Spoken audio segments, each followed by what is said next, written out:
sum up. Thanks, Jeff, for the question. I made a huge, tiny mistake. What now?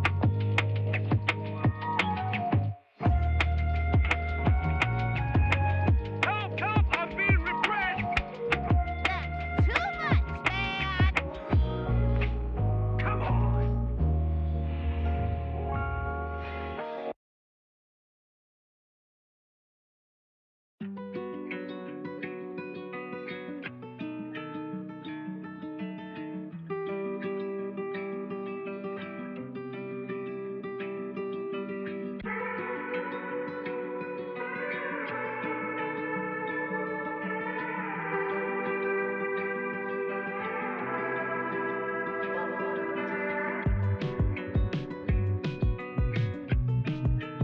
China? Have to have my China. Immediately, if not sooner.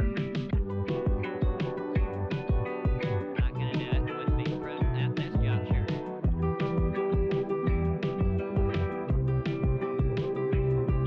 Oh, it never occurred. Oh, it never occurred to me. Interesting. It's just crazy enough to work. Yeah. You should be ashamed of yourself for having that thought.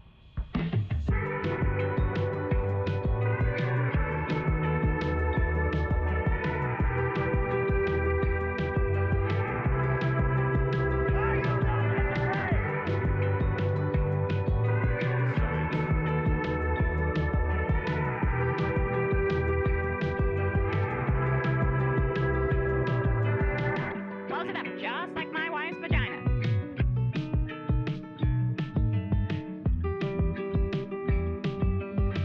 I mean, this woman is dangerous, ladies and gentlemen.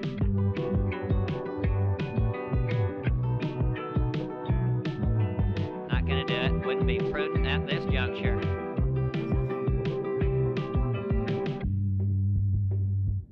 It's a great day. For being sad.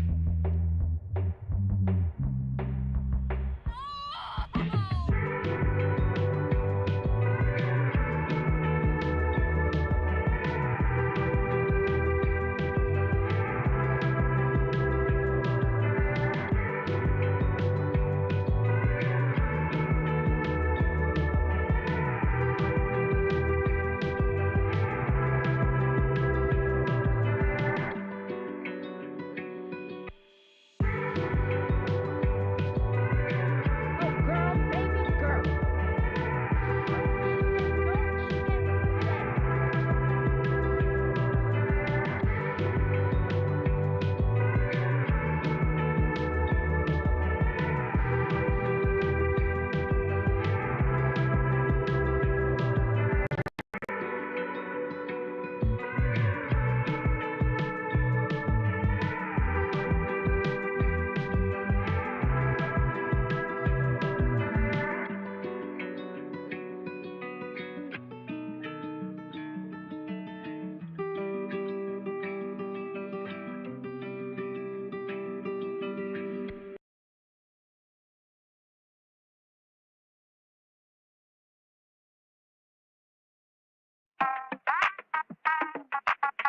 He looks good, and he looks hard. Jesus, I say that.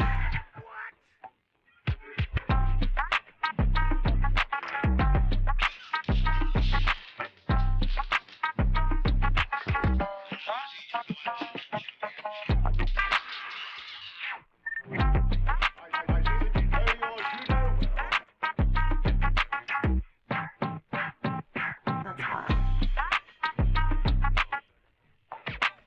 This is from 12 Rules for Life.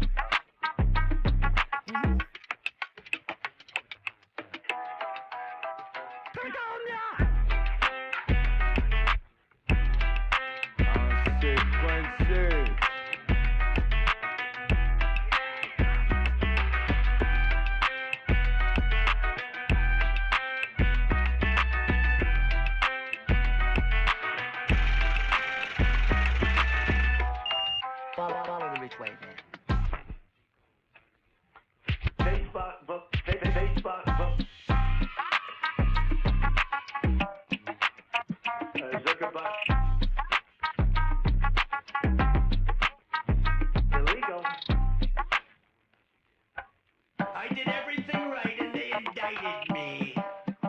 You super fragilistic Isbiella bitch.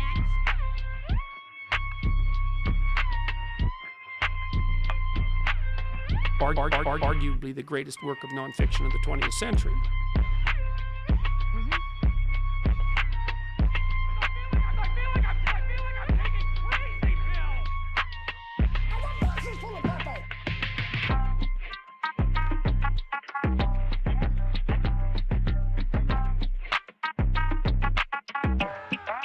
Ready the Second Amendment?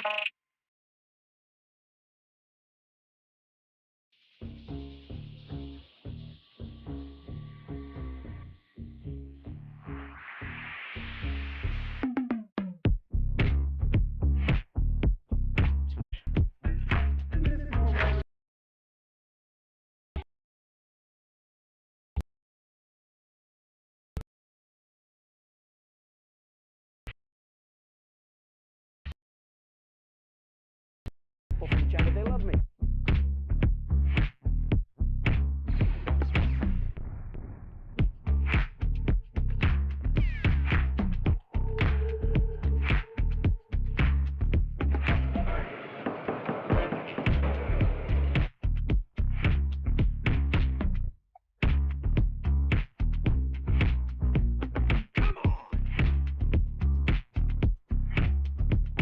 Phrasing.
For the very soul of our nation, we have seen it.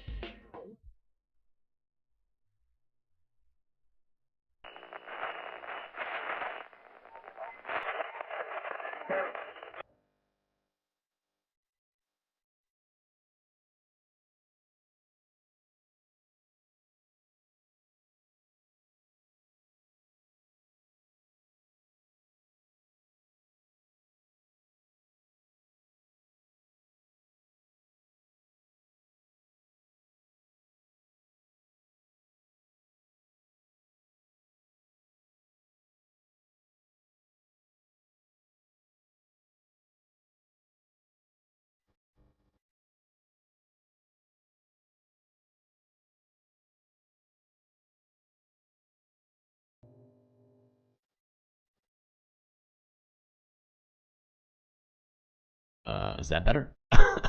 How's that? Can you hear me now? Good to see all of you space fams here tonight.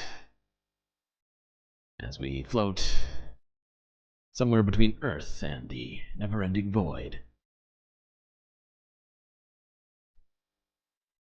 It's that time, the week-ending report. Got a hell of a lot to talk about, so better get right to it. Please buckle up those seatbelts, space fans, as we may encounter turbulence on this road trip through the unknown.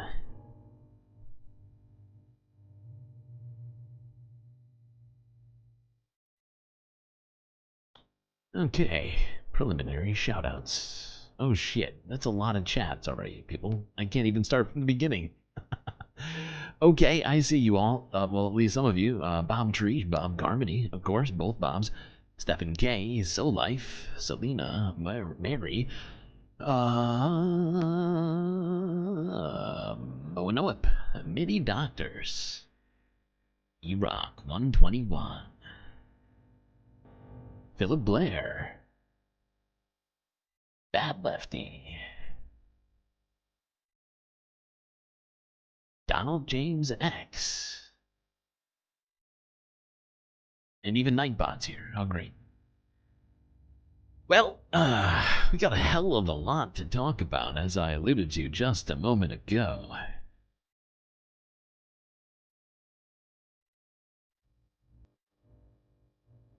And in fact, more stuff has happened in a tiny bit of time. So there's something that we are going to cover, which isn't even in the which it deserves to be, but is not in the title. Alright, let's start in America, as usual.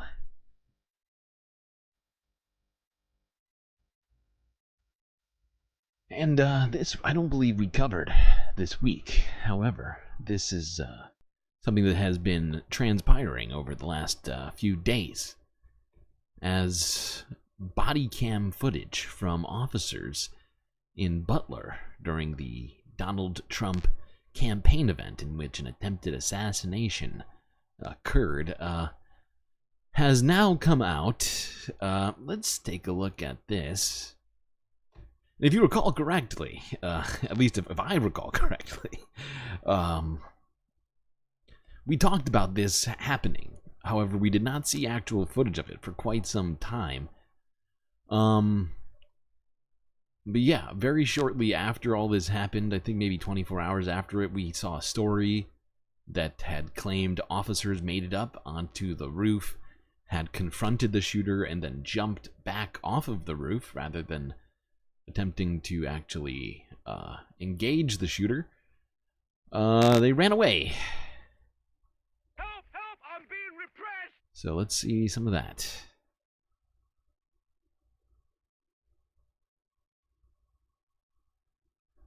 Here they are. They're boosting each other up onto the roof. Oh, saw him. Oh, run away. Run away! Then there's a cut. You can clearly see... You can clearly see right there that there's a cut in the video. Right here. Goes up, he sees him, jumps down, runs away, then a cut. It cuts right there. I don't know how much time elapsed between the cut. But you can clearly see suddenly he's got a door open. Right? Is this on 2x right now? It is on 2x. That's not helping. That's not helping at all. That's good. Let's try this again. The point is,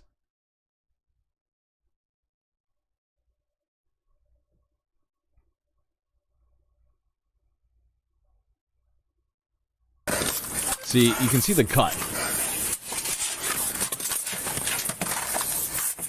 This close, bro. Dude, he turned around on me. He's straight up. Turned around on me, bro. I had to run away. Climb the wall. And I put my head right in front of him, bro. He's got a book bag. He's got AR. Billions and billions of dollars given to police departments across the United States. And yet, when it's actually time to use their guns on people in the commission of a crime, they just run away. If it's not an unarmed black person in the hood, or if it's not, you know, like, it's ridiculous that somehow this guy's getting paid money, he's being given a gun, and instead of, you know, engaging a shooter with that gun, he runs away and then says, oh, he looked at me, bro, I had to run. Oh, like, what in the actual fuck? Laying down. He's got yeah, he's got and he's laying down, prone out, book bag next to him. Yo, Tess, you got me up once, bro. Yo, Tess, you got me up. My God, listen to this guy. He's so amped up. It's already over now.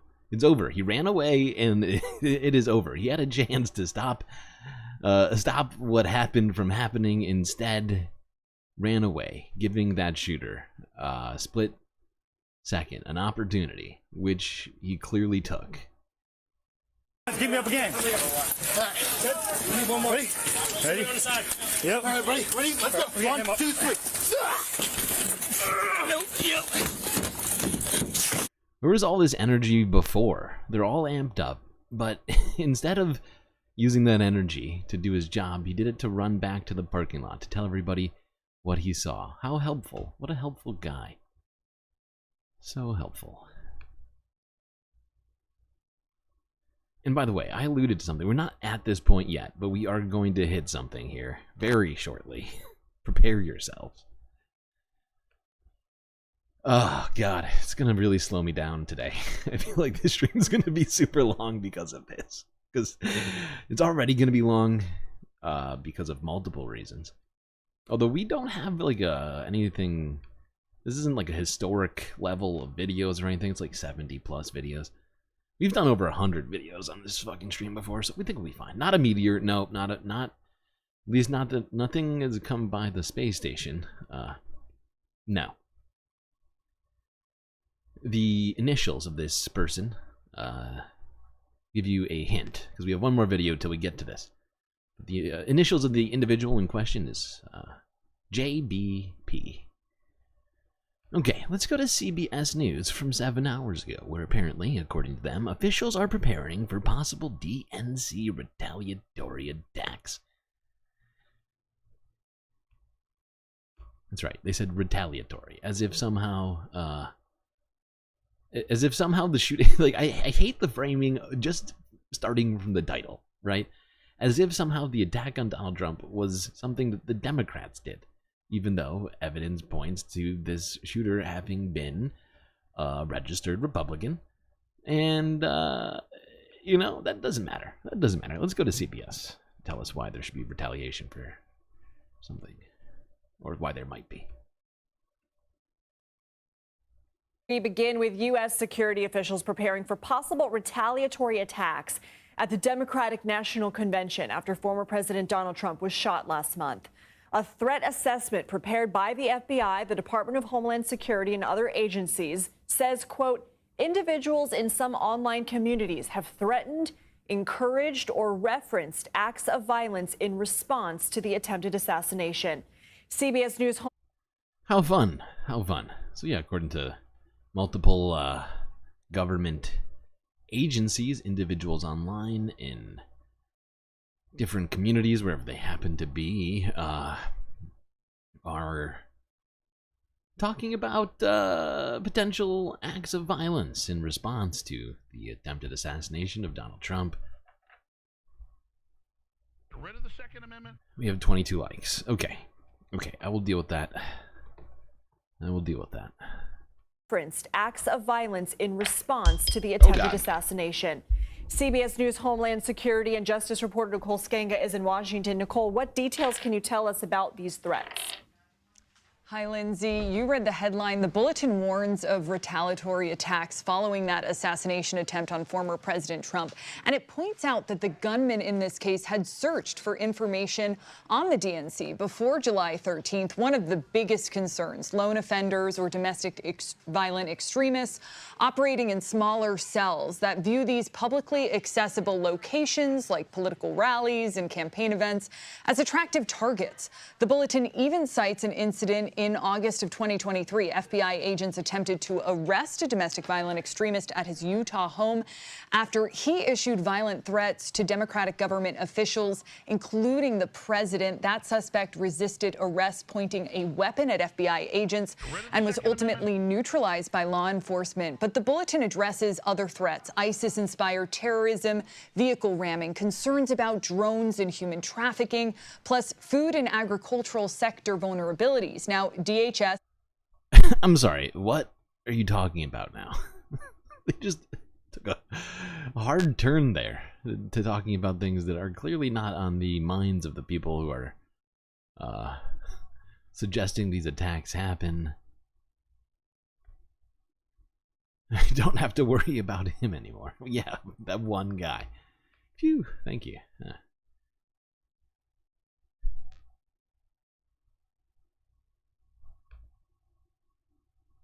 I mean, I'm glad that they did something about it, but I mean, there's clearly more. If the FBI is concerned, quote unquote, you'd think that would be over more than one person. Although I guess it only took one person to... whatever. Okay. They need to pad the story. Yeah, CBS. You can't do too much journalism. That would be be inconvenient, is what it would be. Be inconvenient. They're here for the money. Okay, not for the journalisms. Journalism, as it turns out, takes effort and requires, you know, a bunch of stuff, as it turns out. Just so much stuff, as it, you know. Shockingly.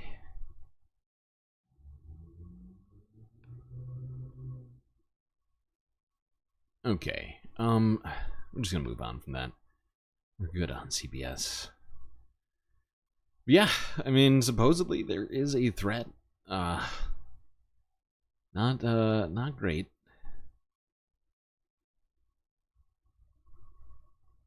It would be great if we would have less extremism in, you know, the United States and other places. Considering what we've been talking about lately in the UK, seems like most of the West needs to get on it. Okay, now speaking about someone who's just desperately sad about the West, but in a different way, like a creepy way. Don't be creepy. We talked about this yesterday, but we're gonna talk about it again today. As there has been a development in the last 6 hours, this evening, essentially, there has been something of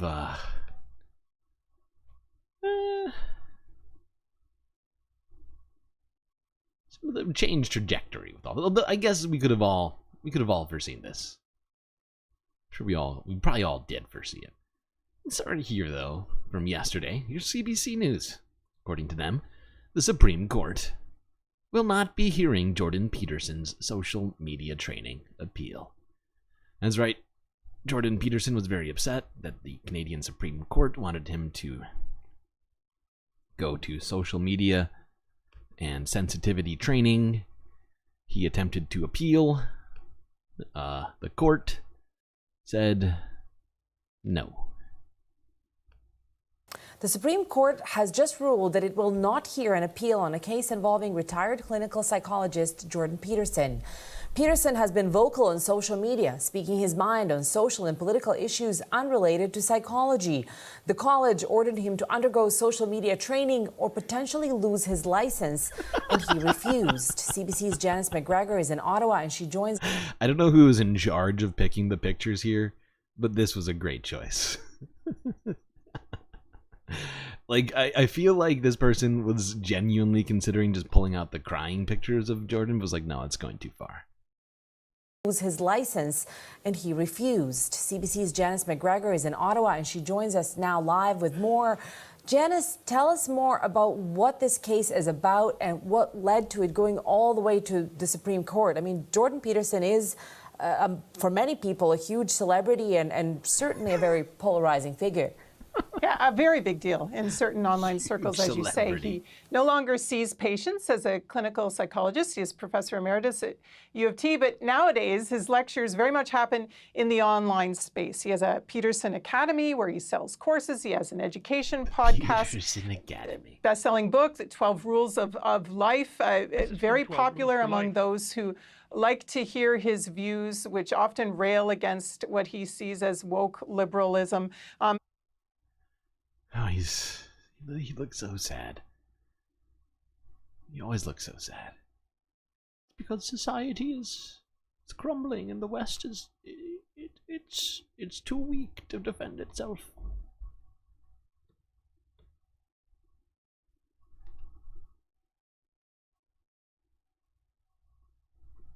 Okay. Now, in response to all of this, old JBP here got his daughter, Michaela. Said, okay, Michaela, we need to do a podcast about this. And they went onto his podcast on YouTube. As well as, I want to say Rumble. I think he also does Rumble and maybe Twitter live streams. It's hard to say. But here we go. This is from 6 hours ago from Jordan B. Peterson. Reaction to Supreme Court of Canada ruling and mandated re-education. This is from 12 Rules for Life.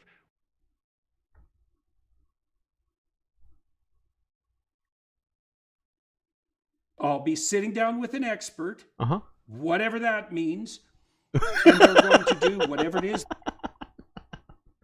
I love how he starts his video off. He claims to be an expert on so many things. Like, his psychology degree he has used to its, I mean, but some would argue beyond its actual capacities, to claim expertise in all sorts of things as a supposed scientist. And now he's like, what does an expert even mean? I don't even know. It's very anomalous. Think they can do to make me into an entirely different sort of creature than I am. Illegal. And so I'm sort of morbidly curious about that. Yeah, the re-education. Yeah, I would describe Jordan B. Peterson's curiosity as morbid at all times. Jordan Peterson, coming to the airwaves soon. Hey, Dad. Hey, Mick. So, how are you doing? What have you been up to recently? Up and down. What do you do? Like, I'm confused. Why is she asking you how you're doing? It's your daughter. Doesn't she know? Haven't you spoken to her? Or is this the first time you've spoken to Michaela since the last time? And you're like, oh, hey, Michaela, you're a great podcast partner. Yeah, thank you for asking how I'm doing. Well, your mom and I and you, of course. Well, let's go with what's down first. We got back from some funerals, so that was rough. The same week we launched Peterson Academy, and that's up in a big way. And so that's gone great, and that's arguably the quite greatest fun. work We of have nonfiction 12,000 of the 20th century. students already, and people seem to be very 12,000 interested in the students? opportunity to learn, which is exactly what we were hoping for. Oh my God. And the trailers and the courses that you got. Hold on. I have to look something up. I have to look something up right now. This is important. Peterson Academy. Oh, oh wow. Siri suggested website. Oh boy. No, sorry. This is important. This is very important. Which is, oh my God. Wow. Here I thought that some of my, I felt like, you know, maybe the top tier on Patreon was a little expensive. But holy shit, dude. He's increasing the price on August 21st. It's currently $450 a year. $450 a year. A pittance for anybody who actually cares about intellectualism. If you want to be a high value man, well, you need to have value to begin with. $450. They're increasing the price in a week and a half to $500 a year. My God. I was gonna. What a value. What do you even get? Well, I mean, it does say here a library of well, if they're world class courses. I mean, There's no point in you betraying your future self clearly worth to it. gratify your present self. Put together It's a looked stupid game. superb. Really, they exceeded my expectations by a radical. Yeah, Bad Lefty. He's making 7 figures on a site that's not even functional yet. It makes, oh my God, just margin. wild. And so we've upped the ante on the higher education front, and that's fun. And we've been able to bring these to people at a very reasonable cost. That's for sure. Yeah. So that's very exciting. And it's all lovely to have all of that laid out, you know, in the midst of this other struggle. So that's good. Oh, It's so good. Yeah, no shit, Jordy. Oh my God. No, yeah, it's great to make a quick $6 million on a fake university, online university. Does make it easier to swallow the pill of being told that you're a unrepentant douchebag. Really is gonna sort of ease the blow there.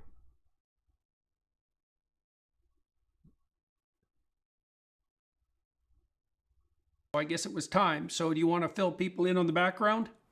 Yeah, so a brief overview. You've been being investigated by the Board of Psychologists in Ontario for the last, how many years has it been? At least 2, 4? A long time. Often. I love how he takes this very long, pensive breath as, oh, we have to go back to, if we analyze the medieval period in Britain and France, things, well, that's when they began. That's when the board started coming after me. It was preemptive. It was a preemptive strike. On since 2016, more on than off, but very intensely for the last at least 3 years. Yeah. So this investigation is caused by people around the world filing complaints against comments you've made on social media about the government, trans issues, and things you said on Joe Rogan. So you appealed, I think the last time we did an update, you were appealing to the Supreme Court of Canada to see if you could avoid the mandated re-education that the College of Psychologists wants you to do. And for everybody who doesn't know, that re-education means they're assigning someone they choose to train you on what to say on social media, which I find. Do you see his face when she says train you? Oh my god, he is such a fucking child. Oh my god, Jordy. How? To train you on what to say on social media, which I find more hilarious. Oh, you can't make me use the big boy potty. You can't make me use it. No, I'm gonna poop my pants because, well, if I don't, that's allowing the system to take away my freedoms. Say more than that. They want to retrain me with regard to how I conduct myself as a public intellectual, let's say. And Yes. so, and that retraining is, of course, at my expense with their deemed expert. They have someone who styles herself, I believe, a social media expert, whatever the hell that Whatever is. the hell And that means. Apparently, they believe that her intercession in my affairs will bring me to heel. That's the plan. And so they've already sentenced me to that. We appealed that through the Court of Appeal first in Canada, now at the Supreme Court. And the Supreme Court announced today that they rejected my appeal and they want me to pay court costs for the College of Psychologists. A college is a board that licenses people professionally after they've completed their education, just so everyone knows, and you have to stay in good standing with the college.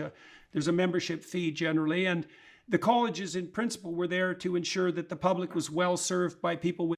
Is a membership fee bad? Is he saying I feel like he's saying there's of course a membership fee. It's very unfair. Meanwhile, he's got the $500 a year fake university package. Professional designation, but they've become radically politicized, just like everything else in recent years. And the college obviously has members who are none too pleased with me for being right about things. And now it's time to be re-educated. Everyone's so mad at me because I keep being right about everything. It's not fair. And just so people know what have been the accusations. Well, they take 3 forms. You alluded to them. I've been very vociferous in my objection to the butchery of children that goes and their sterilization, which I regard as a crime against humanity. He's so worked up right now. He is yelling. He is basically yelling at Mick. I feel bad for Mick.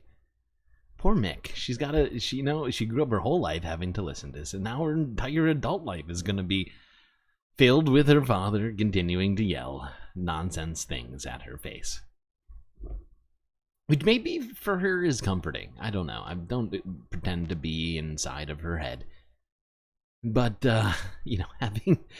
having Jordan yelling about quote-unquote mutilating children can't be what she envisioned being her early, 20s. How old is Michaela? By the way, and which my fellow colleagues on the psychological, psychiatric, and medical front have proved themselves none too courageous in opposing, shall we put it that way.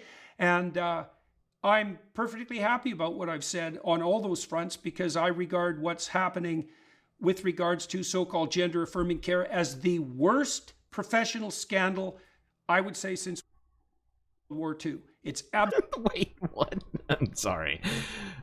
What? The worst professional scandal, I would say, since World War II. What does that mean? Can anybody perhaps he's not planning on elaborating on that, by the way. So can anybody here perhaps help me understand what that means? World War II, quote unquote, professional scandal?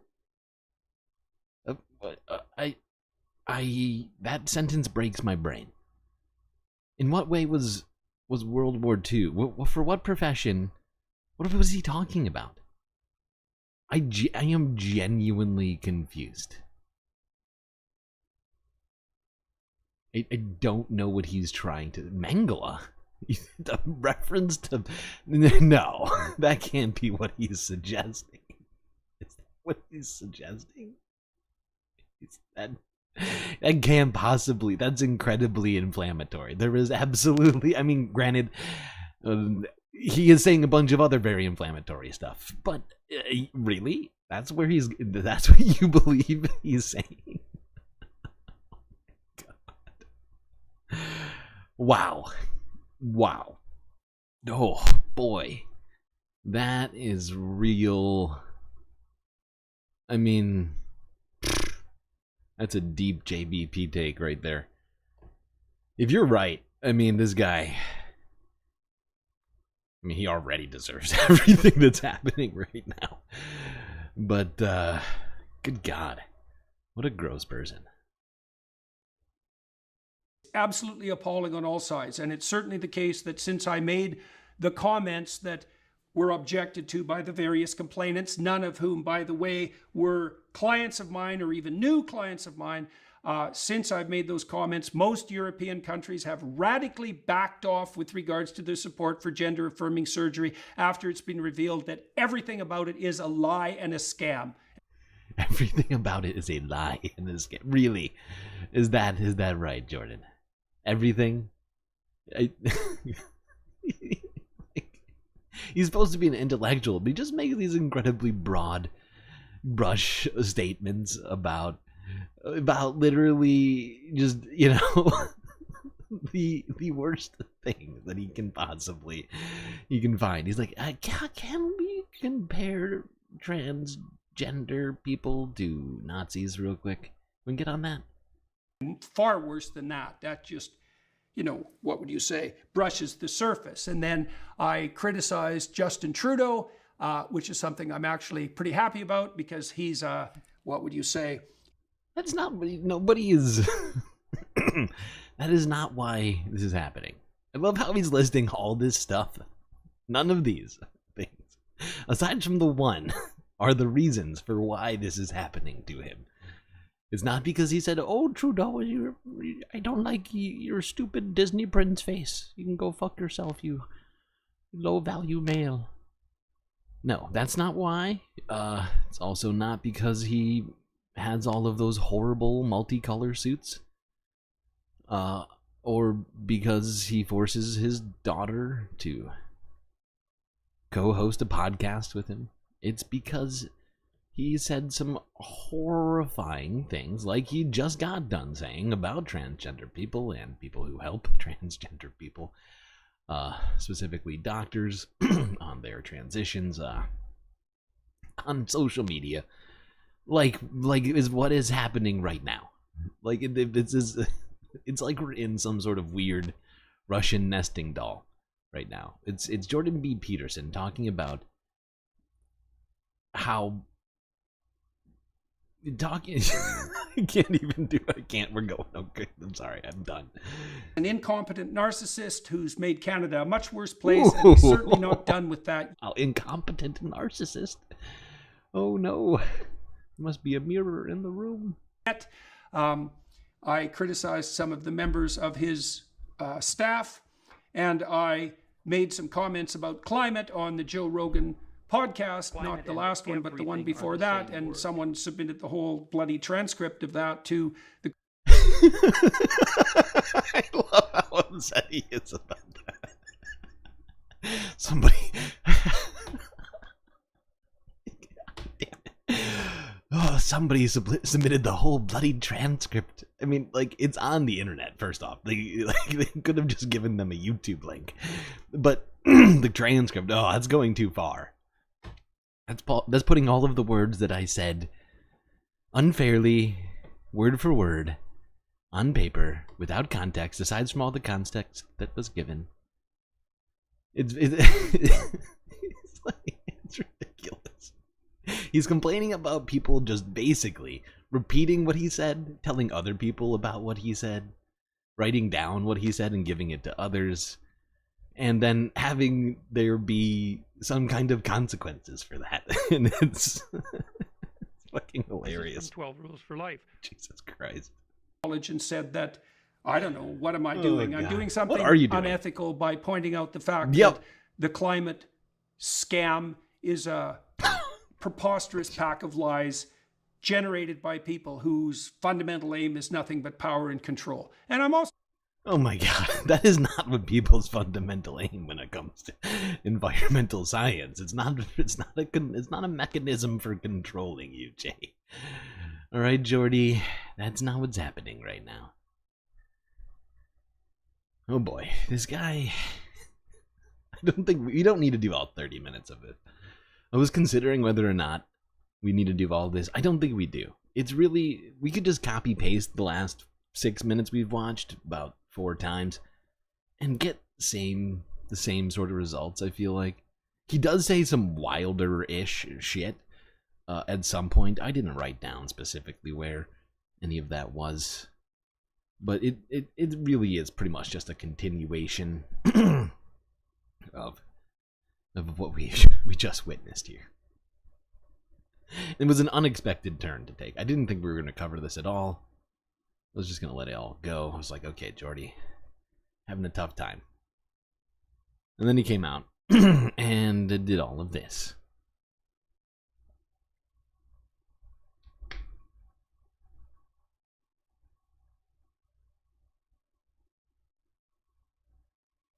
Okay. All right, let's talk a few other. You mean Greta Thunberg isn't a billionaire queen of commie Europe yet? No, as it turns out, she's not, somehow.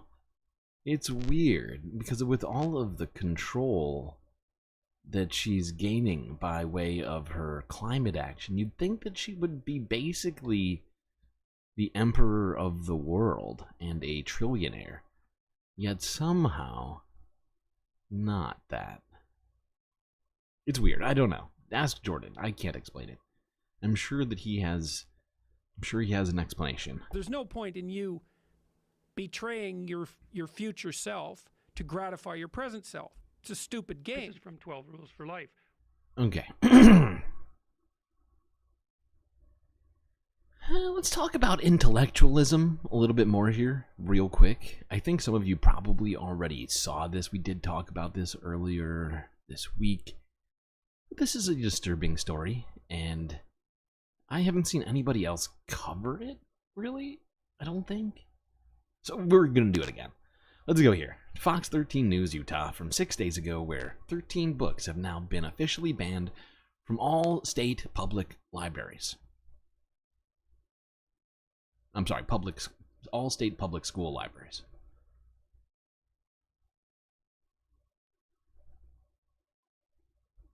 The Utah Board of Education announced today 13 book titles will be removed from public schools all around the state. That's in accordance with the state law that passed through the legislature earlier this year. Fox 13 News reporter Chris Arnold spoke with an author of one of those books that will be removed. It's a National Book Award finalist and a winner of other prizes. Alana K. Arnold is an author based in Long Beach, California. Her book, What Girls Are Made Of, was published back in 2017.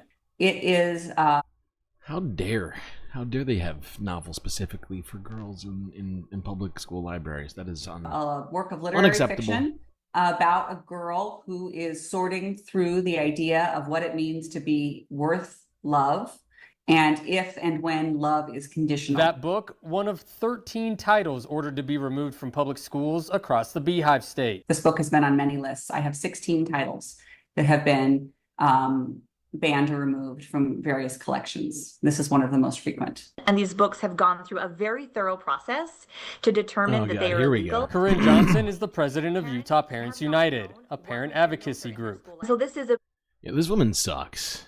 big win because now I can send my kid, you can send your child to school and know that these 13 titles.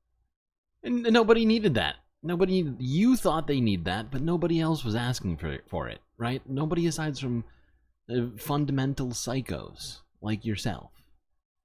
Just complete right-wing nut jobs who felt that their kids could not somehow make it through childhood, having literature that maybe might not apply to them, might make them question their reality or society. That's unacceptable. They couldn't just possibly exist. They couldn't coexist, right? If those kids were to open those books, it would be pandemonium, right? That's essentially what these people think. Meanwhile, the same sort of people. In fact, I wouldn't be shocked to hear if she was on, what's it called? APC? No. I can't remember the name of the people who first got, was it Georgia's AG to institute the whole 10 Commandments in school? But they're very, like, we listened to it earlier. Who was it? Lowry? Yeah, I think like Jeff Lowry from Georgia. I think he's the governor of Georgia or some shit. He was saying not Georgia, sorry, Louisiana. Oh, God, getting wires crossed. We heard him like earlier literally make the argument, why can't they just look away from the 10 Commandments? Well, all right, it's not how he said it. He said, I don't understand why they can't even look away from the 10 Commandments. Or something like that. And it's just insane. Like, you know, that they are burning both ends of the stick here, right? Look away, and also my kids can't do that because of my personal beliefs, right?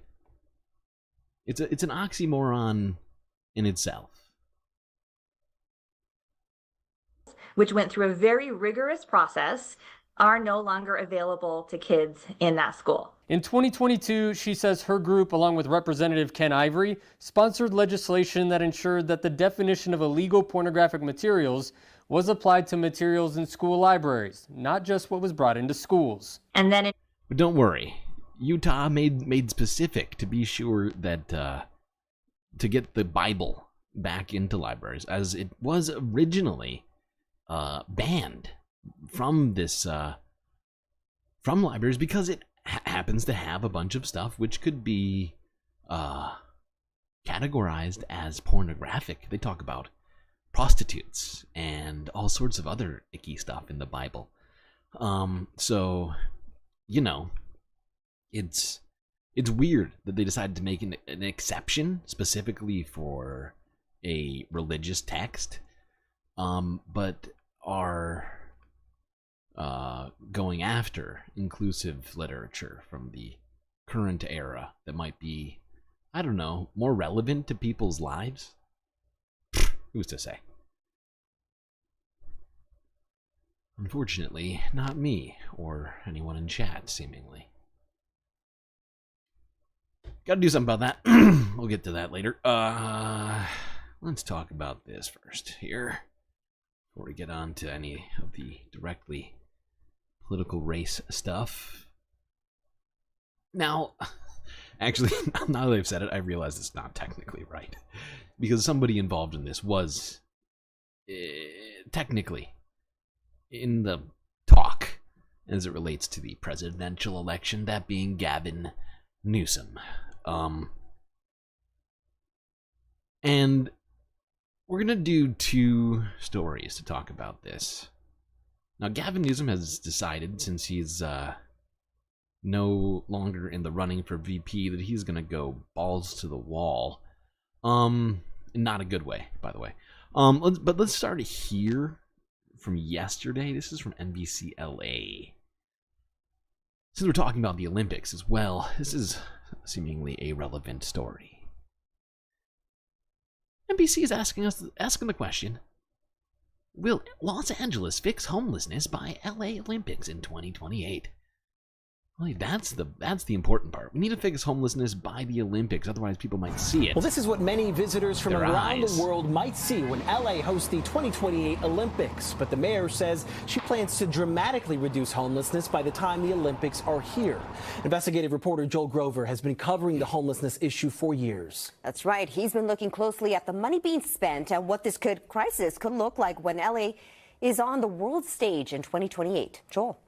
Well, the city of LA is spending more of your tax dollars than ever before to try and reduce homelessness, about $1 billion this fiscal year.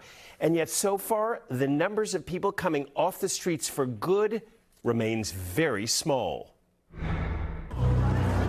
Visitors to the Hollywood Walk of Fame often walk right into LA's nightmare of homelessness. Encampments all around Hollywood Boulevard. This is not safe. Levi Freeman walks by this encampment littered with needles to get to his condo off Hollywood Boulevard. I saw you walk through there. What's it like walking through that? Terrifying. It's absolutely terrifying and really filthy. Oh my God. This guy is crying so hard. Crying so much. Jesus Christ. So $1 billion getting spent. They're doing a real bad job, by the way, on actually dealing with the crisis. Yesterday we talked about this and determined that according to Google search results, they could probably be acquiring ready-built container homes for somewhere in the ballpark of around $10,000 US, and you would think as the US government with all of that money, they'd be able to maybe garner a better price point for bulk orders, if you will. And we determined that they could pretty much just buy, I mean, just based upon, I mean, granted, where do you put it? That's one question. But, you know, they could buy enough container homes with that $1 billion to house every homeless person in LA and still have a third of $1 billion left over to spend on lollipops, I guess. Or, you know, utilities. But here is previously potential VP and or presidential pick Gavin Newsom, who now, being no longer in any potential running, has decided he needs to go all in on, you know, basically criminalizing homeless people in general. He's really leaning into that.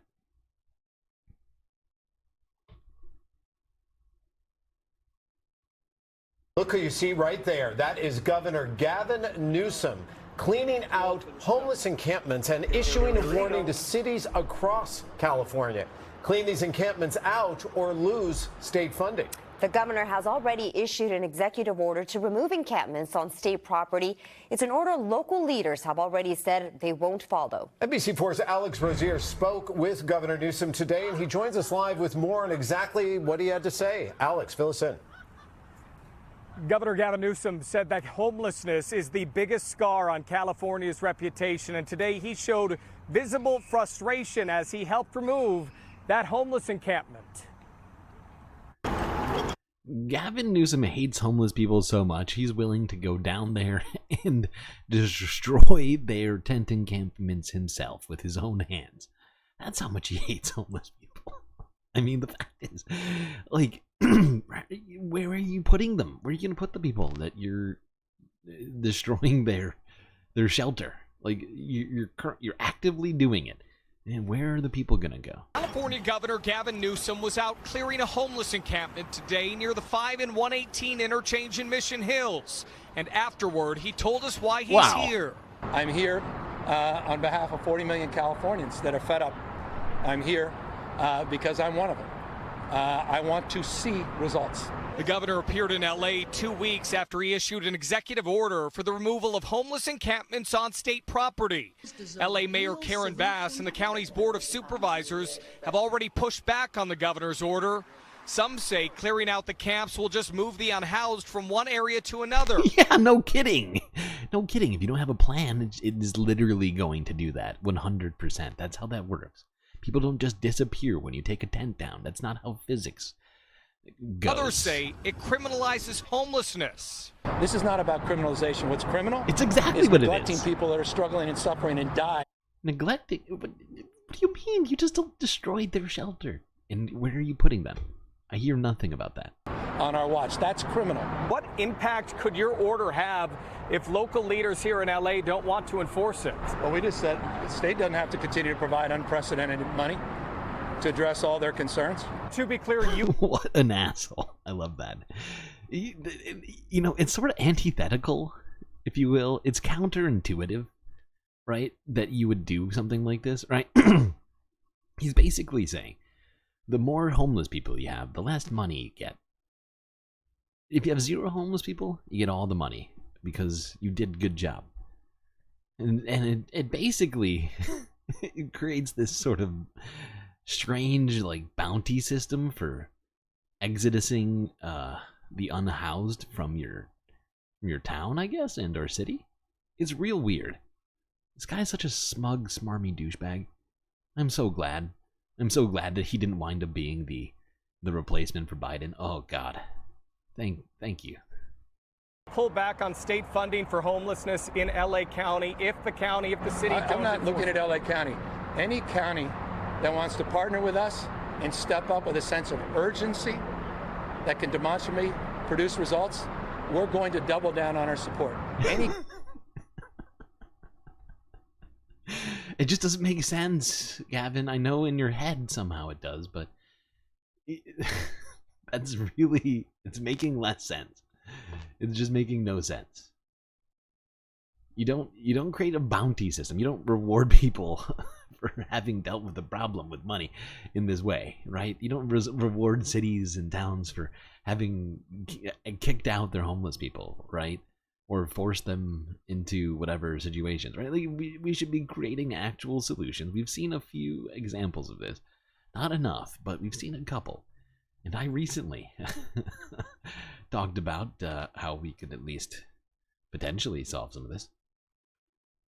And it's just a little ridiculous that this guy thinks that what he's saying makes any sense. It would think it would in a logical world, if you've dealt with the homelessness problem and you don't have homeless people, right? Why would you need money to deal with homelessness? It makes no sense. I'm personally confused by Gavin. Is it my fault that I'm confused? I don't think so. I think it's his fault. Send them to San Diego. Exactly, that's what's going to happen. Exactly. It's going to be just a competition to see which city can eject the most homeless people to the nearest county.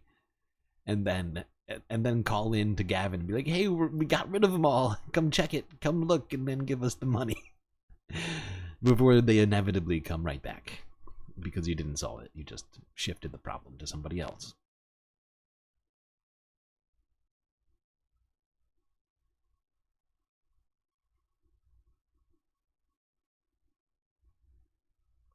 All right, let's talk a little bit about the election here. As this week a lot happened. I think maybe the biggest news was Kamala Harris's having picked her vice presidential candidate, running mate, if you will. If somehow you haven't heard this yet, well, congratulations on living under a rock. Good to meet you, Patrick. Let's go here to Fox 9, Minneapolis, St. Paul from 3 days ago, where Kamala Harris called Tim Walz, asking him to be her VP.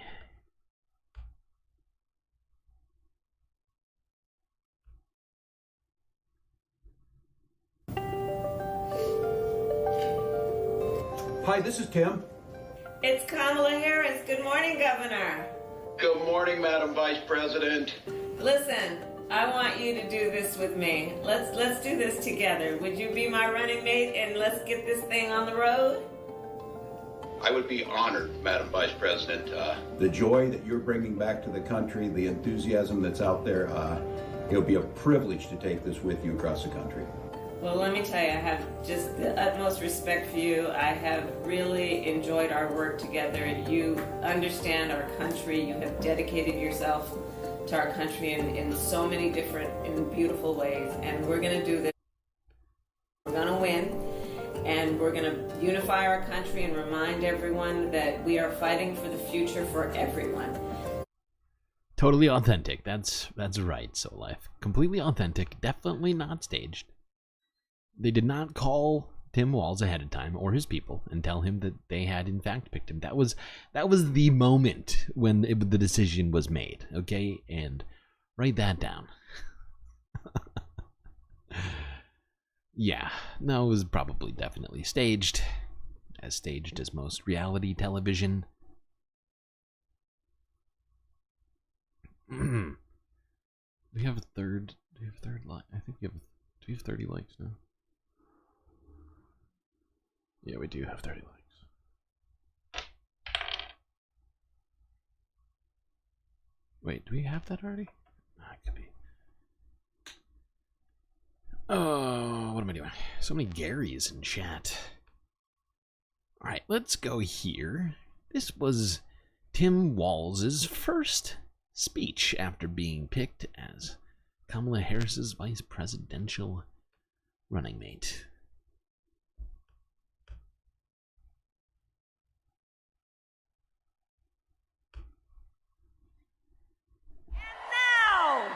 Welcome the next Vice President of the United States, Tim Walz.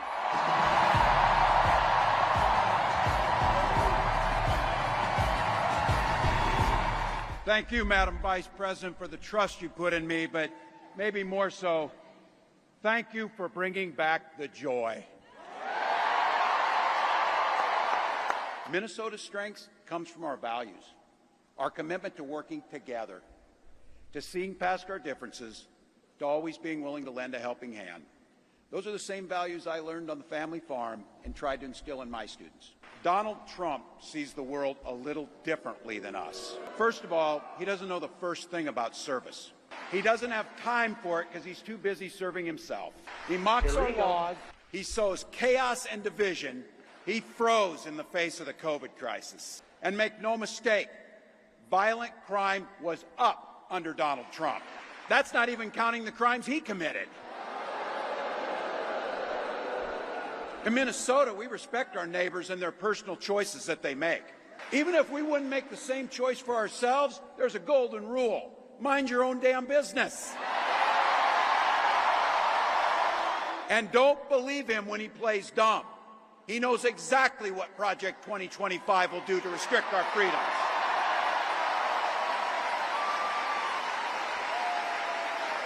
J.D. Vance literally wrote the foreword for the architect of the Project 2025 agenda.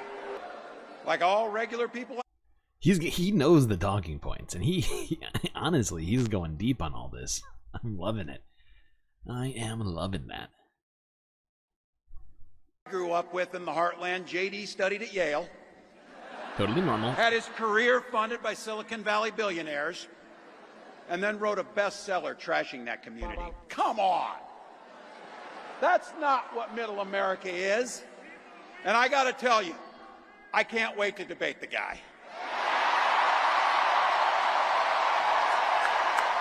That is, if he's willing to get off the couch and show up. So, boom. I got to tell you, pointing out just an observation of mine that I made. I just have to say it. You know it, you feel it. These guys are creepy, and yes, just weird as hell. That's what you see. That's what you see. She believes in the promise of America. We just got to fight. We just got to fight. Because as soon-to-be President Harris says, when we fight, we win. Yeah, I honestly cannot wait to see him debate J.D. Vance, pick on him about his love of couches and how much time he spends with Peter Thiel. The fact that basically he sleeps with a copy of Project 2025 under his pillow.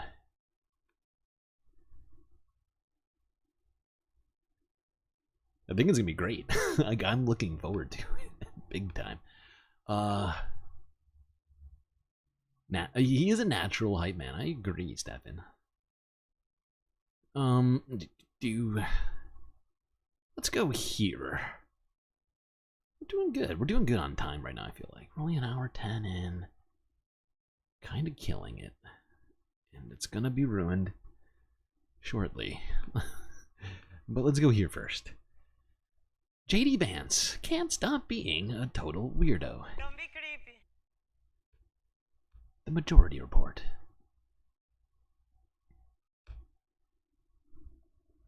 You have to be living under a rock if you are not aware of like how sort of catty and toxic our politics have become.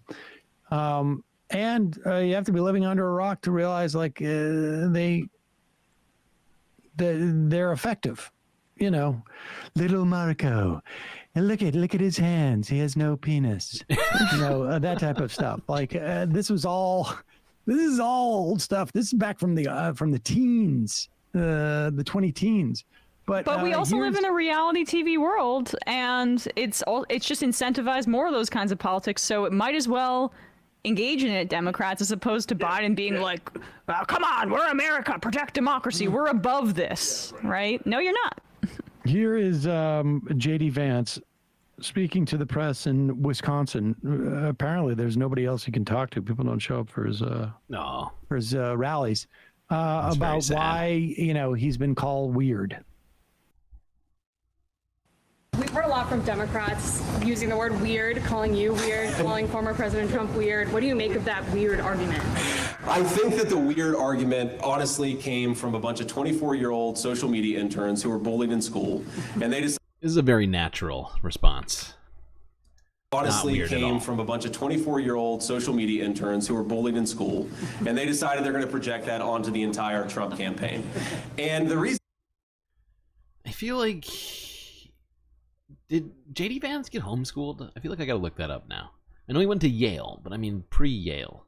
doesn't make sense is because you ask Pause it for a second. Right? I mean, I know that they workshop this, and it's good. I mean, he did the studied laugh. Like, I don't take this seriously at all. Although here is 24-year-old interns. I'm not sure what he's trying to argue there, but they were bullied, and so they're projecting. I don't get it. No. They called you weird. It's a different definition. It's not normal projecting. That's the thing. Not a bully. It just doesn't make any sense. It's a new definition of what are they saying? That their feelings are harmed? I don't know what he's talking. I mean, he's basically trying to say, I think, that these were not. I was cool in high school. These kids were not cool in high school, so they're taking it out on the cool kids. Cool kids, yes. But here we go. You don't come off as a cool kid. You come off as weird. You don't think so? All right, go ahead. And the reason it doesn't make sense is because you ask who's weird, right? I think it's pretty weird to be the border czar and to open up the border and allow fentanyl to come into your community. I think it's pretty weird to try to take children away from their parents if the parents don't want to consent to sex changes. That's something that Tim Walz did. I think it's pretty weird to want to defund the police. I think it's pretty weird to pretend that you're a tough on crime prosecutor, even though you pursued the policies that made San Francisco such a disaster when it comes to crime and public safety. So if they want to call me weird, look, I've got my wife here. I've got 3 beautiful kids at home. I'm a normal guy who wants to live the American dream and wants all of you and your kids to be able to live the American dream. That's why I'm in it. If those people want to call me weird, I think it's a badge of honor.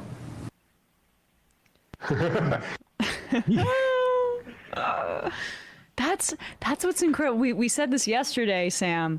How many days have they had a week and a half to work on this, and he can't come up with anything other than this sort of I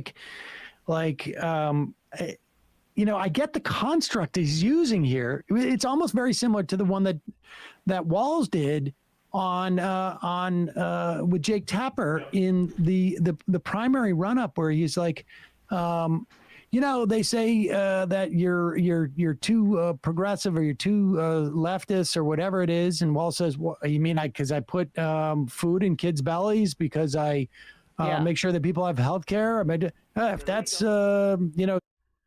Terrible. How could you give children food? Don't you know what those kids are gonna do with that food? They're gonna play with it. They're not even gonna eat it. It could be going... I don't know. I don't know where else it could be going.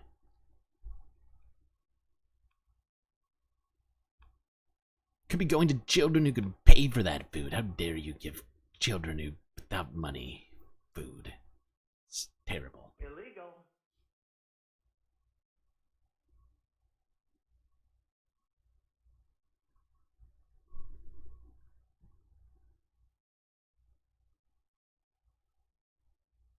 Hold on. Weird. Ipsos did. And this was from yesterday.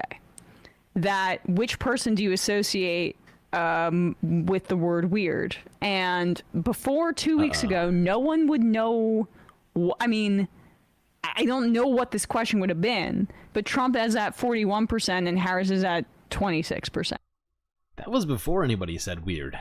Well, I mean, people had said weird before, but before anybody had, by anybody I mean Tim, came at them for being weird.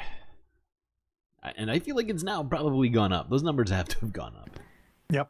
And that's just a sense of like this actually, messaging wait, is no. working, and they'll hold on. probably. No, he said it before the 7th. Hold on. I'm sorry. I was reading that wrong. That's my bad.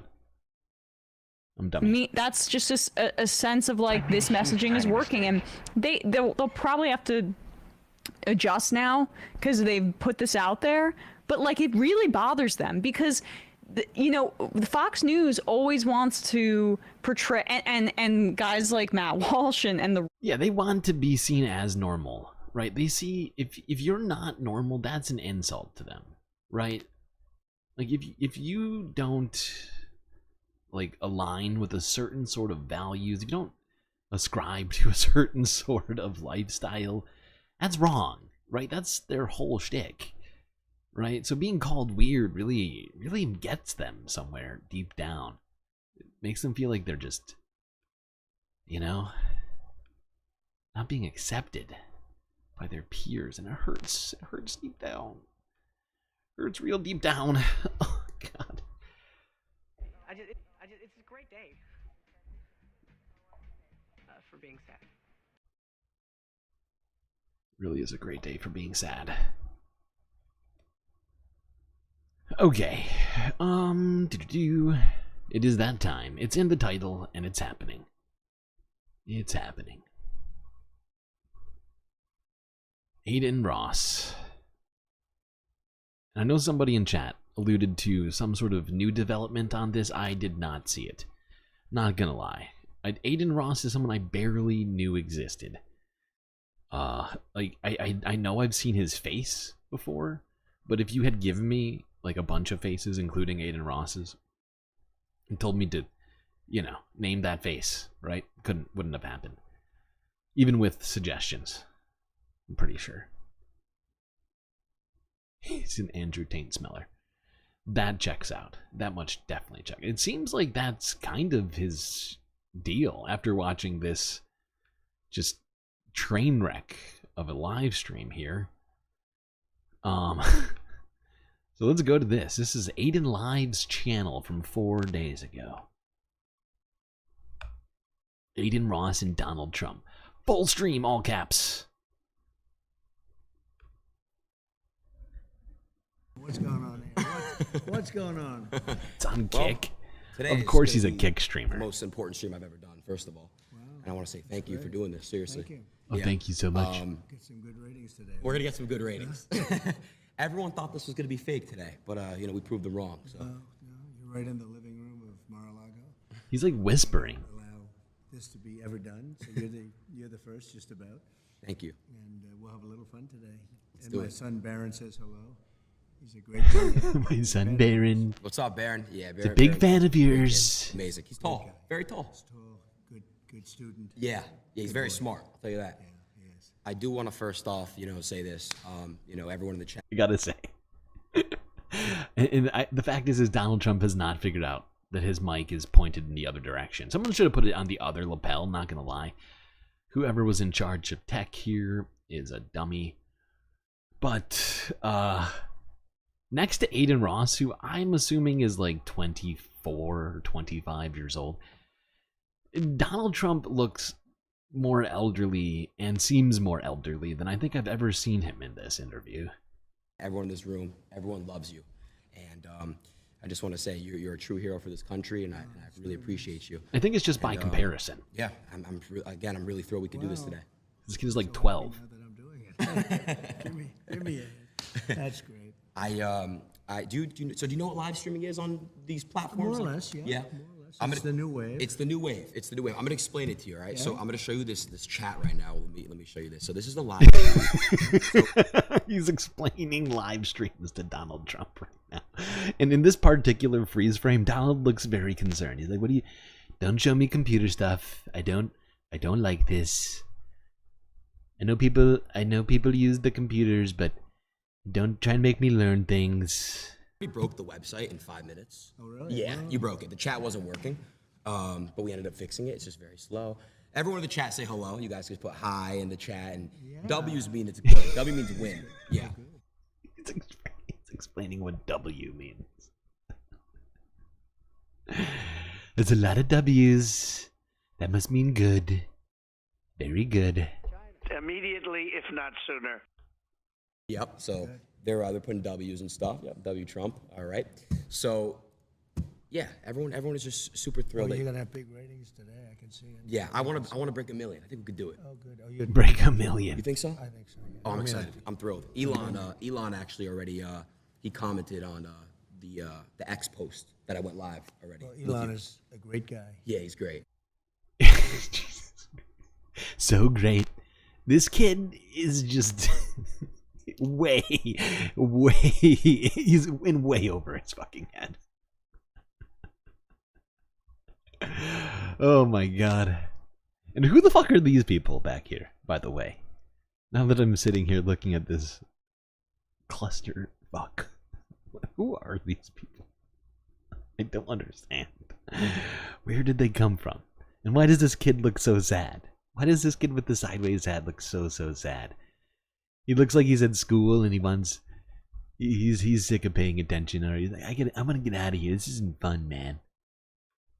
Really a fantastic person. Is this on full volume? How is he so fucking quiet?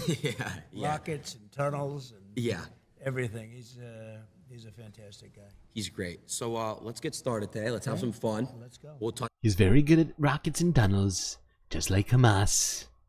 It's very good. Based on some topics, and then we'll do some fun stuff. Sounds good. Cool. Let's have a good time.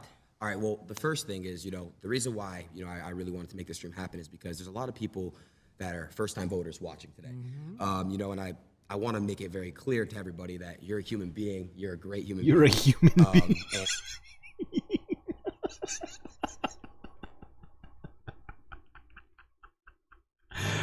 Oh my god, this is a great start. He's trying to get us to a baseline. We all have to at least start from there.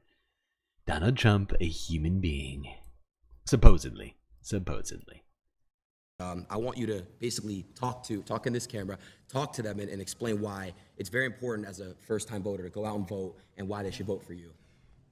I'd love to do that, and I love having a young audience. This is young. I think you have some oldsters too, because I also know some oldsters that are listening and watching. But it's about the American dream. Right now, you don't have the American dream. We have a Now, I did see like a tiny snippet of like the beginning of this when he showed him, and it's apparently not part of this video. But where is XQC? Because I saw him outside peeping the Trumpsla Cybertruck. Then he disappeared. I don't see him in the crowd. It's probably live streaming. No, that's probably how that goes. A country that's not respected, a country that's being laughed at, a country that just a little while ago were having a stock market explosion in a negative way as opposed to a positive way. And that's been happening for quite a while. It's been simmering and really happening for quite a while. Well, you know he did that because chat was like, Mike F, Mike F. This is fucking, this is wild. I can't believe this is a thing that happened. This is the timeline that we're all in right now. Totally normal. Totally normal. President done the live stream with this 12-year-old streamer here. And we're going to make this country so strong and so great. And when you're ready for your job, you're going to get a great job, so you can make the kind of money this guy's making. Maybe even. All right, how old is Adin Ross, actually? I keep calling him 12. I'm sure he's older than 12. You'll love your life and you'll be successful. And at a young age, it's really wonderful to think about the American dream. And with Kamala and Joe, I took him out. He was. We had a debate, and the debate didn't go so well for him. And they sort of. What they did, it was really a coup of somebody. He had 14 million votes. He had it. It was a coup. Illegal. Total coup. Not like the very, very peaceful people on January 6th. And all of a sudden, they went to him and they said, "We don't want you running anymore." And it's sort of like a prize fight from my standpoint. Here, you're focused on this one man, and all of a sudden, you're fighting somebody else. But she's actually worse than he is. And you're starting to see that. I think people are going to see that it's going to be very evident. So go out. We want the American dream. We're going to give you the American dream, and you're going to be real happy. Really? Thank you. I have another. He's going to make us real happy. Okay, weird. And again, Mr. President, I'm not really fully into politics, but, I'm getting there. And I do want to make this very clear as well, now that it's on my mind. Back when I was I went to high school in California, okay? Right. And... a lot of the teachers. When you just graduated, like last year, right? Were basically at the time, this is your first term. They were telling me how horrible a person you are and all these things. And the teachers, you're not supposed to do that. It's inappropriate to have teachers, discuss politics in school. Illegal. But it's becoming really normal for a lot of teachers. I feel like this kid didn't pay a ton of attention in school because, in fact, there's an entire class dedicated to politics, multiple classes that you could say are all wound up in what politics are, and ignoring politics would make some of these classes completely worthless. And you're a kid, when you're a kid, your brain is like a sponge. That's true. So, unlike, I want to know what your thoughts on that. Kind of the corruption in the school system in a way. They're teaching some pretty bad stuff in there. It's been brainwashed to a certain extent. Even the teachers have been brainwashed. They've learned from a long time. This is long before me. This liberal way, or now they call it progressive. They don't like the term liberal. You're not allowed to use that anymore, so I usually use it. But this liberal way that they have, and it's a bad thing for the country. We want to have borders. We want to have low taxes. We want to have great schools, really, great schools, so you can go and learn and be successful and have a wonderful life and all of that. But we want to have a good military so we can protect ourselves, of course, from some bad players. You got some bad players out there. And, it's interesting. During my 4 years, we had no war. Other than we had nothing. Everybody was afraid we were going to have wars. And just the opposite. North Korea, I remember Barack Obama was telling me, the biggest problem we have is North Korea. I didn't have a problem. Barack Obama was telling big nuclear presence. I didn't have a problem. The only war we had was already started long ago, and that was ISIS. Yeah, because you became best friends with Kim Jong. I love how he's talking about some supposed conversation he and Barack Obama had, like as if they were just sitting around palling it up. And I defeated them in a very short amount of time. I remember. Very quickly. And we had no wars under the Trump administration, and that's a great thing. That's a really great thing. It was, I think, 82 years since that's happened. And we won't have wars again, but we can have a war before we get there. That's who this kid is. He's the one who looked up fascism and couldn't even spell it. Is that? Oh my God. Is that who this is?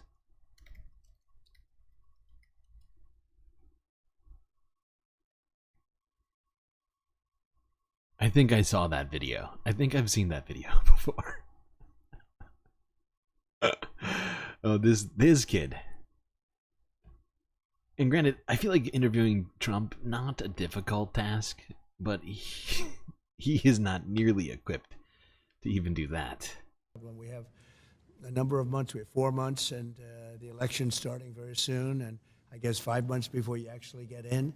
And a lot of damage can be done in 5 months by incompetent people. We have very incompetent people right now. And I'm not saying that out of happiness. I'm saying that out of sadness, because our country's in tremendous danger, not only of stock market crashes or depression. Oh my god, the mic is so bad. It keeps going in and out. Every single time he looks over at Adin, the mic gets worse. Or whatever it may be. It's a tremendous military danger. We have Israel's blowing up, the Middle East is blowing up, Russia's going wild with Ukraine, and things are out of control, and we have nobody that knows how to talk. We have nobody that knows. I was watching when Russia was there.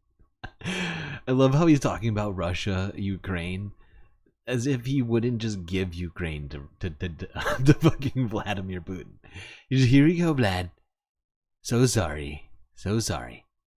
It's our bad. And they never would have done it with me. They never, and they didn't. But they never, after I got in, they started loading up the border. I thought he was doing it for negotiation purposes. And Biden said all of...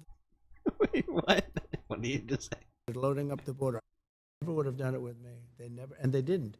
But they never, after I got in, they started loading up the border. I thought he was doing it for negotiation purposes. And Biden said... Okay, I'm not sure that was an actual sentence. But I think he's saying that the second that he lost the election, that they started lining people up at the border in anticipation. Is that what he's saying? Wow. Okay. I guess we'll just make up whatever on this stream. All of the wrong things. Everything wrong. And ultimately they attacked, and they wouldn't have done that if I were president. So we got to get back in and get it straightened out. Definitely. We'll get that one worked out. 100%. A lot of people dying. Aiden is listening to this, and he is just eating this up. He has no way of knowing if anything Donald Trump is saying is true. It sounds true to him. His brain, this all checks out, and he's like, "Yeah, this sounds bad. We need to get you in there, man." It's a lot of innocent lives being lost. You know, you had mentioned, you know, the stock market crashing. I don't know if you obviously, I saw the post you made on your app, Truth.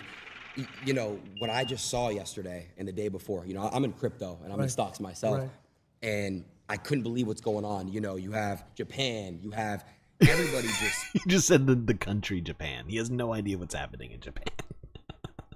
And I couldn't believe what's going on. You know, you have Japan, you have everybody just falling. And everybody falling. Wow.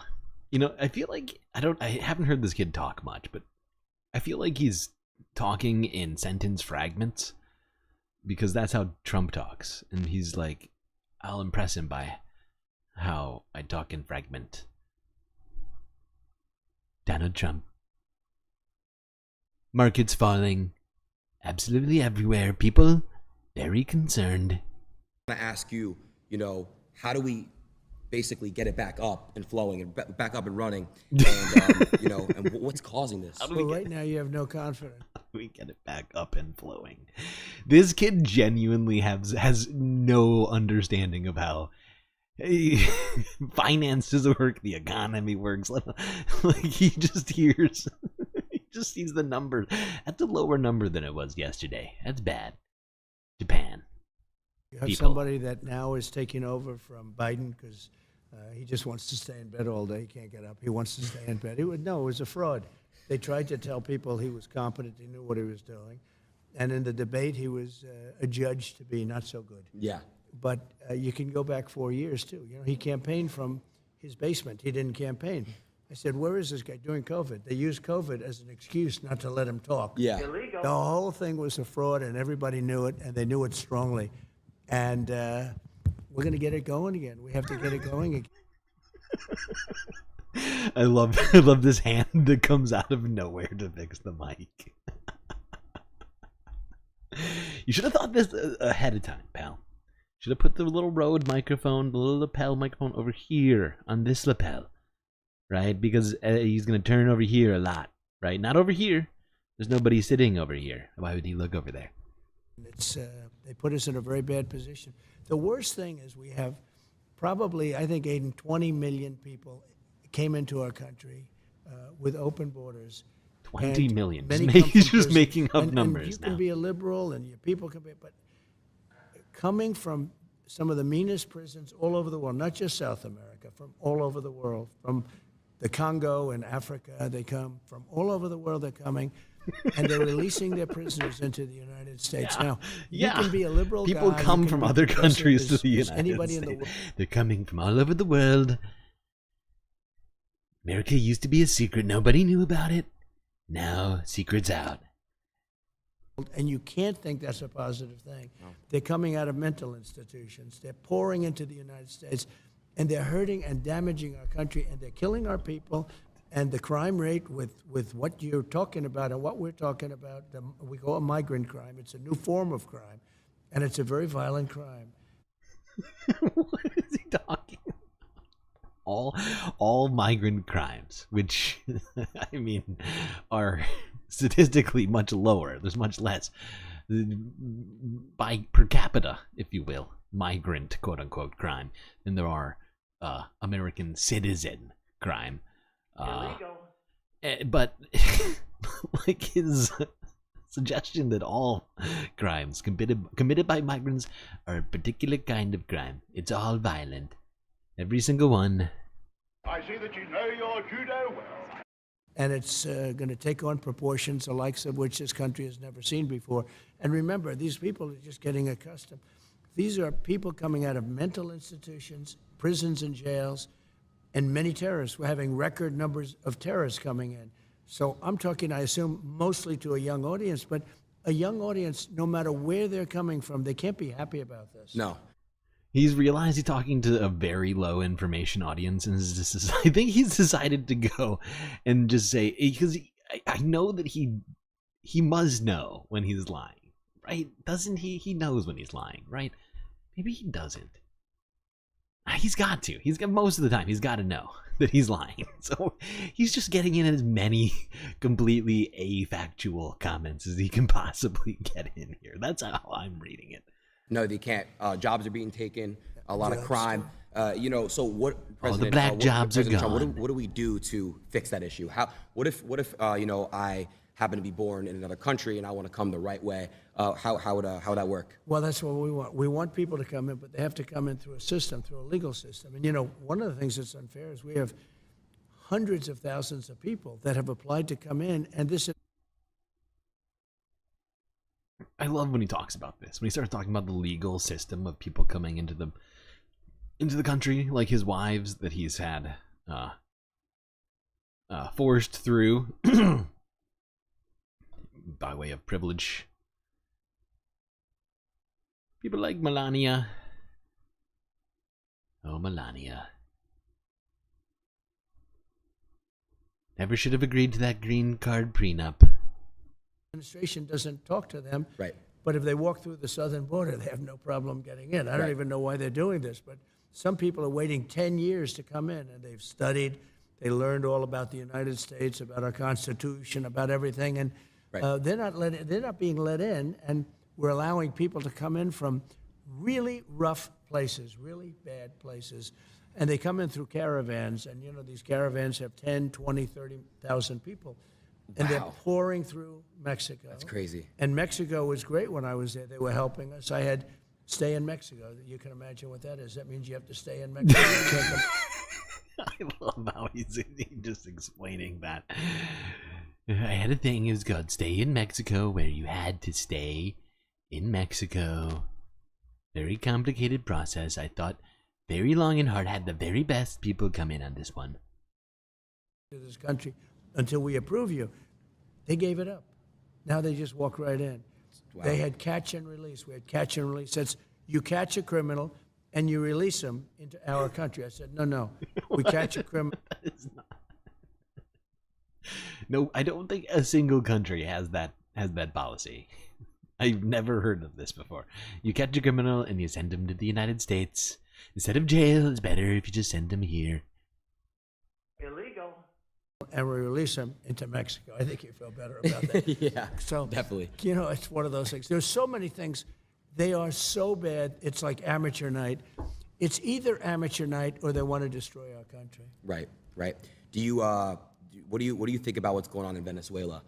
The whole situation out there. Well, I know it very well, and Venezuela is right now being run by a dictator. We were enemies with Venezuela. I thought you liked dictators. What's happening?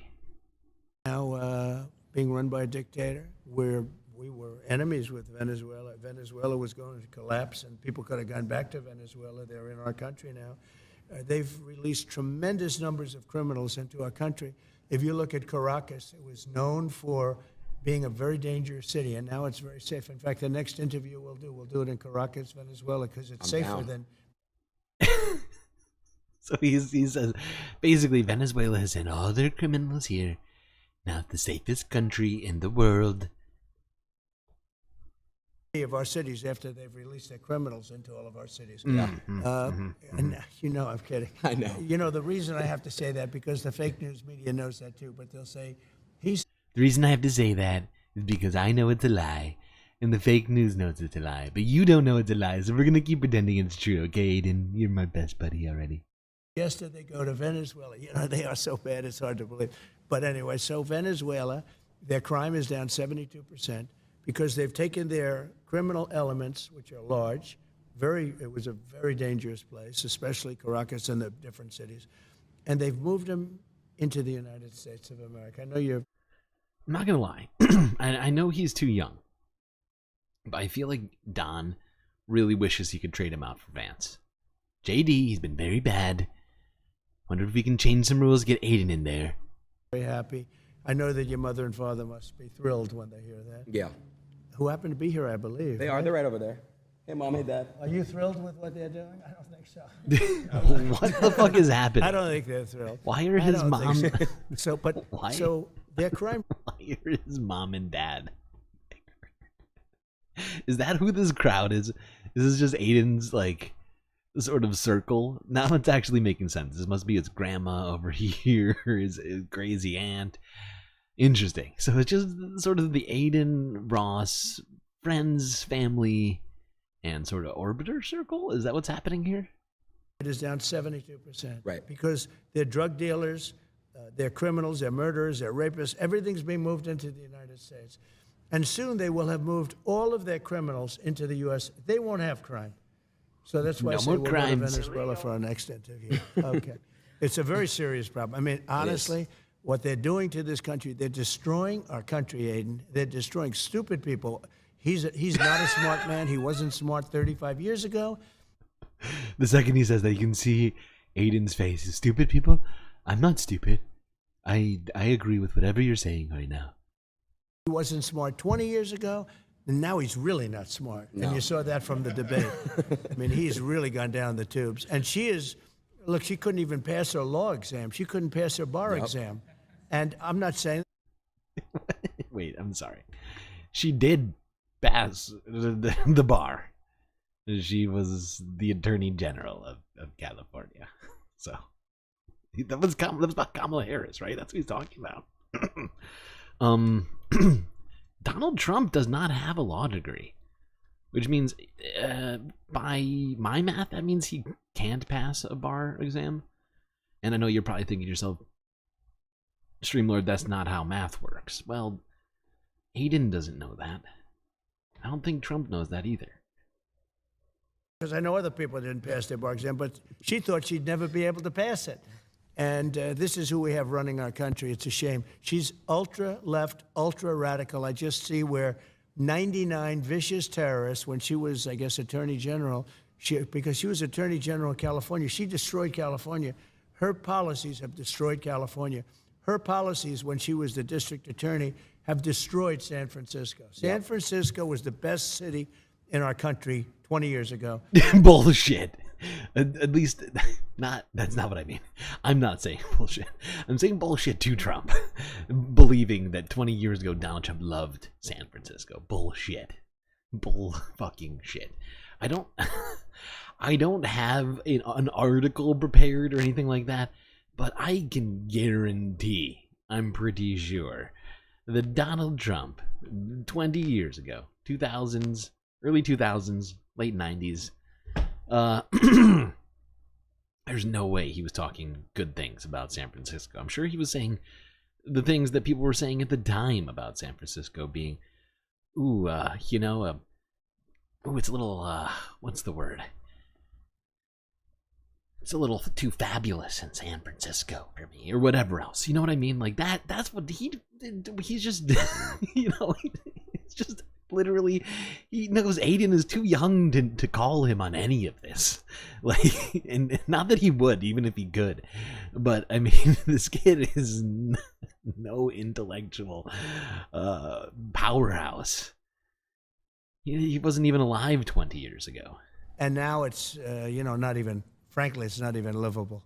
We have to bring our cities back. We're gonna have to focus on bringing our cities back. It's actually really sad. You know, I lived in California for a long time. Even Los Angeles, it's not safe. It's not safe. Everyone I know that lives in multi-million-dollar, you know, homes that do what I do, you know, content, they're getting robbed. You know, they're getting robbed. The police don't really, you know, they're not active out there as they are. The in some police other are getting states. robbed? It's really sad, and I agree. I saw a video in San Francisco where people just walk into a Louis Vuitton and an Apple store and just loot, and leave like nothing ever happened. Oh, it's no. crazy. They loot, and not only that, they have like $1,000 or $1,500 where she started, where she won't even prosecute if it's less than $1,500. Wow. So you see these people go in with like,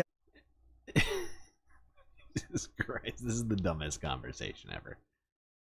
All right, we got to skip forward a little bit. We cannot watch this whole fucking thing. There's no way. I don't have it in me.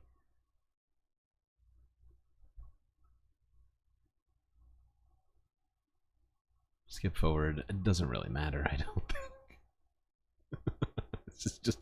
it's just a sea of stupid is what this whole stream is. they right didn't here. have time to do it because it was during the day, very public, and you'd see children with their legs cut off. horrible. Those initial scenes were so horrible, where a rocket landed in a little soccer field. Just terrible. All of that stuff would have never happened. And You're just talking about the Golan Heights? That never would have happened if Donald Trump was president. Never would have happened. Golan Heights would have been protected. Get it stopped fast, by the way. We'll get it stopped fast. There's no games.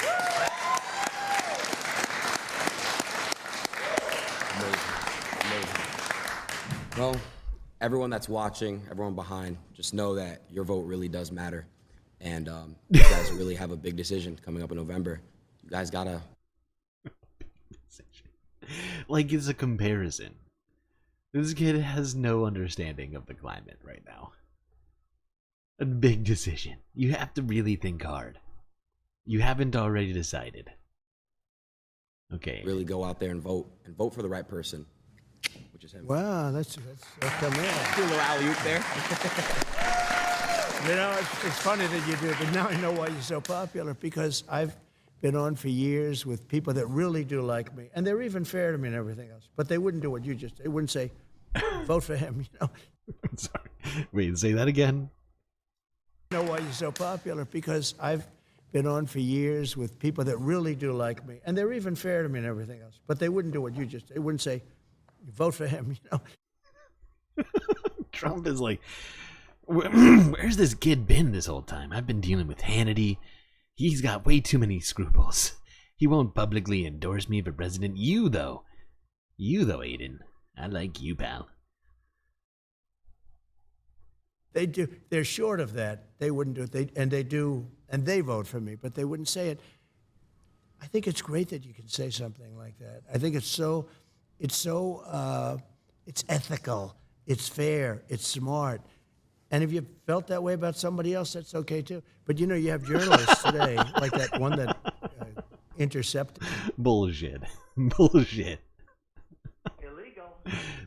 There's no way if he had said vote for Joe Biden just now, that's what he would have. I mean, literally, that was like a booby trap. I walk in and she starts saying, "We got to start a meeting." She didn't say, "Oh, thank you very much for being here." No. Just like the worst. And did he clip that? Did somebody, who made this? I think somebody cut something. Either my fucking Wi-Fi just fucked up, or I don't know what just happened. He's talking about the National Association of Black Journalists. Is that what he's talking about? It was not a trap, dude. It was pretty clear what was at least going to partly happen when you get to suggest somehow that if it was a trap and you didn't see it, then wow, just wow. Come on. If I owned that network, I would fire her so fast. It was so inappropriate. So inappropriate to ask me questions, not to say hello. How are you doing, Donnie? I have feelings too. Okay, I want small talk. Why do we always have to talk about the issues? The issues are boring. Did you ask me about my golf game that I played earlier? No. I actually, once you sort of walk out, then you put the guard up, and you actually give less information than what you would have if they did it with sugar, right? But she doesn't know about sugar, that one. That was sort of terrible. It became viral. What is the #1 viral? Yeah. The number one viral. The number one viral. Good. They were really good. Oh my god, Trump really doesn't understand the internet. The number one viral. I know how the internet works. Yeah. And it was the question that was viral. I think my answers were sort of good. They were really good. I think they considered to be, I can't brag, but they were considered to be very good. But the level of hatred and craziness, and you don't know, is that from the head of the network? Or is that from her? Is that from that? But yeah, because that's how it goes. The head of the network writes all of the questions for these interviews and then passes them down. That's how it works. Because the head of networks, they're always doing all the hard work, going out there, finding the stories. ABC, I've said for a long time, ABC is one. You have George Slopadopoulos. I don't know if you know him, but he's a nasty guy. You sit down. It's too old of a reference for even, for Adin here. I know it wasn't that long ago, but even for George, I think you can see the blank look on Adin's face here. He has no idea what that reference is. George Papadopoulos, who is that? Yet to Biden, he interviews Biden. I said, there's no way that Biden can handle this guy if the guy is like normal, right. like he normally is. Yeah. He was so nice to Biden. He asked him and then when Biden couldn't answer, he started laughing before Don even said the word that was funny. It's supposed to be funny. He was so nice to Biden. He asked him and then when Biden couldn't answer, which he can't answer most of the questions because he has no clue where he is, Slopadopoulos is giving him the answers. He's giving the question. And isn't it true that you really don't want to see war? Isn't that true? Yeah. No, the whole thing is crazy. Anyway. I want to real quick talk about one thing. It we was go. super important to me when I saw it. Censorship. I don't know if you saw what Elon had posted. Elon basically showed, if you were to Google Donald Trump about a week ago, all you see is Kamala. That's all you see is Kamala. Cool. It's crazy. Google was really illegal. Google, the very worst. Replacing me with Kamala Harris. Unacceptable. Trying to push her.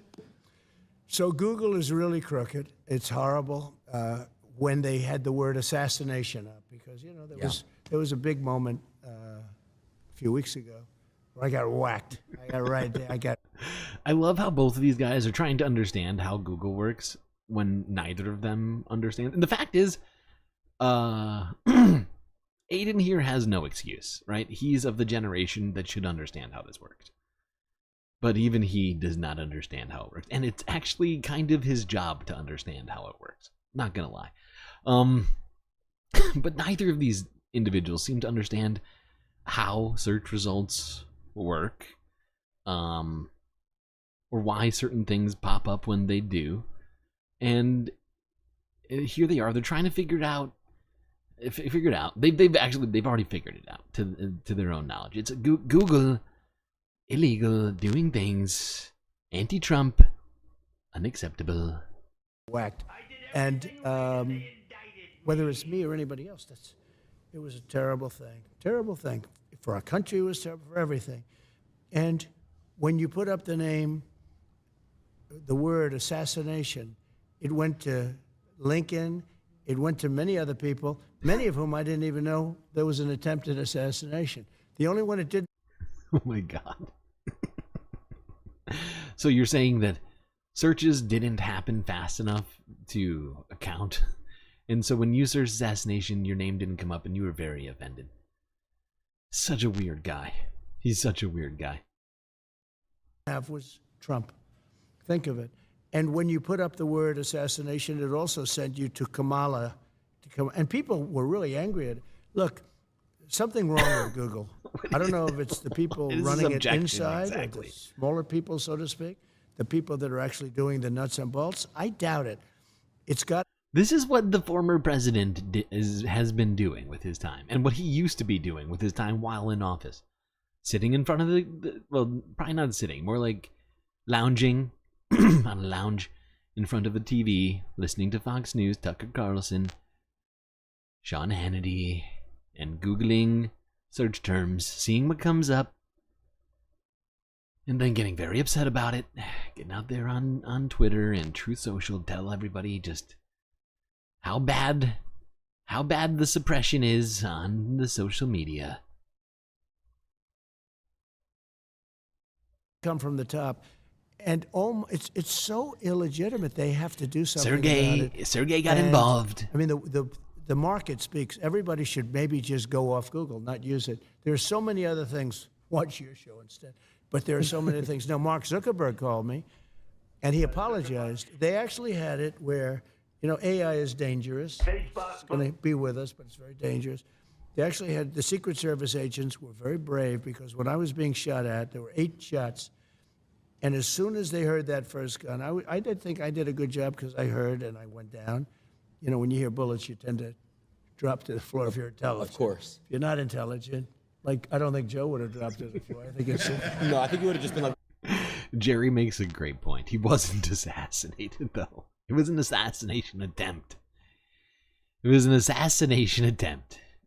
But for him, it was an assassination, okay?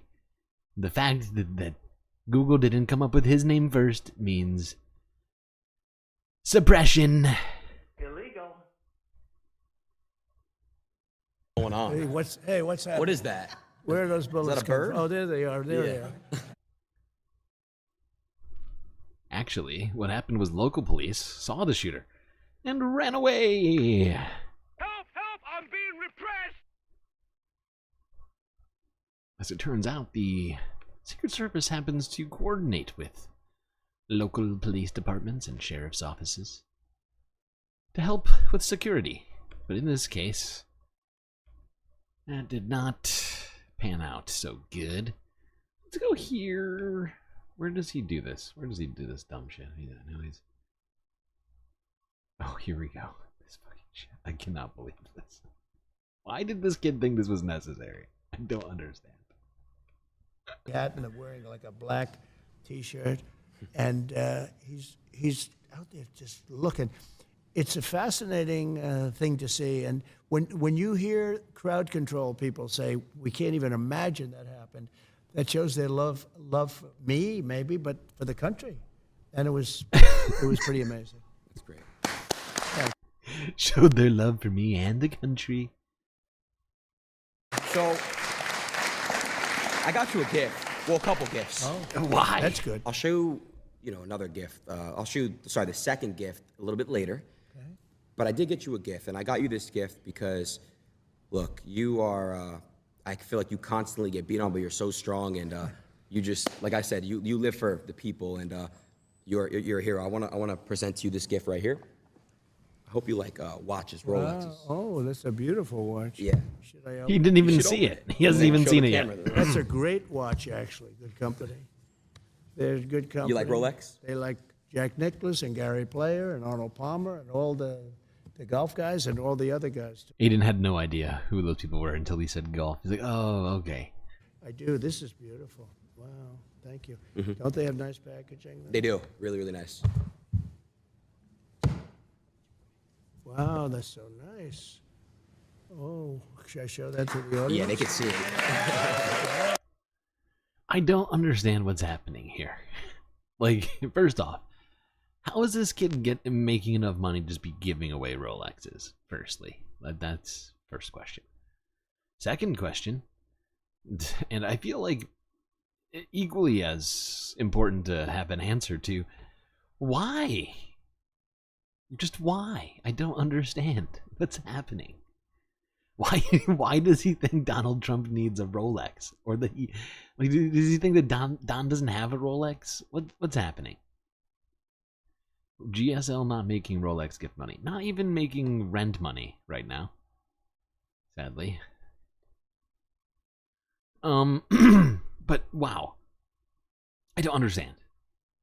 Nobody gives Don gifts. He's always talking about how much fucking money he has. Why would you give him just a random Rolex?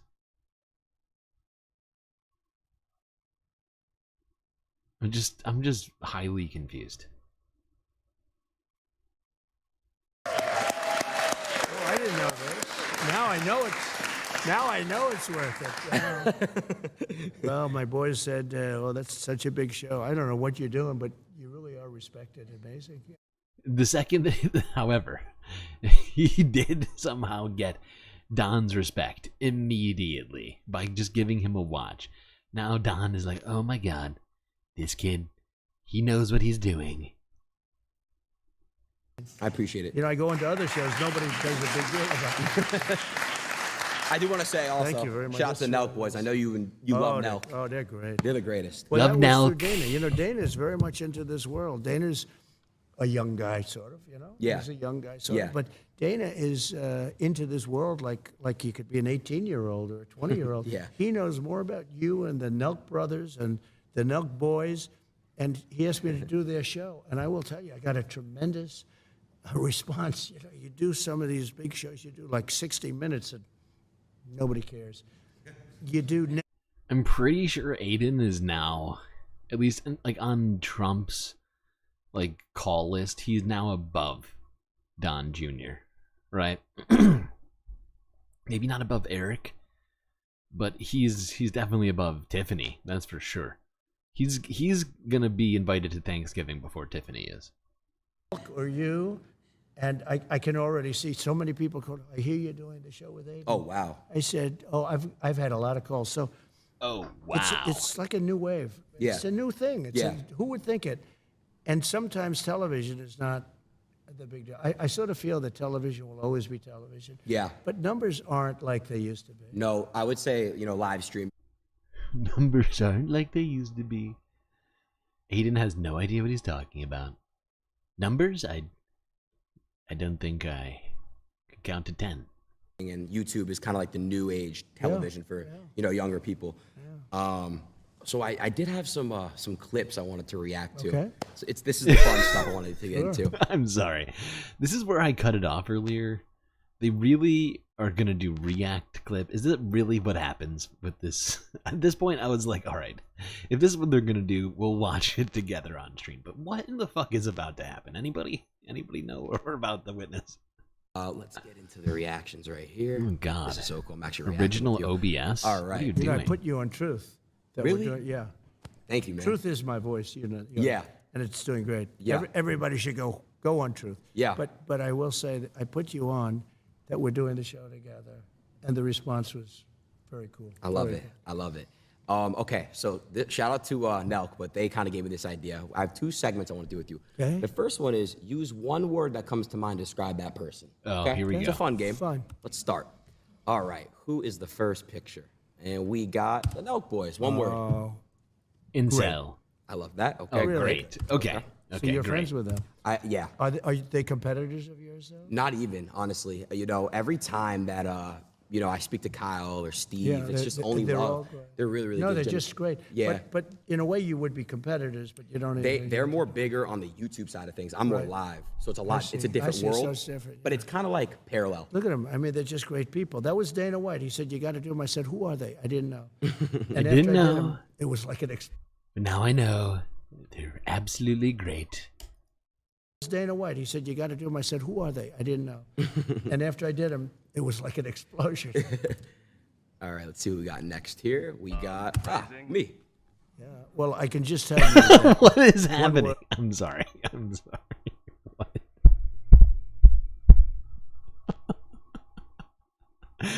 Really, Adin? I don't understand what's happening, dude. Are you feeling okay? You're doing this right now, huh? Okay. Weird choice. Would be outstanding. My sons told me about you, and you know, they told me about how big Dad, you know, my Baron. Yeah. He said, Dad, he's really big. I said, yeah, but what about else? He said, he's also a friend of mine, right? Yeah. But big stuff, Adin. So I just have to say outstanding to do what you've done at a young age, and I know how old you are. You're young. Seriously. My suit is older than you are. How old's your suit? I don't know. I don't know why that prompted a clap from the Adin audience, the audience, the Adin audience. But it was a weird time in my opinion to clap. Woo! Old suit. Thank you, Mr. President. All right, let's see who we got next. We got you. What the fuck is happening?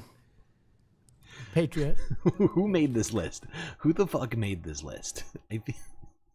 Who was given the responsibility of making this goddamn list? Why is he? Even Trump is like, what's happening here? I'm confused. You want me to describe myself? I need more words than one word. Okay. Hold on, I didn't even hear what he said. What did he say? Patriot. Patriot. Okay. Joe Rogan. Interesting. He really is. He's an amazing guy. He's a very interesting guy. Interesting? That is a stretch. Joe is not interesting. He's not even close to being interesting. He sometimes finds interesting people just by accident to talk to, but interesting is that's not the word that would come to my mind immediately. Immediately, if not sooner. Mr. White. Oh, well, he's a fighter. I'll tell you, that guy, he fights. You wouldn't want to have him against you. A little bit true with all of these people that you're showing. There's a good one.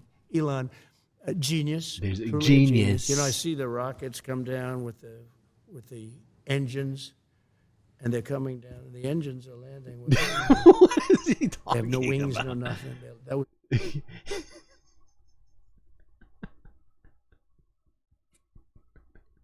He's just describing a time that he saw a rocket one time, and Adin is eating it up. He's like, really?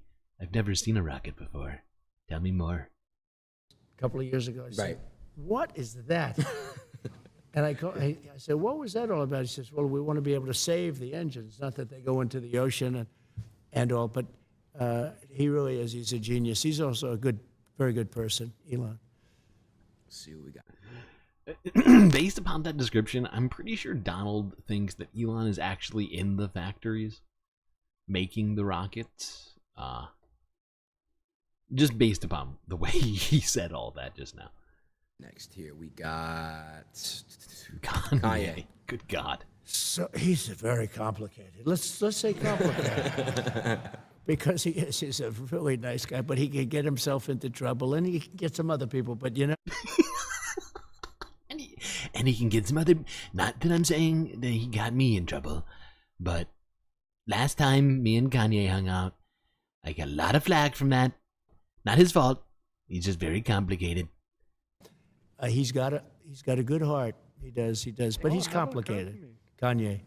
Interesting. Just crazy enough to work. Fake, but oh, in all fairness, wow. Look, but she knows it. She's got a thing going. Illegal. It's a good thing. She's a good thing for her. But there's a certain something she's got. She's got a spark. That's pretty amazing, actually. She's got a good spark. Where did that come from? Suddenly, he switches vibes real quick. Fake, but it's got a real spark. Sparky fake person. Fake is sparky person.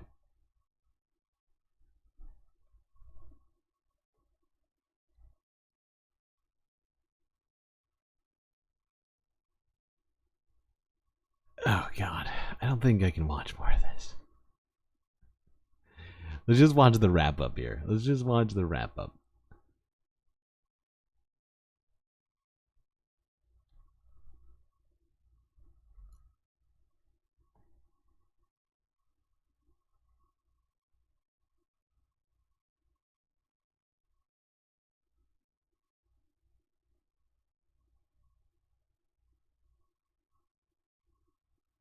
Real quick. You go full screen on the OBS, and then you should have the live view or the IRL. You kill it. You make it kill it. Oh, it's great stuff. I don't know if I have enough time.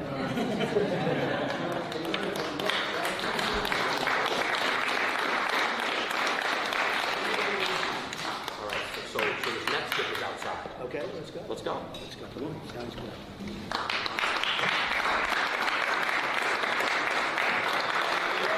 Gotta go outside.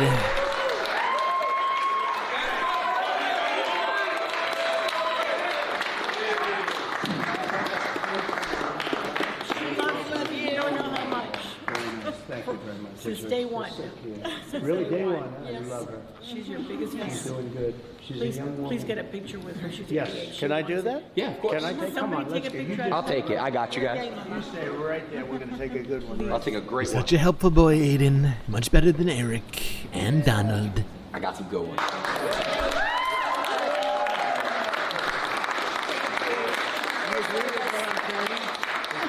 think so, right? No, she does. Huh? I'll bet she does. She's Probably tougher than I am. Have a good time, everybody. See you tonight. Yeah. So what's your good side? What do you like walking on? What side? What's your good side? Yeah, you look good from both sides. Yeah, it doesn't really matter. Wow. Adin Come on is outside such a with the truck. weird guy. Yeah. This will be By the way, do you like my buddy Felix's shirt? My buddy Felix. Chat. No, this is ridiculous, chat. No, chat. No, you don't understand, chat. Everybody listen. No, not Felix. No, chat. You don't understand, chat. I love that. Felix, by the way, Mr. Trump. That's fantastic. Wow. Yeah, you got the grills on. I like that. Hey, I know. That's what I noticed. I noticed the grill. What the fuck is that shirt? Thank you. Congratulations. All right. Well, you can already see the gift. Yeah, I can. Wow. You can't miss it. That's an Elon. It is an Elon. Wow. Shout out to Mr. Musk. That's beautiful. Oh, here it is. That is beautiful. Here. Am I gonna close the door really quick? Just I want to show the wrap. Donald Trump is genuinely in awe. He is so Elon. excited. It is an Elon. Wow. Shout out to Mr. Musk. That's beautiful. Hey, that is beautiful. Am I going to close the door really quick? Just I want to show them the wrap. Sure. Check out this wrap and let me know your honest thoughts. I think it's incredible. I think it's It's absolutely perfect. You know what they perfect. did? AI. What Google did is they took, or they let it happen. See the Secret Service agents here? Yeah. They're angry. They put smiles on their face. Right. You heard about that? Yeah, no. That's just terrible. Yeah, I know. But that's how easy it is to manipulate everything. It's a little bit scary. Yeah, it is. It's very scary. We need like a system where we can quickly. Wow. Okay. And to wrap this Adin discussion up here, let's go to this. This was suggested by a disgruntled viewer.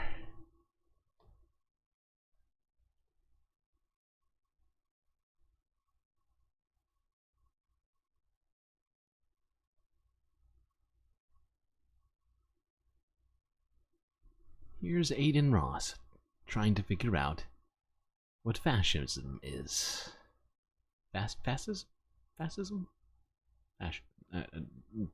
We'll see. Let's go. What does a fascist mean? Wait, what just happened? does a fascist mean? Fascist.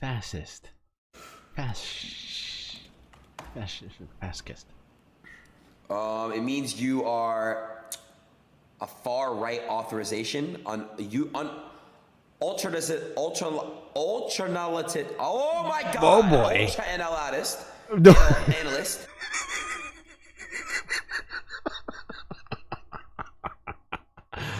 Oh my God! Oh, this poor kid. The education system has really failed our country. Far right authorization on ultranationalist. I feel bad laughing at that. Ultra-analyst. Ultra-analyst. What is ultra? Is that? It's him trying to read the word ultra-nationalist. It's not that difficult of a word. Not gonna lie. Political ideology movement characterized by dictator leadership, centralized autocracy, militarism, forcible.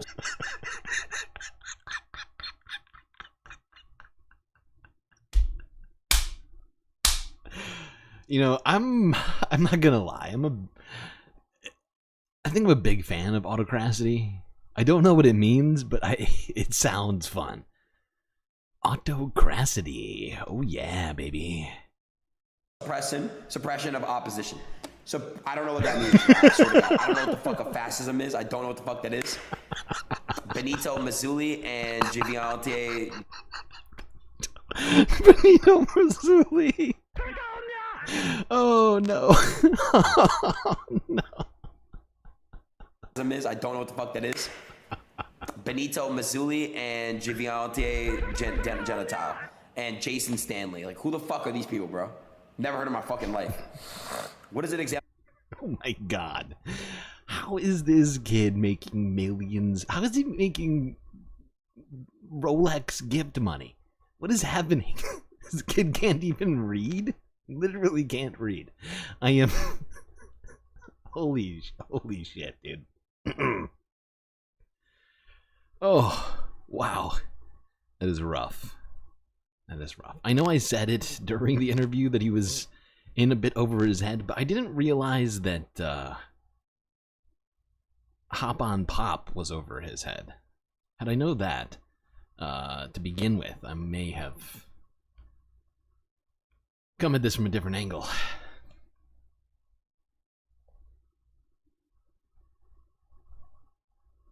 Okay, got a couple more things to talk about before we take our first break somehow, even though we're 2 fucking hours into this stream already. I'm sure that bodes well. Where are we? All right. Let's go here. This was actually after the Adin stream, where Donald held a press conference inside of Mar-a-Lago in the flag room.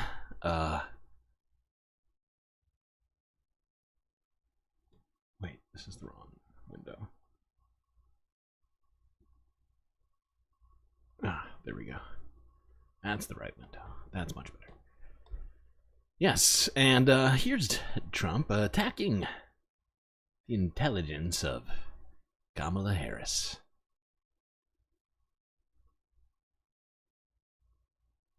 But Adin, smart guy. What in the fuck is happening? Oh my God, that might be the most annoying thing I've ever seen. Oh my God. Alright, I want to show you something that's really bugging me right now. Okay, you see this? You see this? So you see the bar here? If I click here, instead of going to the next video, what it does is, oh, it just did it again. It opens up kick.com/Adin Ross. This is why I hate this. This is why I hate this feature, quote unquote. It absolutely just, oh, stuff like that. And you know, whoever's in charge of this knew to put it there. Just to be an asshole. Okay, there we go. Fixed it. Here we go. Flag room, Mar-a-Lago. We have somebody that hasn't received one vote for president, and she's running, and that's fine with me. That's fine with me. But we No were big given deal. Joe Biden, and now we're given somebody else. And I think, frankly, I'd rather be running against somebody else. But that was their choice. They decided to do that because Kamala's. I feel like there probably was a script that was written for this supposed press conference here. I don't feel like that was in the official draft. I think he went off road a little bit there. But he does not sound super excited about the somebody else. He sounds a little disappointed, not gonna lie. Record is horrible. She's a radical left person at a level that nobody's seen. I haven't recalibrated strategy at all. It's the same policies, open borders, weak on crime. I think she's worse than Biden because he got forced into the position. She was there long before. She destroyed San Francisco. She destroyed California. Suddenly Donald Trump really cares about San Francisco. As the AG, Kamala, who, by the way, is worse than Biden. And she's actually not as smart. Okay? She's actually not as smart. She's actually less smart. That's Interesting. hard to believe, isn't it? It is hard to believe. I don't think he's very smart either, by the way. I'm not a big fan of his brain.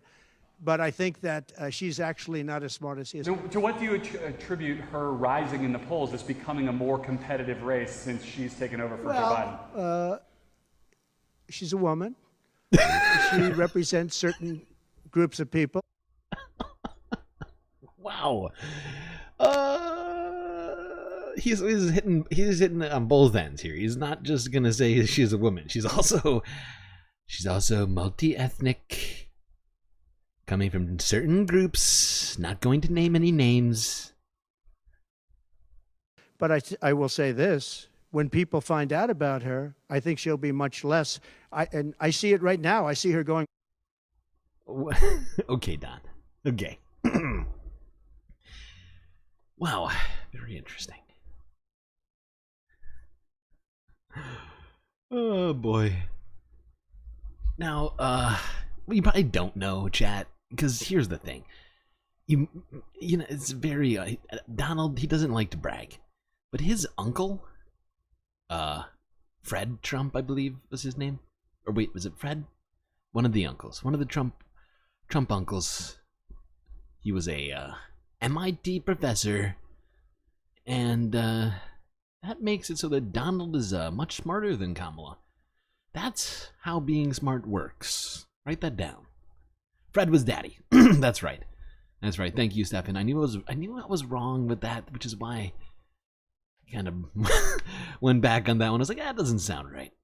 But yeah, I know that one of Donald Trump's uncles went to the famous MIT, and regardless of how much studying you do, smarts are completely inherited.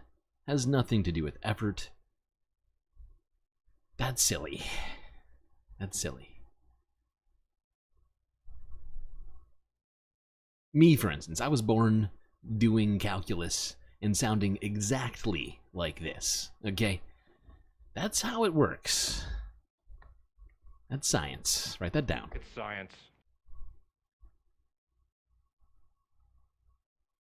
The fact is if you go by Trump's own credentials, that's what I'm trying to avoid. Because if you go by credentials, Donald Trump is clearly dumber than both Kamala and even Joe Biden, I think. Even though Joe Biden currently is in the throes of decline, at least before that, he was definitely smarter.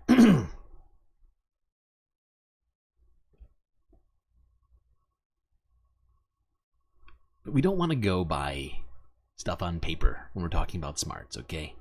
That's not how it goes.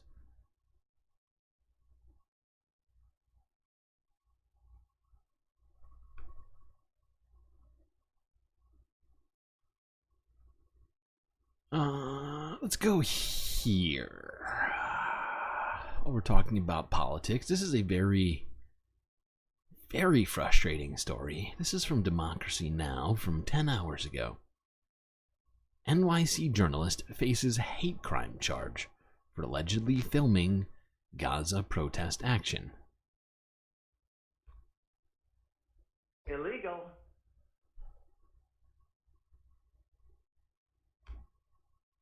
Press freedom groups are raising alarm after New York police arrested a local journalist named Samuel Seligson and has charged him with 8 counts of criminal mischief with a hate crime enhancement, which is a felony. Police also raided Seligson's home twice over the past week. They're accusing him of traveling with pro-Palestinian activists who hurled red paint at the homes of top officials of the Brooklyn Museum in June. The Associated Press reports the complaint describes Seligson as a participant in the crime, but a law enforcement official told the AP he was not directly involved in the spray painting or property damage. He is a video journalist who's contributed footage to many news outlets. The Committee to Protect Journalists has criticized Seligson's arrest. Catherine Jacobson of CPJ said it's really important for authorities and the broader public to understand and differentiate the difference between protesters and journalists. Quote, the Freedom of the Press Foundation warned Seligson's arrest as an attempt to criminalize journalism. On Thursday, I spoke to Samuel. Good point, Bob. Red paint can never be fixed. That's how science works. There's no compounds or chemicals that would remove paint from the surface such as that. It's science. Seligson's lawyer, Lena Whiddy, and began by asking her to describe what actually happened. My client, Samuel Seligson, is a 32-year-old independent videographer. He is being charged with 8 counts of criminal mischief, as you said, with a hate crime enhancement. At this stage, it's not clear that the state has not provided any evidence that he was involved in property damage and that he was involved in any way beyond merely being present. If that is in fact the case, that is obviously consistent with his role as a journalist in documenting protest activities. Sandblasting. I mean, sandblasting is a little bit extreme.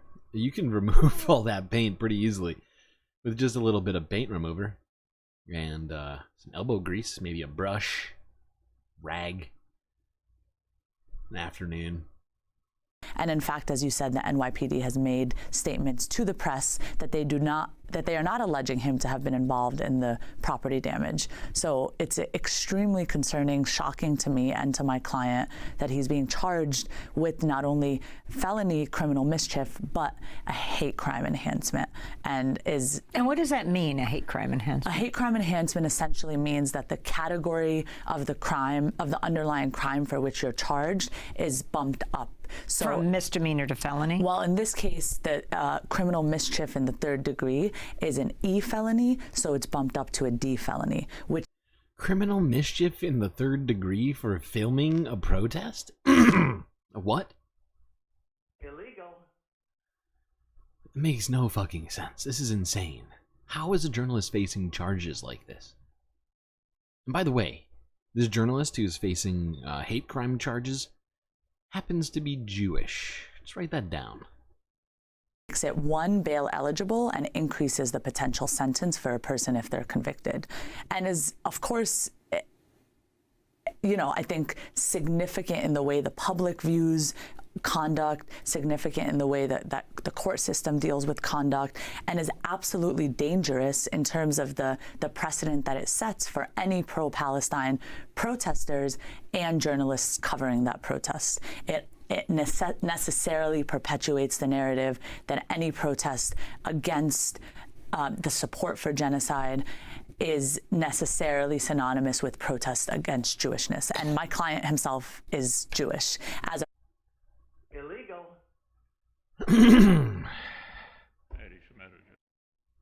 Eric Adams is a corrupt cop who runs all of New York City somehow. Many other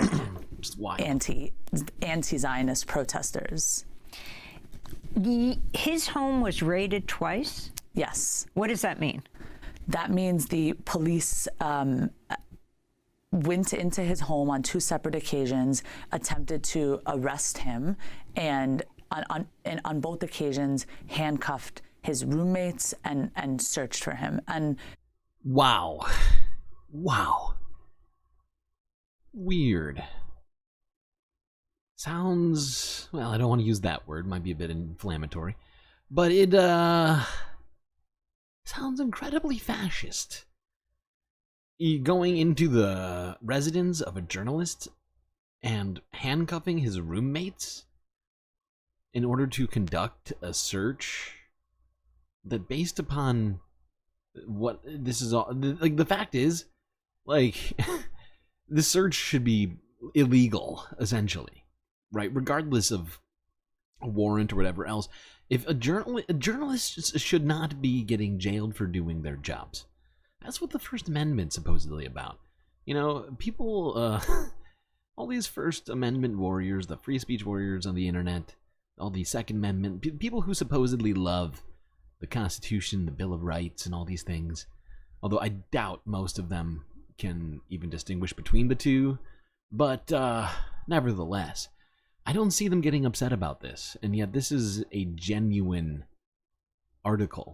example of the destruction of the First Amendment. On the second occasion, we had already arranged a surrender with the NYPD, and he had planned. I had been in touch with the detective on the case, and he had planned to turn himself in. And yet, a second raid was executed on his home.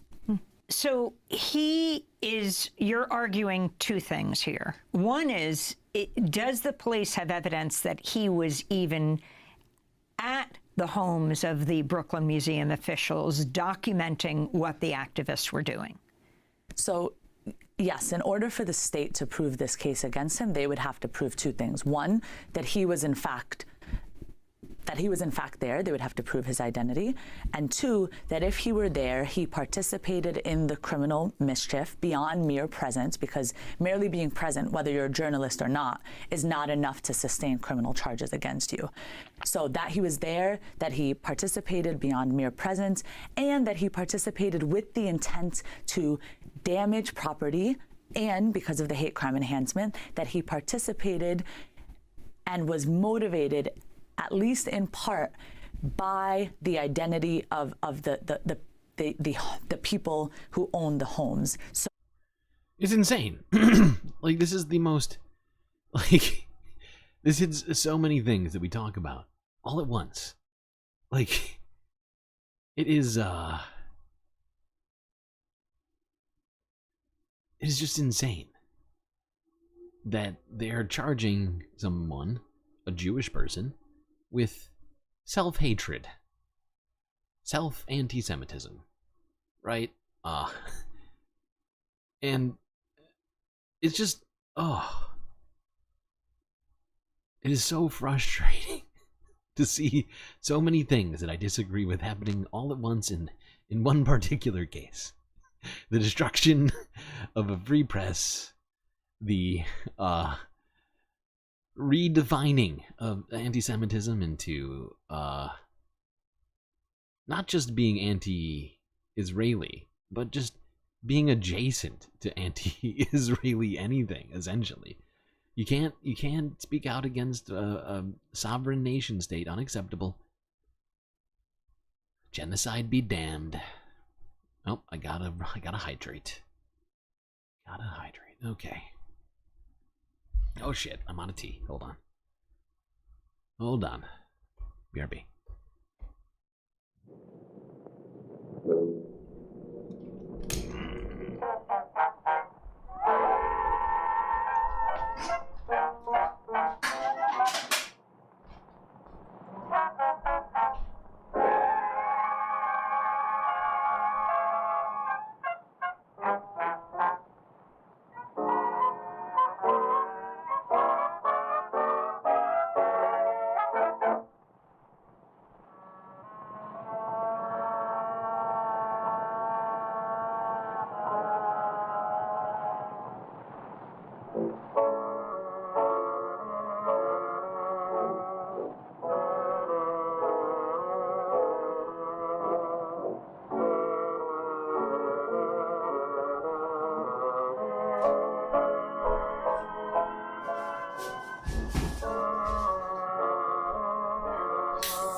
Okay. I'm back.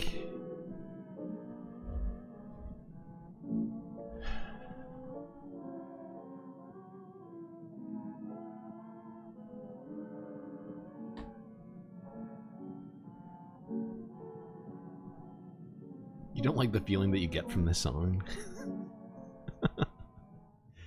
I'm sorry if that song makes you feel things that you don't want to. Okay, let's go here. Actually, wait, I think there was a second part of this that I wanted to listen to.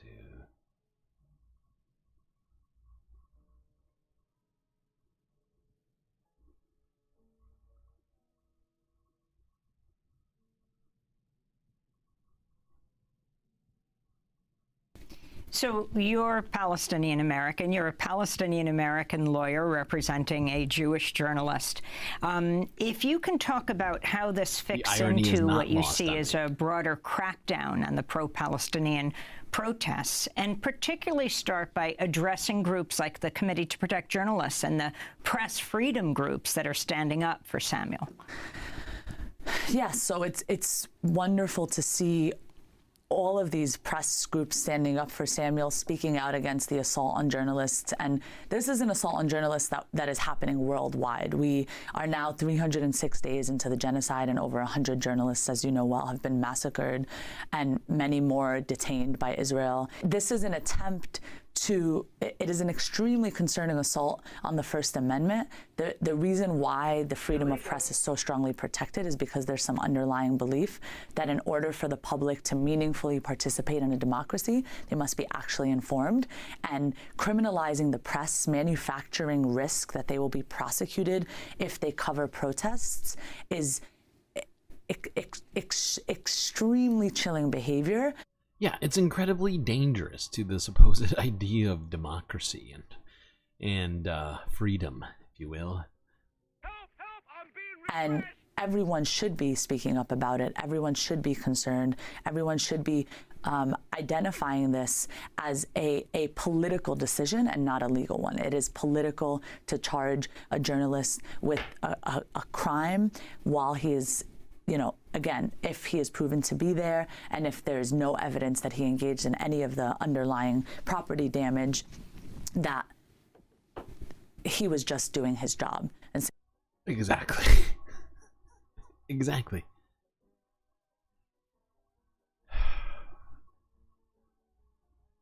Documenting protests as a journalist. Illegal. And specifically, anti-Israel protests. That's the main problem here. Clearly, somehow that's where we're at. Okay.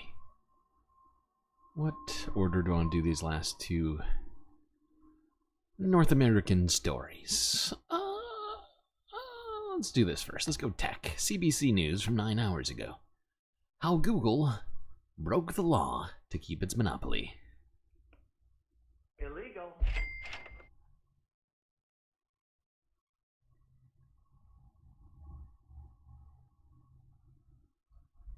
Google is the biggest search engine on the planet, and it's not even close. You know what Google's global market share is on search? 91%. You know this, I know this, because I don't even search for things anymore. I Google things. Just Google it. Just Google it. Google it. Google it. Google it. Please Google it. Google is free. Google it. But in the United States, where Google just lost a landmark antitrust lawsuit, a judge has decided it became the biggest and the best by cheating, by breaking the law. A federal judge has found that tech giant Google broke antitrust laws, acting illegally to maintain a monopoly in online search. So yes, Google is a verb. Not always for the better. This is Lemon. You mind if I Google myself in your office? Sure, Tracy. Can I use your computer? How else are you gonna do it? And it hasn't played fair. But here's the thing that'll really blow your mind. Google's closest competitor in the US right now, Microsoft, you know them, right? Second most valuable company in the world, market cap over $3 trillion. They created Bing. Okay, well, I guess my work here is done. I'll let Bing take over from now. Their market share, just 7%. And what most people don't understand is just how far Google has gone to force its competitors out of the picture, how many billions of dollars it spent to do it, and how utterly hopeless it all was that Microsoft once offered Apple 100% of its search ad revenue to dislodge Google as its default search engine, and Apple said no. More. Wow, that says a hell of a lot. Tells you just how much money Apple has made from its incredibly cozy and apparently illegal relationship with Google has given them that Microsoft could offer them 100% of the revenue from search on Bing. They said, nah, dude, fuck that. We're good. Later. Google is a very dominant search engine. In the judge's words, Google is a monopolist and it has acted as one to maintain its monopoly. I'll show you how. The entire case against Google revolves primarily around one thing: the absolutely immense advantage you get when you're the default choice. And I'll show you what I mean. So if I open up a tab here and I type in a question just directly into the search bar, it doesn't really matter what I type. What does a giraffe look like? You'll see right here, it says Google search. I didn't tell it to search on Google specifically, and I never told my browser that I prefer Google. It just kind of assumes that I'm a Google guy. The same is true if I go to Firefox. Pretty sure you're using... What does a pig eat? Again, search with Google. It's still defaulting to Google. If I use my phone's default search widget, I can notice right away that it's going to query Google. Even Samsung's native search widget, if I click it right here, Google, I can see it's taking me to Google. Follow the rich way, man. The same is true on all Apple devices, iPhones, Macs, laptops. If you ask Siri a question, it's checking Google. Just about the only place Google isn't the default choice is on Microsoft's Edge browser, where Bing is king. And the point here is that Google's search dominance has become virtually impossible to challenge because of this highly prized default status. Defaults are hugely important because even though they're kind of easy to change, you can go into the settings and change your default search engine or change your default browser on your phone or your computer. A lot of people don't do that. There is an entire branch of behavioral economics devoted to what's called default bias, how consumer choice is heavily influenced by how those choices are presented or not presented at all. And in his decision, the judge notes this bit of expert testimony. The vast majority of individual searches or queries are carried out by habit. That is to say, search is so integrated into our lives. Like we do it without thinking. Most people might not even stop to consider that there is a default search engine at all. And Google counts on this. Google's own behavioral economics team wrote in 2021, inertia is the path of the least resistance. Yeah, so they're very aware of the psychological effect of you not having to do any effort. Google knows that you're very, very lazy, and you don't like changing things if you don't have to. And Google counts on that, because that's why it's worth billions and billions and billions and billions and billions of dollars to them every single year to maintain these sorts of monopolistic practices and relationships. But Bob, I mean, make a good point. Why try and replicate what Google has? I mean, it's a good question to ask because there's a lot behind it.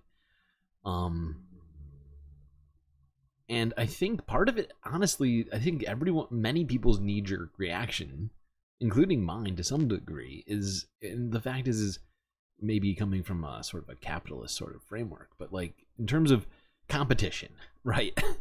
Like the lack of it doesn't feel good, right? When you really start analyzing just how much power Google has due to this sort of monopoly they have on it, it makes me wary. And I think it makes a lot of people wary, right? Especially with the system that they have, the kind of power that they wield is pretty scary when you really start like kind of breaking it down.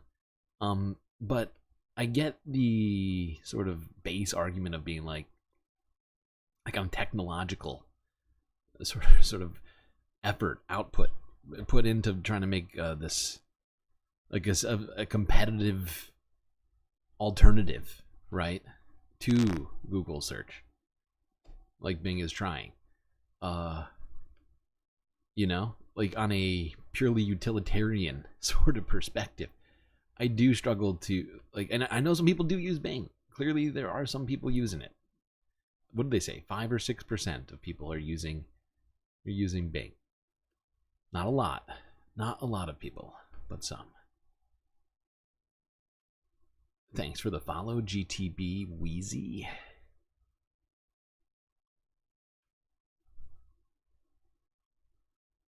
But I think it really is, in terms of the sort of, from the framework of market forces and monopolies, that's where I get concerned about all of it, honestly. Not because I feel like there needs to be a better alternative to Google search, right? Honestly, it's not. That's not the reason. It's really not. I would probably also continue to use it due to inertia, because I've been using Google search pretty much my whole life. I mean, Google existed when I was still in, Jesus, was it middle school? How old was I when Google started? I don't know. I was young. Let's just say that. So, you know, like I wasn't planning on switching. I just, you know, concerned about their fucking power. Now let's talk about this to end our sort of North American coverage here. You remember when Google was a new kid in town? When they were competing with Ask Jeeves? GSL was never young. Okay, that's true. I am 10,000 years old. Sometimes it feels like 10,040. But yeah, I'm also timeless. I have no real age. That's just facts. I don't want reality. Okay, let's go here. Because this is, you know, this is one of those things that has been going on. We don't really talk about that much, but has absolutely been going on in the background. We've been seeing all sorts of stories on this. We just don't have time for it all the time. But this one definitely made it on the list today, as apparently, according to authorities in New York City, they have now carried out one of the largest marijuana seizures in NYC history. Arguably the greatest work of nonfiction of the 20th century. I disagree. First breaking news, one of the biggest seizures of marijuana in New York City history happening right now. It is taking place in a warehouse in Queens. The building's on 2nd Street in Astoria. Members of the NYPD and the sheriff's office are going through boxes. They say the drugs have a street value of more than $5 million. Police became aware of the drugs before dawn this morning while responding to a report of a robbery at the warehouse. They recovered over 100 pounds of cannabis flower from the individuals. When they realized they were taking the product from this location, they observed many different pallets, as you can see behind me. For fuck's sake. If the marijuana... You know, weed's supposed to be legal in New York State, but this is now the second story we've seen about this sort of thing happening in New York City over the last couple months. Makes it really feel like it's not legal. But the fact is they're selling licenses to people. Essentially, you have to already have a bunch of legal money to go and get a legitimate dispensary license, and most people can't afford it. So people are getting into the business through black market means, and you know, it's this fucking ridiculous web of state and federal regulations, and it's just leaving you know, I feel like it's just leaving people in shitty situations, you know, and it really is just the way that they've set it up, the way I looked, because I looked it over when it all kind of came to fruition in New York State. And, you know, it just seems like it's set up for rich people to get in on it, right? For multinational corporations to potentially get in on it. Stuff like that. It wasn't ever so that people who, I don't know, say were adversely affected by the criminalization of weed in New York State could benefit. Stuff like that. You know, it's not that's not how it's set up. Sadly, but surely.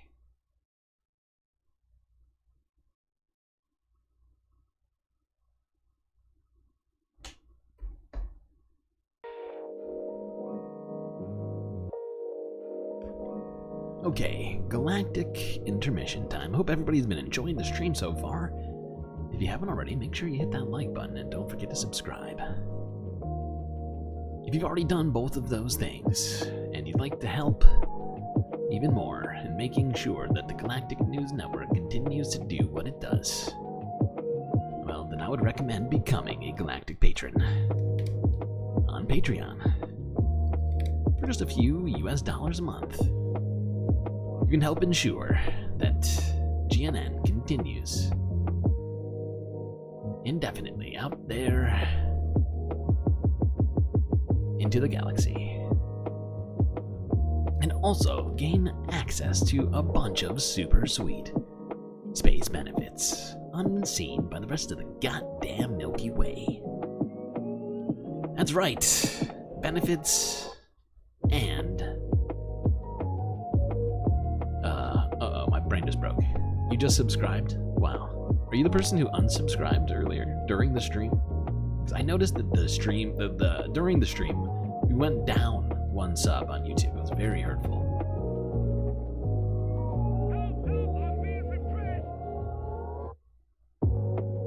Anyways, what was I saying?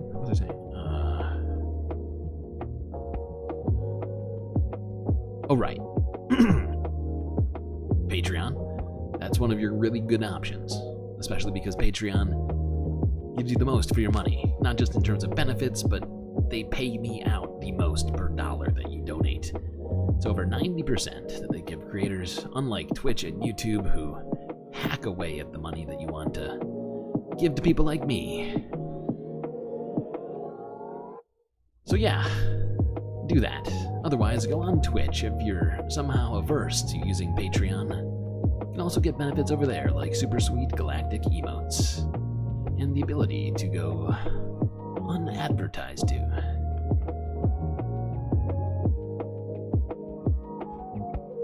Alright chat, enjoy this break. Grab yourselves a snack, and I'll be right back.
You tried finding IP addresses through chat.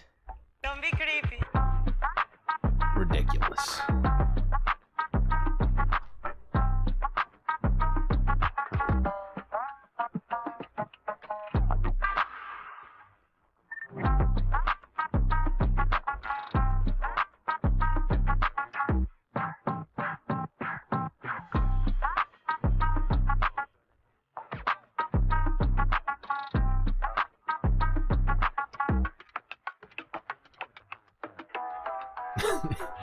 And now chat is rising up against So Life. Alright, everybody calm down.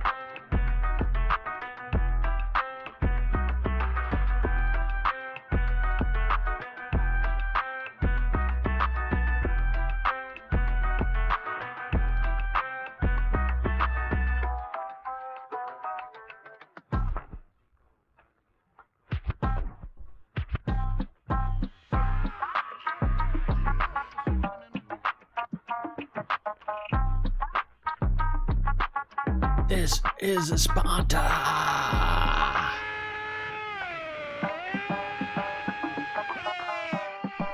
Ready the Second Amendment?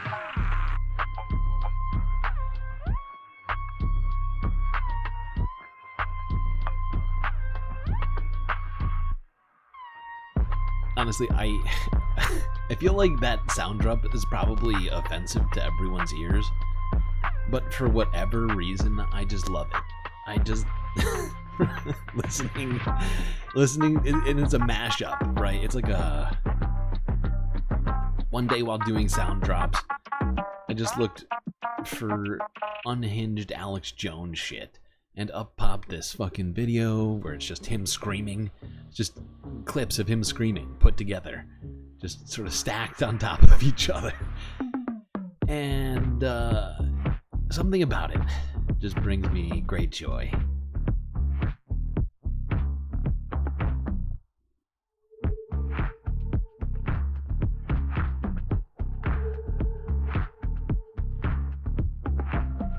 It's quiet enough? Oh, that's good. I wasn't sure.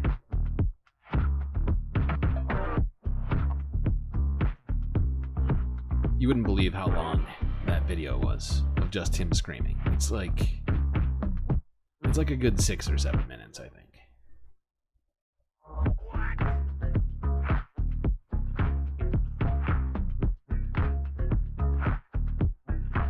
Turn the frickin' frogs gay. Oh, these goddamn liberals out there. The fluoride in the water.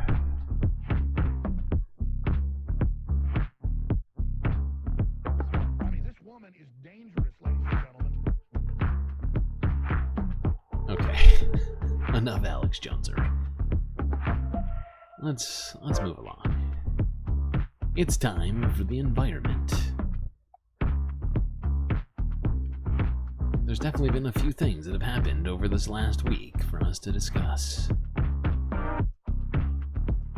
Some of you may have seen. Can't help it. It's the week ending report. We must, at least to some degree, wrap up the week. Remind ourselves of what's happened.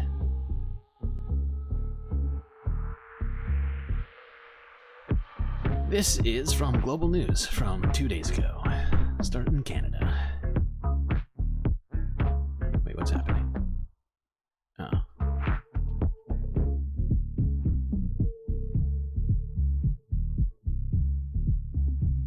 So yeah, let's go to Global News 2 days ago. BC landslide. Communities and wildlife face danger from pulse of debris flowing down Chilcotin River. That's right. The massive hillside that collapsed into the Chilcotin Now to an emergency River. order No, from the... Settle down. Finally gave way to the water that was hiding behind it, and Let's see what happened afterwards. We start with the impact of that rapid erosion of the landslide on the Chilcotin River. And while the worst-case scenario did not materialize, danger still exists from the debris flowing downstream. Grace Key is live in Hope with more on the risk from the Caribou down to Metro Vancouver. Grace? Yeah, we're just in front of the Fraser River where you can see behind me, you know, cars have been parking at this spot all day. Everybody wanting to try and get a glimpse of that debris that's expected to flow down. They are being met with signs all around the Fraser River, of course, asking people not to enter. You can see the debris starting to flow from the Chilcotin into the Fraser River on Monday and make its way downstream. That's the Chilcotin River, come through the canyon, that's where it joins the Fraser River. This was the scene by Tuesday with sediment following. In Lytton, logs were scattered across the river. Where they'll end up is the big concern. Slopes remain on. Now, the thing that I think that they got lucky on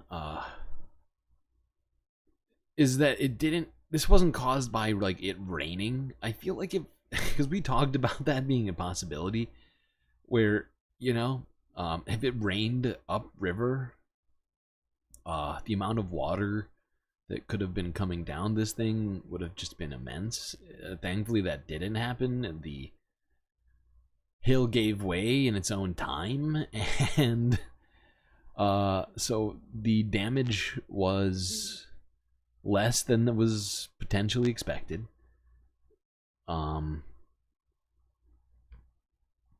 Although there's definitely still in the Fraser Canyon, debris is starting to make its way down the river, with some logs getting stuck in narrower spots. Erosion that happened as a result. Workers are keeping a close eye on safety. This is the narrowest point in the canyon on Fraser River, 33 meters wide. All that water needs to go somewhere, right? Further down the Fraser River, communities are taking precautions. New Westminster shut down its boardwalk, and in Hope, signs are warning people not to enter due to the flood watch. Wait till spring, because next year's freshet is higher than what it's going to be now. Okay. So we're not even going to be close to freshet. Water levels are not expected to be as high further downstream, but there is concern the push of the water will bring with it debris, and the mayor is concerned about possible dangers next spring. Okay, Chad is ignoring your gross comment. I didn't even see any gross comments from you, so I have no idea what that's about. I'm sure it wasn't that gross. Is that where the landslide blocked? Yes, that is where the landslide blocked the river. That is right. Eventually it did break, as you may have figured out now. And thankfully, the resulting river flow was not as bad as expected, but suffice to say, salmon, which are now spawning in this river, are a little confused for now. Hopefully that will sort itself out.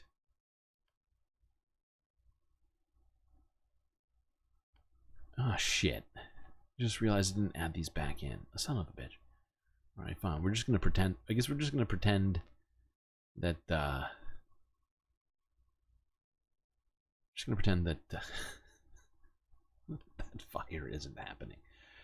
God damn it! I could have sworn I added these back in. Sometimes I fail myself, and you vicariously through me, and for that I am sorry.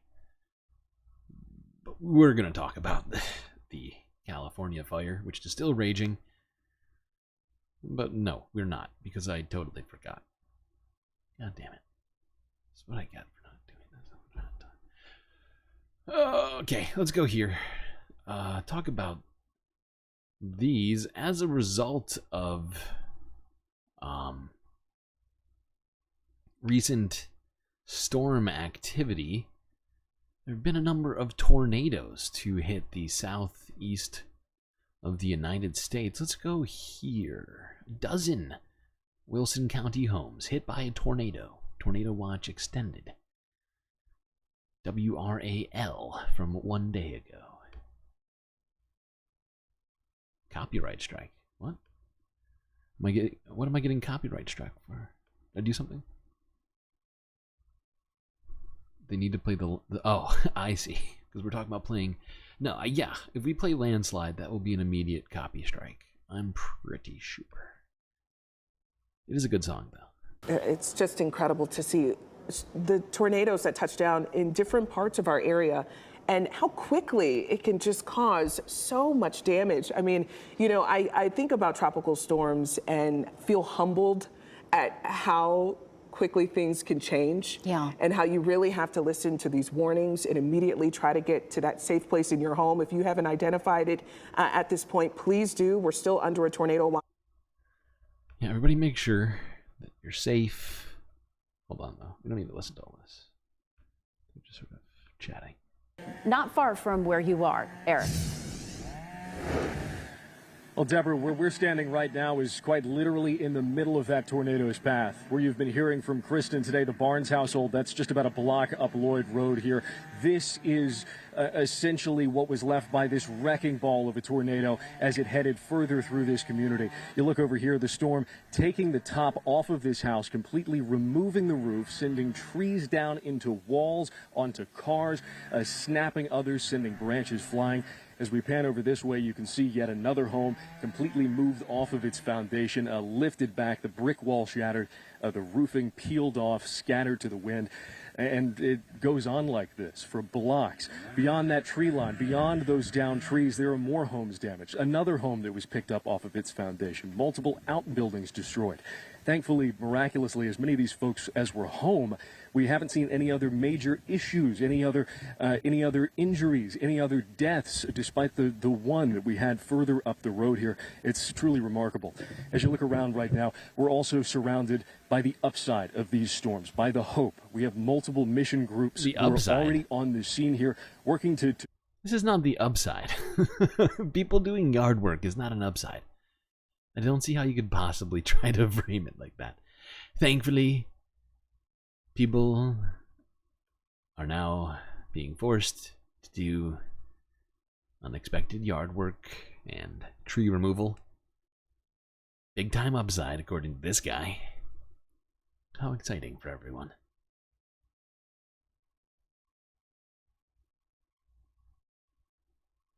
It's a weird way to frame that, not gonna lie. Okay, let's go to Canada real quick, where a storm went through the area, causing large hail to damage multiple buildings in Calgary. The damage from last night's storm is widespread. We can tell you that there's reports of broken windows, damaged vehicles, and of course torn up siding from the northwest to the northeast communities of Calgary. From what we've been able to see, the north and west facing sides of these homes were hit the hardest, with street after street of damaged siding. Also seen dozens of cars with smashed windows, windshields, and taillights. Plus, there's been flooding, adding to the damage with several stranded vehicles, although EMS say overnight no injuries were reported. Also been speaking with a lot of people, especially here in the Northeast. They say it's not their first time having to deal with this sort of damage from a summertime hailstorm.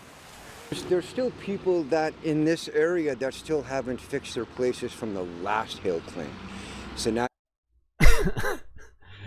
It sucks. It really does suck. You know, you're just trying to fix your place up from before, and then it gets blasted again by golf ball sized hail, going 100 kilometers an hour at your house. Pretty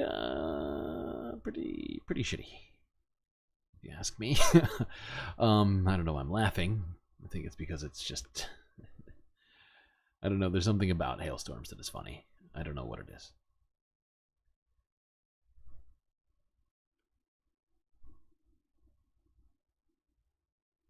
You pop their tire and rip the bumper off. So I guess, I don't know. It seems pretty intense hail to do that, but hey, I'm not the guy with the camera. But it does seem like that's what they were suggesting. Although I don't think that the tire was popped in that. I think it was just underwater, wasn't it? Just like underwater. Yeah, the tire's not popped. That bumper's just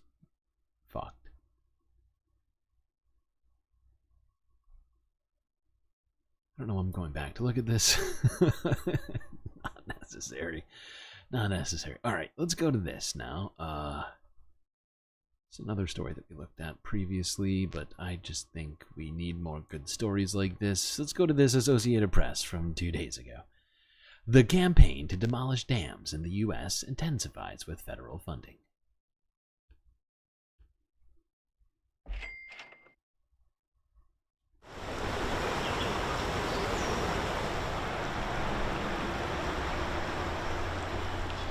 Part of this project, part of our watershed plan, is to remove the obsolete dams and create new habitat for native species like the hellbenders. So removal of the Shoals Mill Dam, following hot on the heels of the 2021 removal of the Wards Mill Dam downstream, is creating new pockets of hellbenders. This dam is a barrier between a downstream population and a thriving upstream population of hellbenders. We started by moving hellbenders, aquatic salamanders, from below this dam to get them out of harm's way. We actually... I love how salamanders get badass names like Hellbender. Who decided to name salamander that? Shit is wild. took them to a different site that we restored in 2021, the Ward Mill Dam Removal Project, and then the construction got underway. The dam itself will take just a couple of days to remove, but the whole process will be a couple of weeks. So yeah, this is a really good project that's happening, as many dams, thousands of them in the United States, are being either underutilized or completely unutilized. They are still blocking waterways, still causing nature to be drastically altered, because suddenly you have a big block of cement in the way, and fish and other wildlife can't do their normal shit. So these sorts of projects are absolutely necessary in our country. Okay, I have to cue this one up because we're only going to watch part of this. This is also something we watched before. This might be one of the last ones we watched that we've actually watched previously. Or at least close to it. Let's just, yeah, but... Hold on. No, wait. Alright. Where is this idiot? Oh, here he is. Okay, so...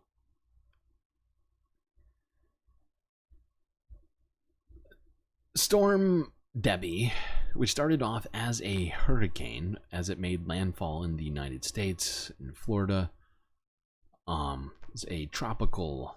is now a tropical depression, but started as a Cat 1, but was very slow moving in terms of how much distance it was covering on land.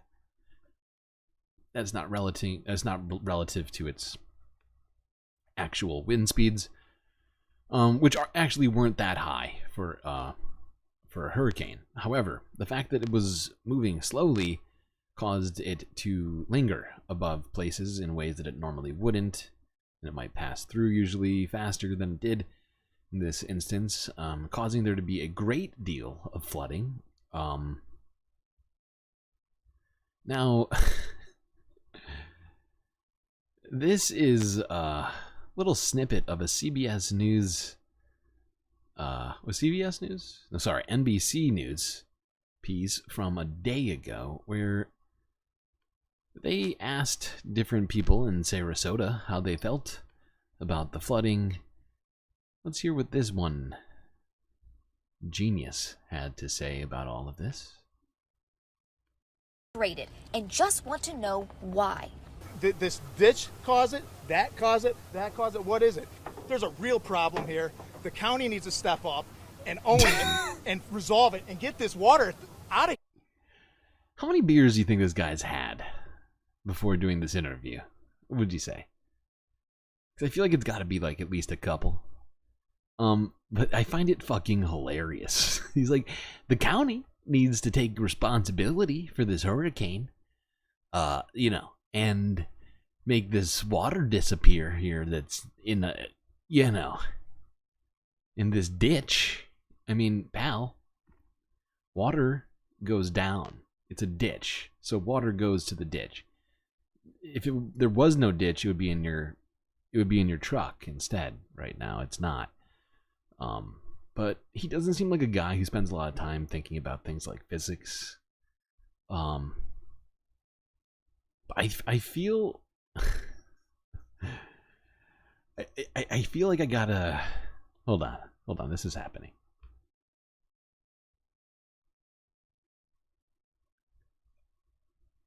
I'm sorry, chat. I'm sorry, but I'm gonna forget. I'll never do it if I just write it down.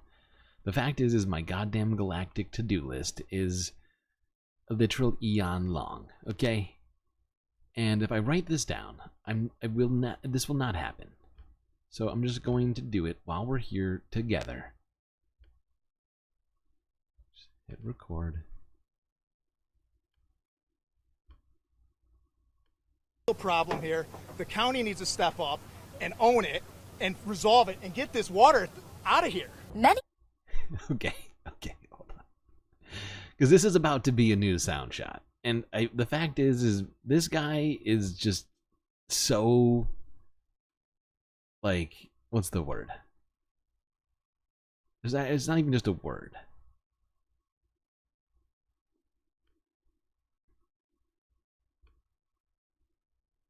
Actually, it is. No, I've come to the conclusion. This guy is so special. This guy, Matt Jonas. I feel like somehow we're gonna like have to like name being like this. He's creating a new category of its own. Like from now on, when you do something really, really stupid, or not even stupid, like you start acting like a big Karen, but you're a man, right? But you don't understand what you're talking about in the slightest. You're now pulling a Matt Jonas. You'll be Matt Jonasing from now on. When you pull a climate Karen. Hold on, let me make sure that this audio clip sounds good.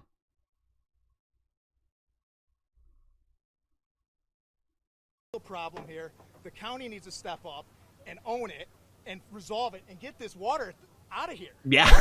Yeah, get that. Gotta get the county in here to get this water out of here. Utterly ridiculous. Why won't they take responsibility for this goddamn hurricane? Such an idiot. I feel bad. You know, all he did was answer a question and reveal how stupid he was on national TV. And here I am, exploiting it. Totally unfair. Okay. Let's try not to pull any Matt Jonasing events here for the rest of the day. All right, let's go a little north of where Matt is to North Carolina, where North Carolinians woke up to flooded towns after Tropical Storm Debby.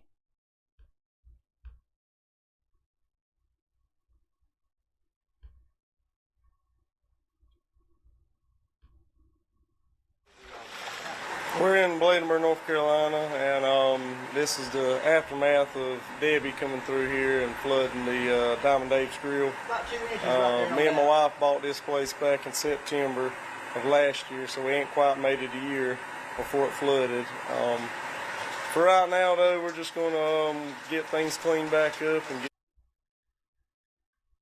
I love how some Southerners turn vowels into like 2 or 3 vowels rather than one.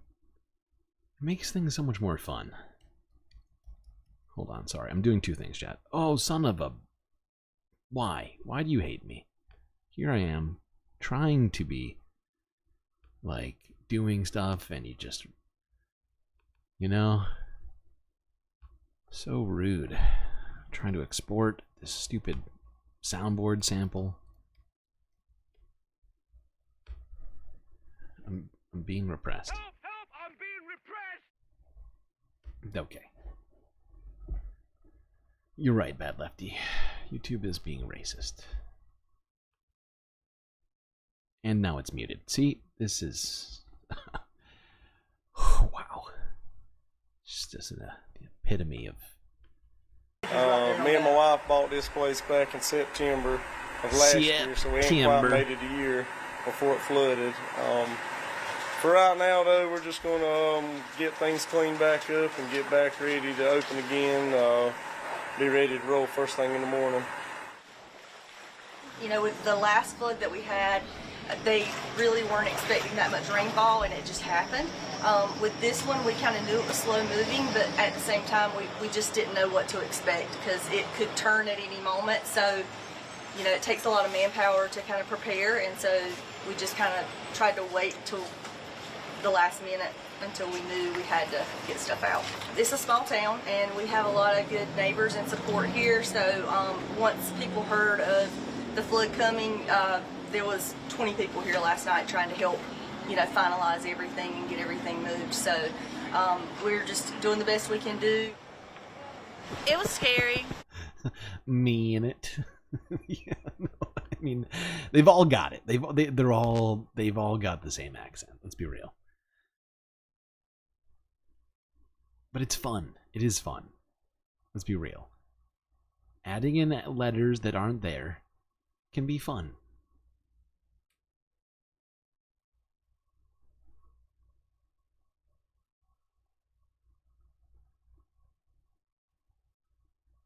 You know what's not fun? Waking up to that.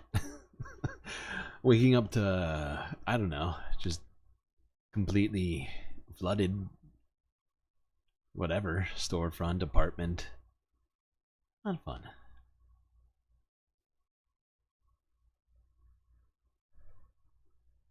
Wait, did this export? I think it did. Okay, I'm gonna close this. I believe in myself. I trust myself. Definitely export it. Wait, I definitely... Whatever. I did it. I believe it. Okay, what next? Let's look at this. This is a little bit more of the aftermath of the Carolinas here. It's from 9 hours ago out of CBS. Okay, let's talk about Debby, which is now a post-tropical cyclone, but of course is still causing significant weather disruptions. As you just heard from Chris Van Cleef, this is happening in the mid-Atlantic and the Northeast. Heavy rain, flash flooding, and even tornadoes are possible from Virginia all the way up to Vermont. So CBS News correspondent Christian Benavidez is following the path of Debby for us. Christian, Debby is on its way out, but which areas are going to be hit the hardest as it moves out?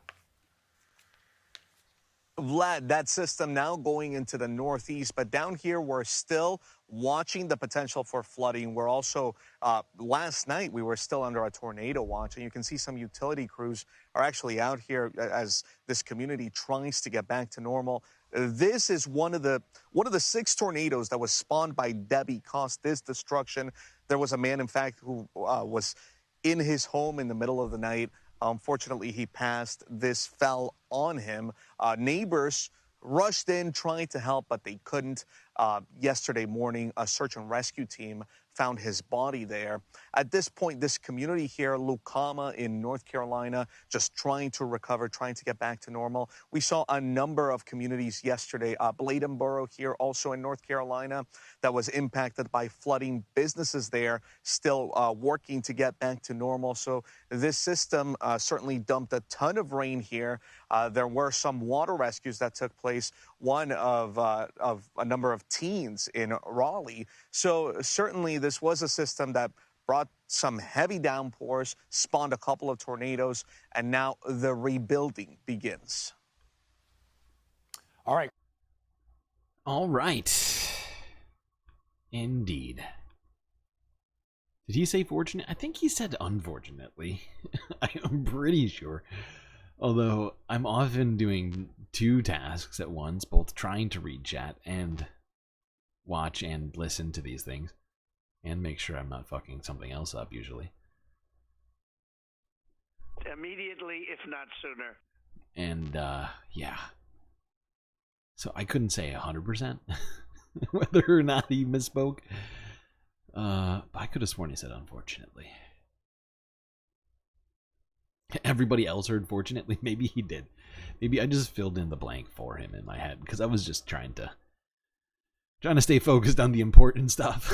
But if that's what he said, guess what? That's fortunate. I mean, unfortunate. Ah, god damn it. I made a huge, tiny mistake. Okay, let's go here.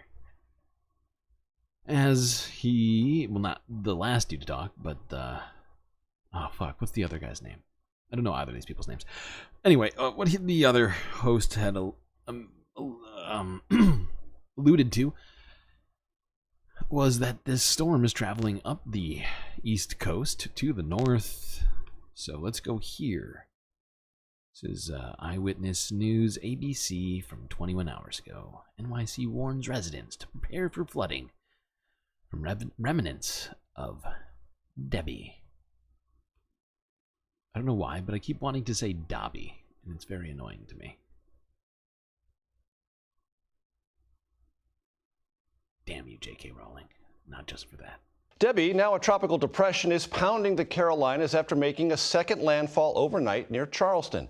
Torrential rains, dangerous flooding, and at least 6 tornadoes were reported in North and South Carolina, destroying homes and killing 1 person.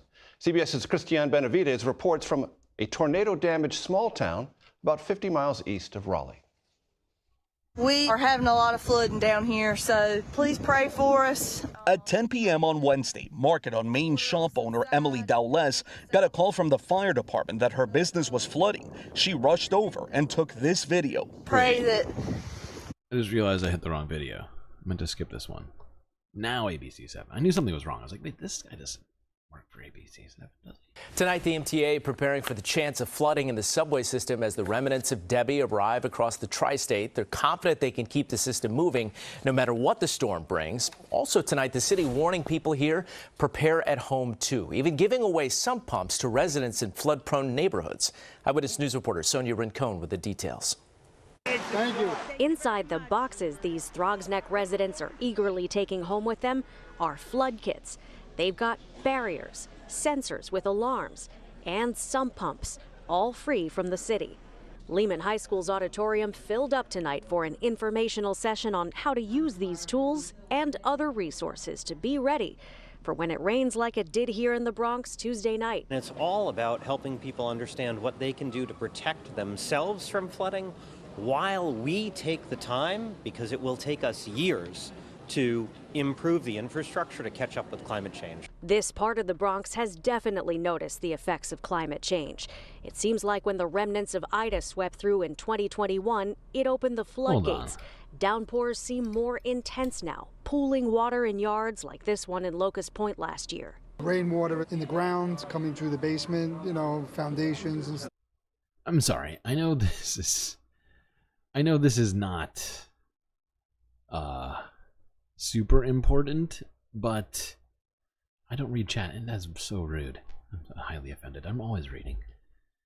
I don't always respond to every single chat out there, because it's a lot of chats. I don't know if you know, but there are literally thousands of chats per stream. Not that I don't love you all, but if I responded to every single chat, we would never do anything.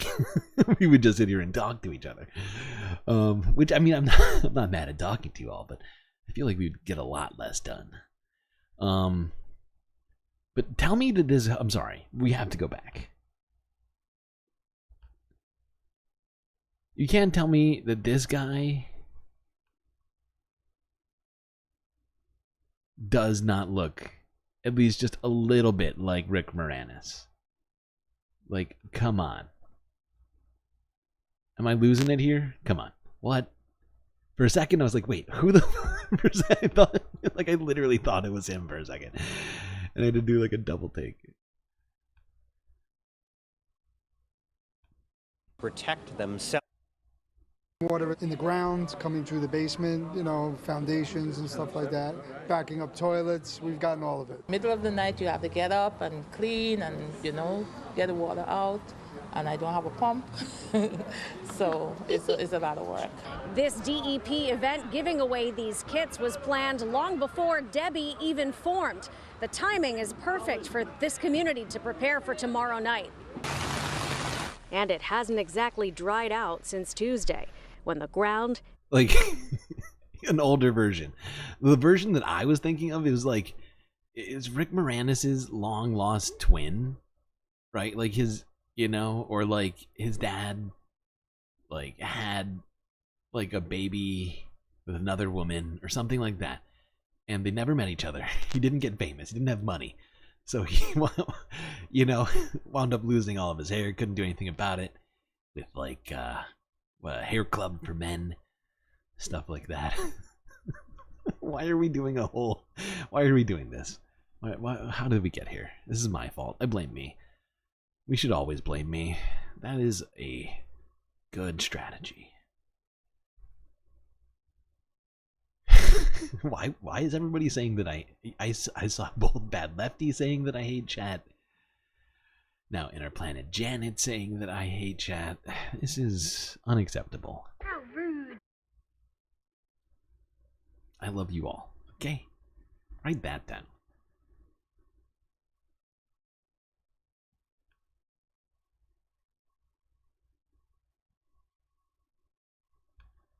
Okay, let's go here. CBS New York from a day ago.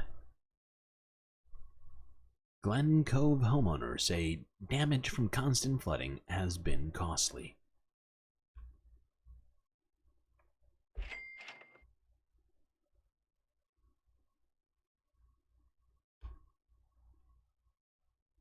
All right, one Long Island neighborhood is dreading Debby. People in Glen Cove say heavy rains lead to constant flooding in their backyards, front yards, and basements. Jennifer McLogan covers Long Island, and she spent today speaking to homeowners living on a low-lying street, and they say damage has been costly.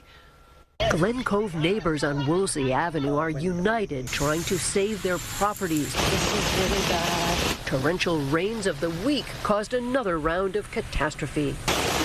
We all have rakes on our front lawn now because we're out here with the rakes in the middle of the night clearing our storm drains and running up and down the street and trying to do anything we can to save our homes. During storms, Woolsey's getting water from 3 adjacent streets with non-functioning storm drains, these homeowners claim, and theirs can't handle the overwhelming rivers of water. There was no water going down. You normally see whirlpools or air bubbles coming out of the systems. There was absolutely nothing. Larry Hoffman and Steve Melbringer got onto their hands and knees as the water swirled around them Tuesday night. Public Works was not even here.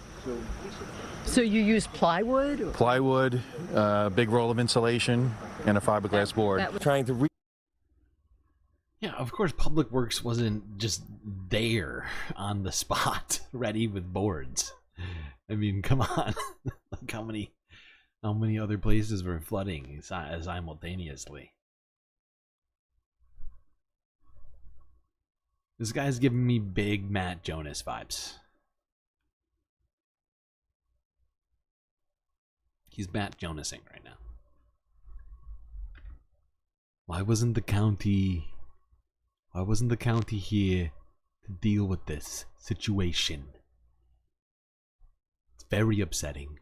Do you know how much I pay in property taxes? Alright, sorry, I'm done. I'm done. Okay. Let's go here. Most recent CBS report. CBS from 1 hour ago. Debby still packing a punch as it drenches the Northeast and causes flash flooding in some areas. And we have a team of... No, moving forward. Thank you. Nearly 30 million people are under a state of emergency tonight as the remnants of Debby, a storm that made landfall as a hurricane earlier this week, brings flash floods and a threat of tornadoes. While Debby was not the most destructive storm in history, its slow movement has been a nightmare for communities along the entire East Coast. CBS's Tom Hansen reports. This is South Canisteo, underwater. Oh, damn. 4 inches of rain in 4 hours led to a sudden and dire situation in western New York today. Did you see that? It looked like, you know what first came to mind? I thought I was gonna see like Poseidon pop out with a fucking trident and like seriously. Looked like the end of Little Mermaid just now. But on land. Reports. A lot muddier. This is South Canisteo, underwater. 4 inches of rain in 4 hours led to a sudden and dire situation in western New York today. Multiple washouts. Just got advised. Another washout. Overloaded creeks and streams caused flash flooding as high as 11 feet in some areas. Hundreds of panicked residents trapped in their homes or vehicles called 911. At least 40 swift water rescues so far. We are hearing multiple reports of water rescues, roads being washed out, bridges being washed out. This is a very serious situation. New York's governor declared a state of emergency as officials ordered mandatory evacuations in some neighborhoods along the Tuscarora Creek. I understand we have entire Village of Liberty underwater. Just south in nearby Tioga County, Pennsylvania, emergency crews are also overwhelmed. Literally, that bridge has been turned into a dam.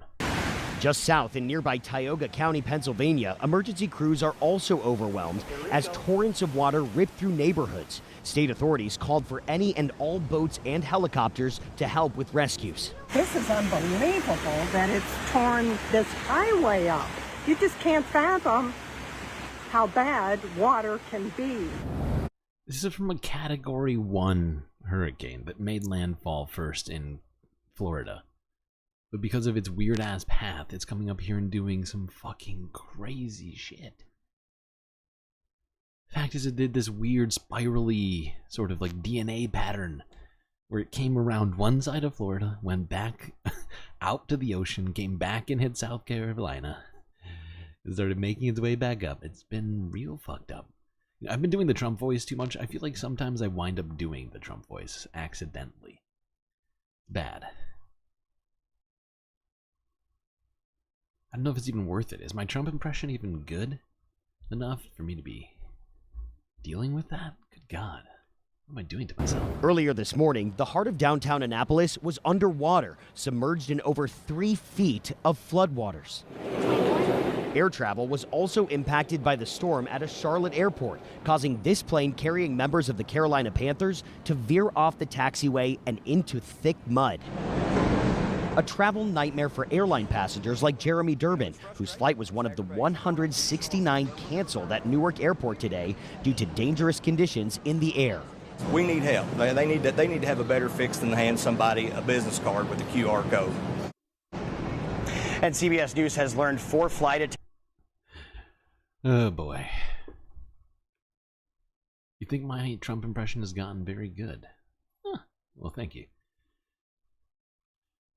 I appreciate that. We are both technically New Yorkers, even though he left for Florida and I left for space. So that could be part of the reason. You know, I kind of got that New York vibe somewhere down there deep in my bones. Deep in my bones, there's a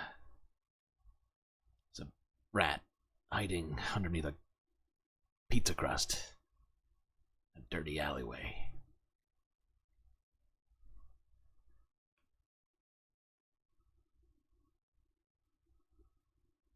What next?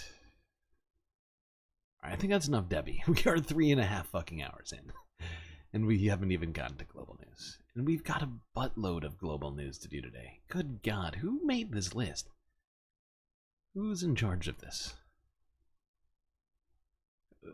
Who?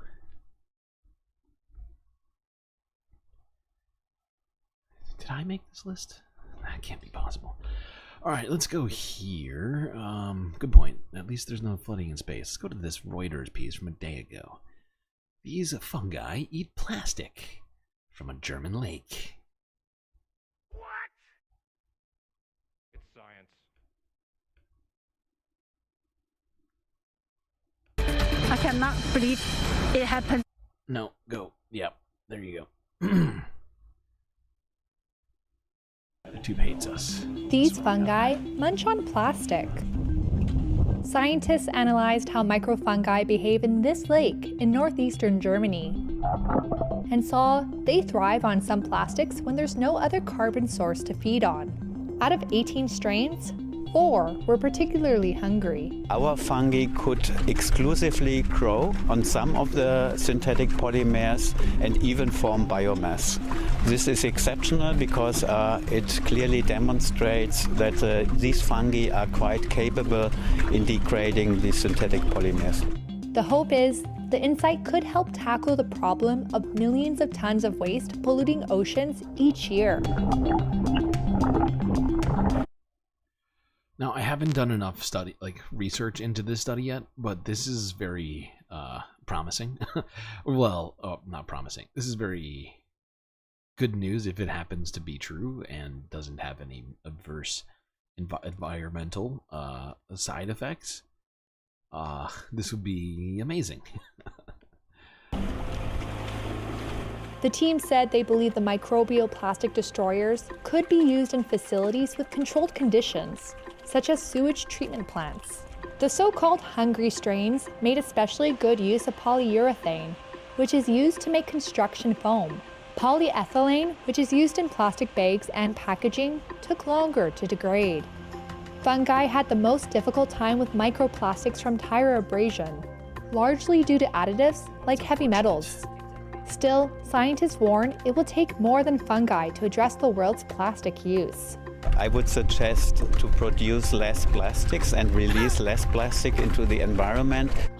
Even the guy who's doing studies and making fungi strains to help eat plastic, he's like, maybe we should stop making it. It'd be easier than doing what I'm doing right now. I don't want reality. Peter Grossart is head of the research group. I don't think this would be a final solution because adding more of something into an environment would cause additional problems and may destroy the entire ecosystem. Grossart said, "Oh, it never occurred to me. Interesting. It's just crazy enough to work." Yeah. Well, let's hope this study winds up being replicated and confirmed as being legit, and that we can at least do something with regards to this aside from just sort of staring into the abyss, which seems to be growing every fucking day. It'd be nice for us to go backwards, not on abortion or on voting rights or on civil rights or on, peace on the globe. It'd be nice if we could go back on some environmental stuff that we've been doing badly. Get an undo on that. Can we go back in time on that shit? I know people are trying to go back to 1867. Can we go back to 1867 plastic levels in the oceans, please? Alright, that's ridiculous. We don't even have bacula right now. How are you going to change timelines like that? Impossible. Can't do it. Not gonna do it. Wouldn't be prudent at this juncture. Let's go here.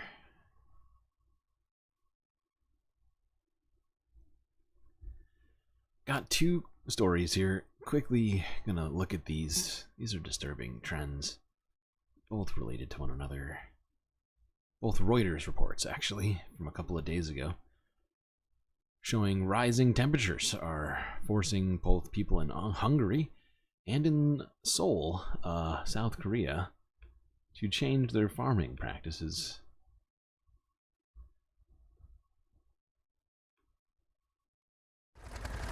Some winemakers in Hungary are harvesting grapes up to a month earlier than usual, after July was reported to be the country's hottest month since temperature tracking began in 1901.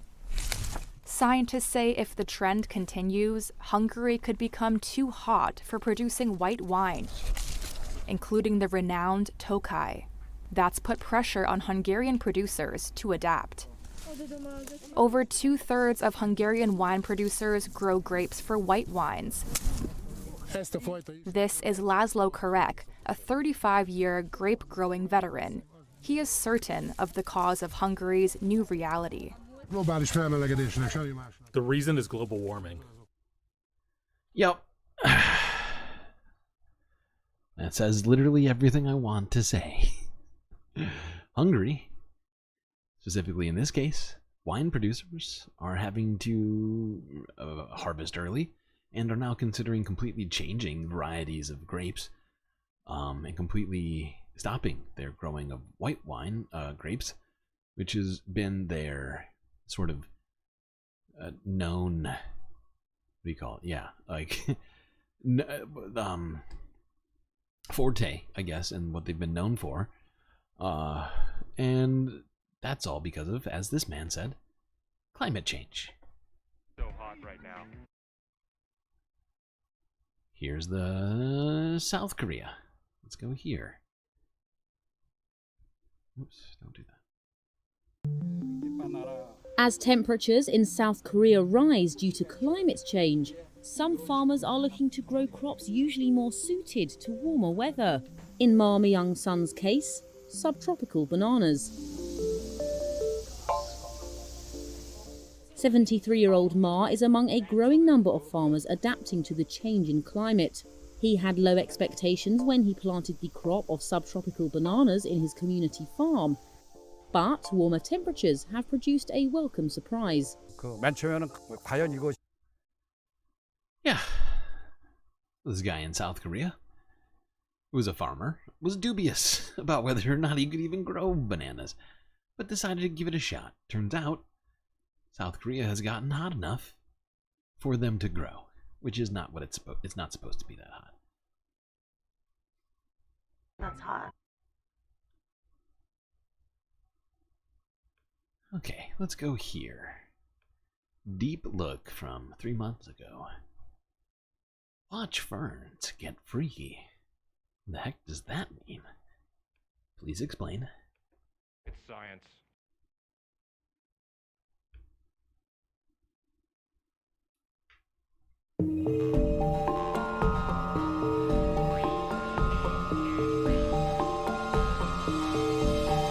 Now, tell me that does not look like... I mean, upon first looking at it, it just looks like a big pile of, like, bugs. Like, tiny bugs. The undersides of ferns have many looks. But all these intricate structures do the same thing. They hold and then launch the fern's spores. Spores are the main way ferns make more ferns, but they're not the eggs or sperm. Those come later.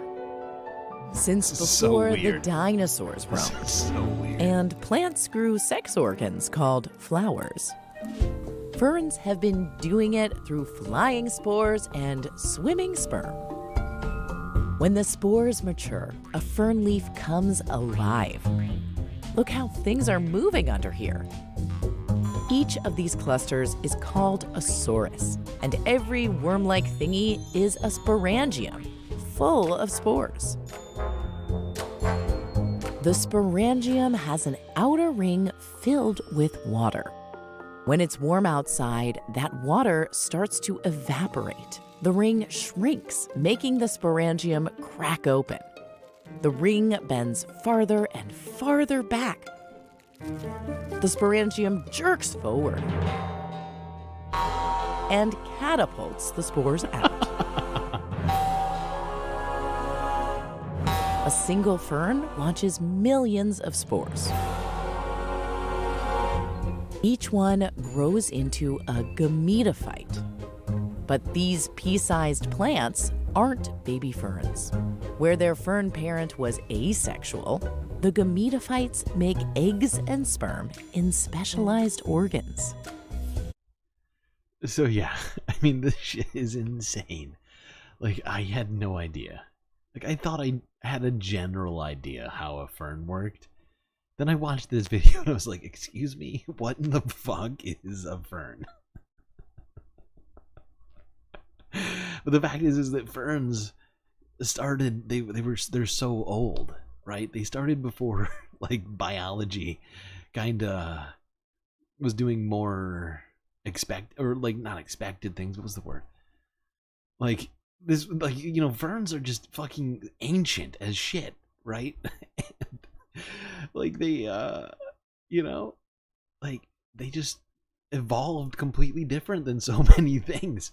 Like it is such a weird and circuitous way to create new ferns. I never would have, if you had asked me how do ferns propagate, that was not going to be it. Not jettisoning like tiny little pods that turn into plants that aren't actually ferns but have the things that make it. No, that was never on the list.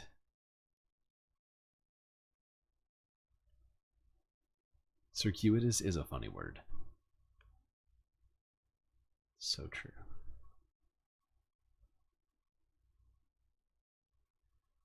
So very true. Now, this is our last environmental story of the evening here, so looks like it's just going to be space and global news after this one, but we've actually looked at this yesterday, but since we are doing a weekly wrap-up, I feel like this is another story that we need to look at, which sort of just lines up with some of the other trends we're talking about here with the fucking temperature of this fucking planet right now. Fact is, we've already talked about like multiple bleaching events across the world this year, and well, scientists went out onto the Great Barrier Reef, which is in the middle of its what is it, the fifth bleaching event in the last 8 years or something like that. Whatever. Point is we should always never forget about the fucking coral. Let's turn to Australia now, where water temperature extremes around the Great Barrier Reef are the warmest for 400 years.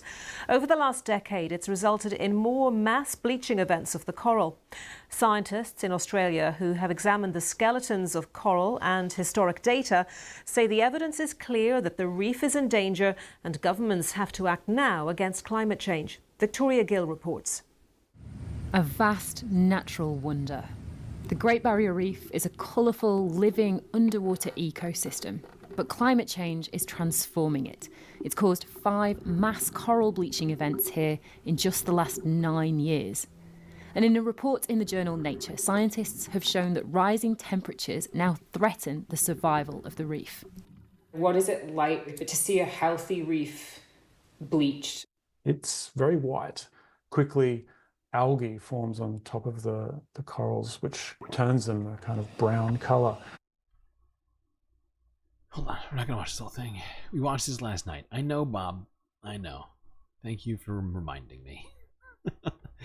This is one of a few that we are rewatching because tonight's the week-ending report, which is something of a weekly wrap-up, and so sometimes a couple of videos make their way in here from earlier in the week. And for that, I am sorry. Sorry to painfully drag you all through this again. I just want to get this. Where is it? I think right around here. The corals. Why is it so important that we focus on the coral reef? What does it tell us about what's happening on a broader level? Well, at this point, the study that you're referencing that was just reported on looked back over the last 400 years and with great accuracy is providing information about what was actually happening on the reef during that time period. And it agrees with what we've been seeing in other global records, that climate change has been increasing temperatures around the world. We've recently seen the warmest year on record. It's going to be devastating to many ecosystems, especially those around coral reefs. So what is being done to try to stabilize the situation? Bring us up to date on that. Well, there are a couple of things. One is the discussion that's going on in UNESCO in terms of protecting the Great Barrier Reef to a greater degree. It's a World Heritage Site, but it's amazing at this point that they haven't yet determine that it's a World Heritage Site at risk, because the evidence is definitely showing the high risk on the Great Barrier Reef. But what really needs to be going on is the action by governments, individuals, and large international bodies to be moving us off of fossil fuels as quickly as possible. We need to quit putting carbon dioxide, methane, and other heat-trapping gases into the atmosphere. So, yeah, full stop. Full stop.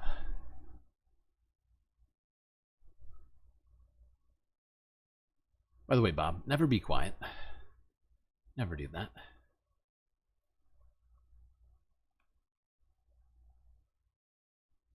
No one has to be quiet. I know. Don't worry. We're basically done with videos that we've already watched. That is it. Okay. Here we go. Why can't I hear that? There we go.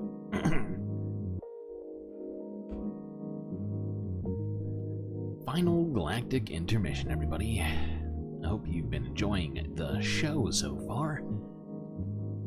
Don't forget to like and subscribe, of course. If you've already done both of those things, as you're probably a, great person, then you might be thinking to yourself, I'd like to also support the Galactic News Network in other ways. Well, here's a good idea. You can become a Galactic Patron. That's right, a patron on Patreon, where space benefits are waiting for you. They're just waiting there.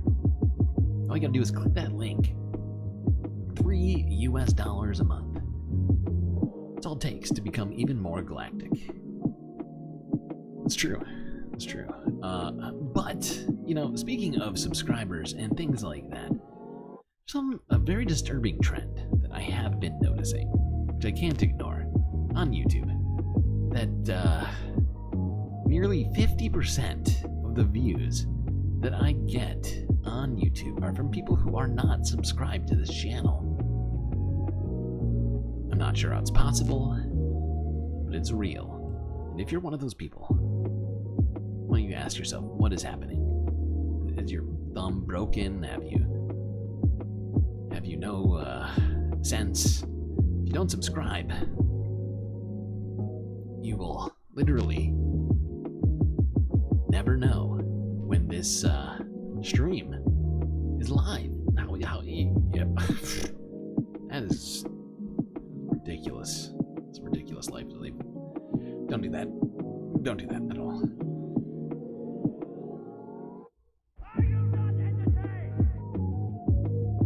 Alright, chat, enjoy your final break.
the way, I think from the color of that drink, Cisco must be making some sort of a mango beverage there.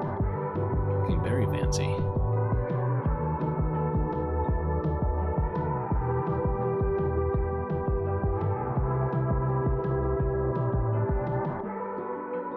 What's that, Cisco?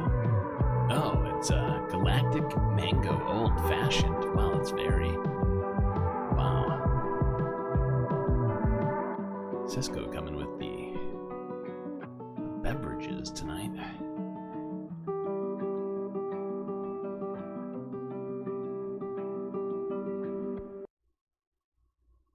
It's purple. Does that... I don't know. It's all up to Cisco. He's the one who's... He's in charge of the drinks. You know, Mono, she helps too, but, you know, it's partly his bar, you know? Me and Cisco co-own the Galactic Pool Bar, and, he is the dedicated bartender, so I don't have any sort of, creative input on the drinks he decides to make. Just, you know, for the streams, he just kind of decides on what he's going to do. And we just bask in the glory of that.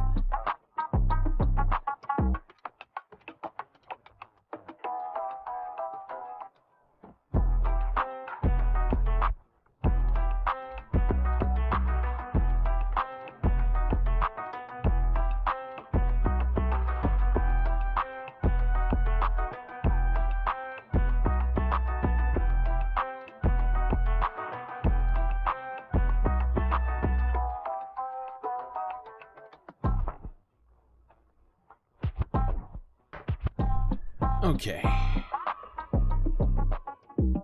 It's that time. That's right. End of the break.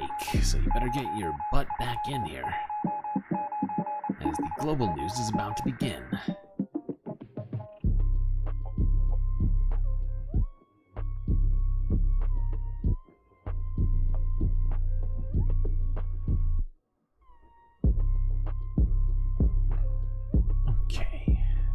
To next. Ah, yes, space. Stuff happening in space right now. All sorts of stuff. Let's start here. CBS News from a day ago. NASA officials in disagreement on how to return Starliner astronauts amid safety concerns. Oh boy.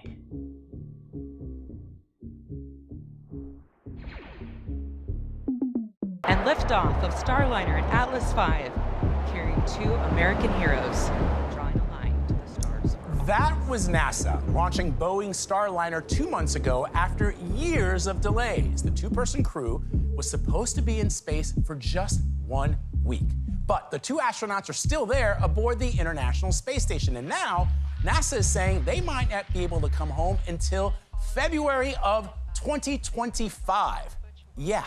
Mark Strassman has more on the problems with Boeing Starliner.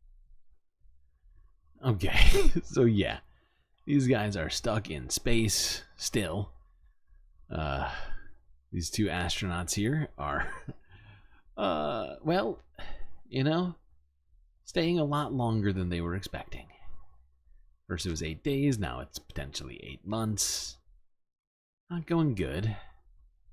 Not going good at all. Now let's go to this situation, which mostly affects me, StreamLord. This is CBC News from 10 hours ago. How to spot a shooting star during this weekend's Perseid meteor shower.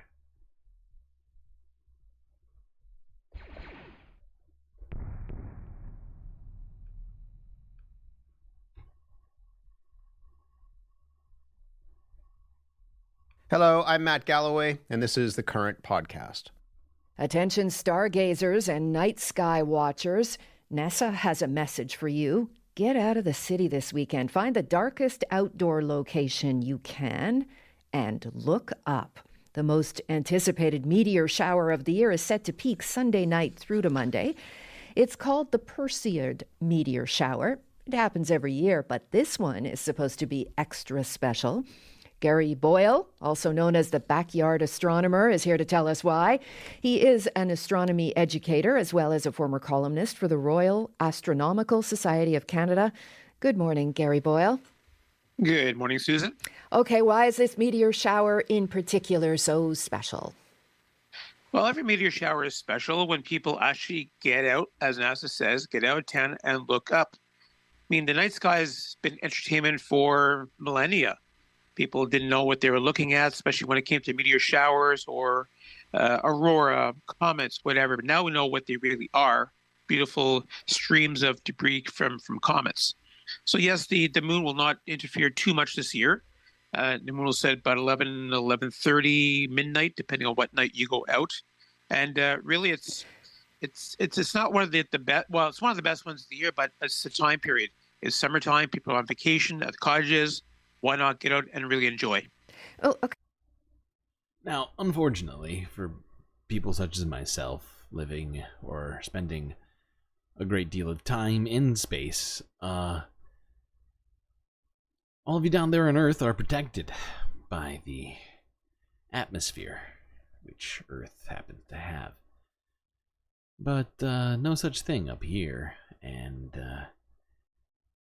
puts people like me in great peril. Help! Help! I'm being repressed!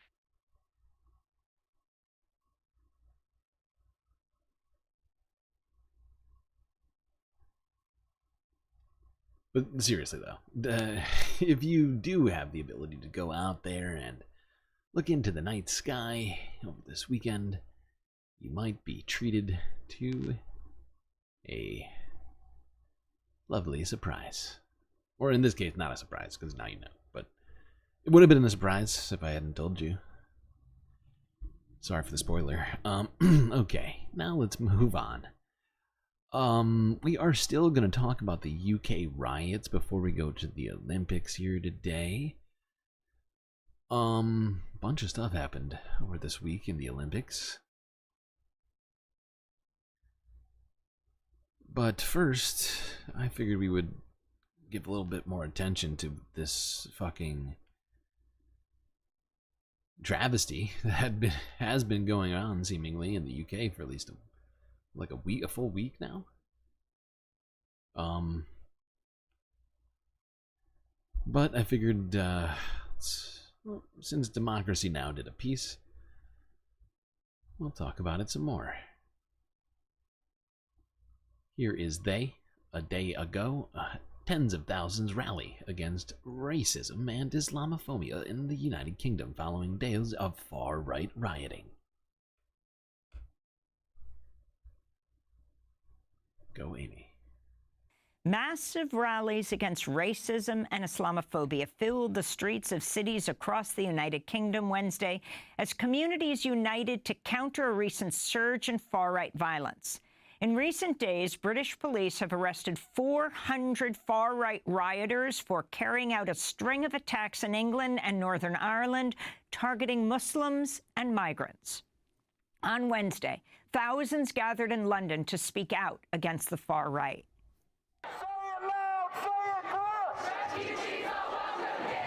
We want to unite. We want to send a clear message that these are our streets. We've worked hard to create unity, and we have a community.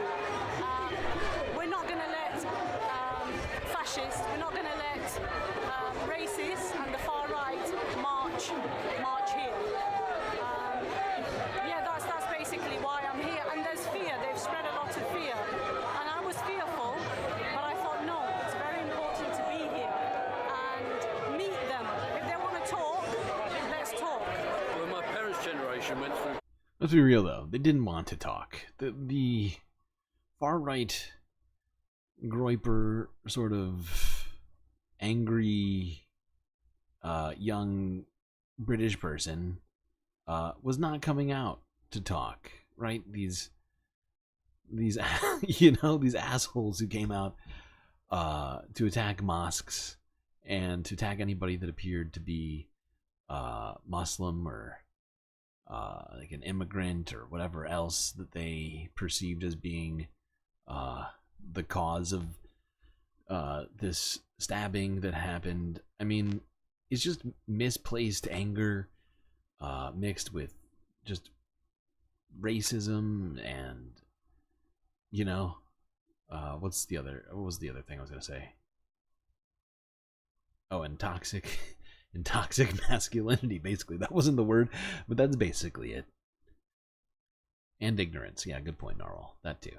Sacrifices to fight against fascism from Germany, and it started off with small groups on the streets attacking immigrants, or in those days Jews. Now the same types of people are on the streets in this country. It's absolutely disgraceful, and I'm standing here against that, and with the community here to show that, you know, we were totally opposed to fascism then, and we're totally opposed to fascism now. Seriously. So good to hear a guy like that just telling it like it is. As you can see today, we really, truly do come together. We did it before, we'll do it again, and I'm just worried about the places where this is not happening, where the people aren't coming out to stop them. I'm really, truly worried about those other communities, and feeling really worried about everybody. That's a really good point. That's a really, really good point.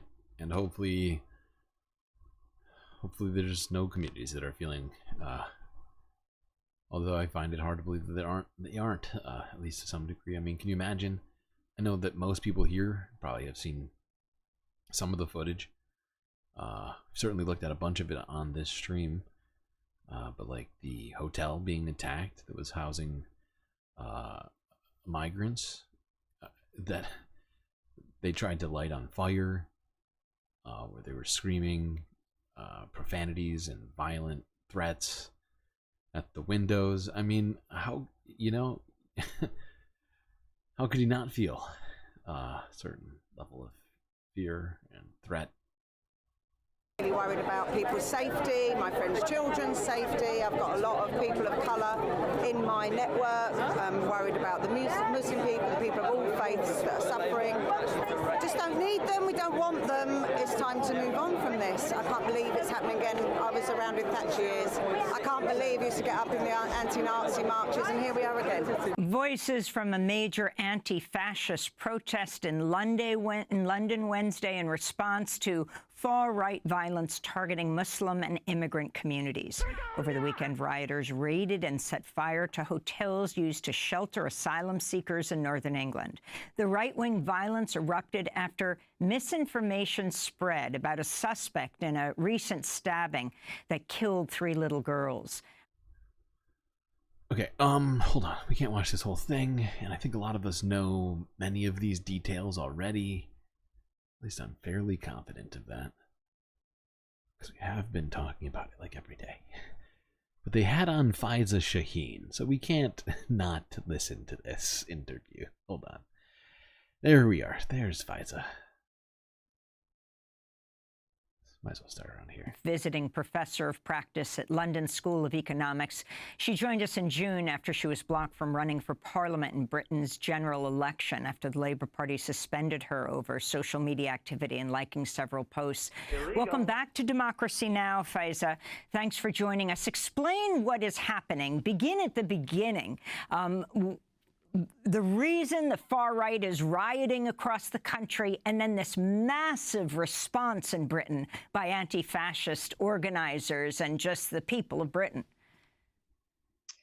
Yeah, I mean, this phase, I would say, of far-right activity in this country was sparked just a week ago when there was these horrific murders, stabbing of 3 or more children at a dance class in Southport, which is in the north of England, and 3 little girls were killed, and it was horrific, and that community was, of course, you know, in bits, and misinformation spread online that it was a Muslim youth that had committed this crime.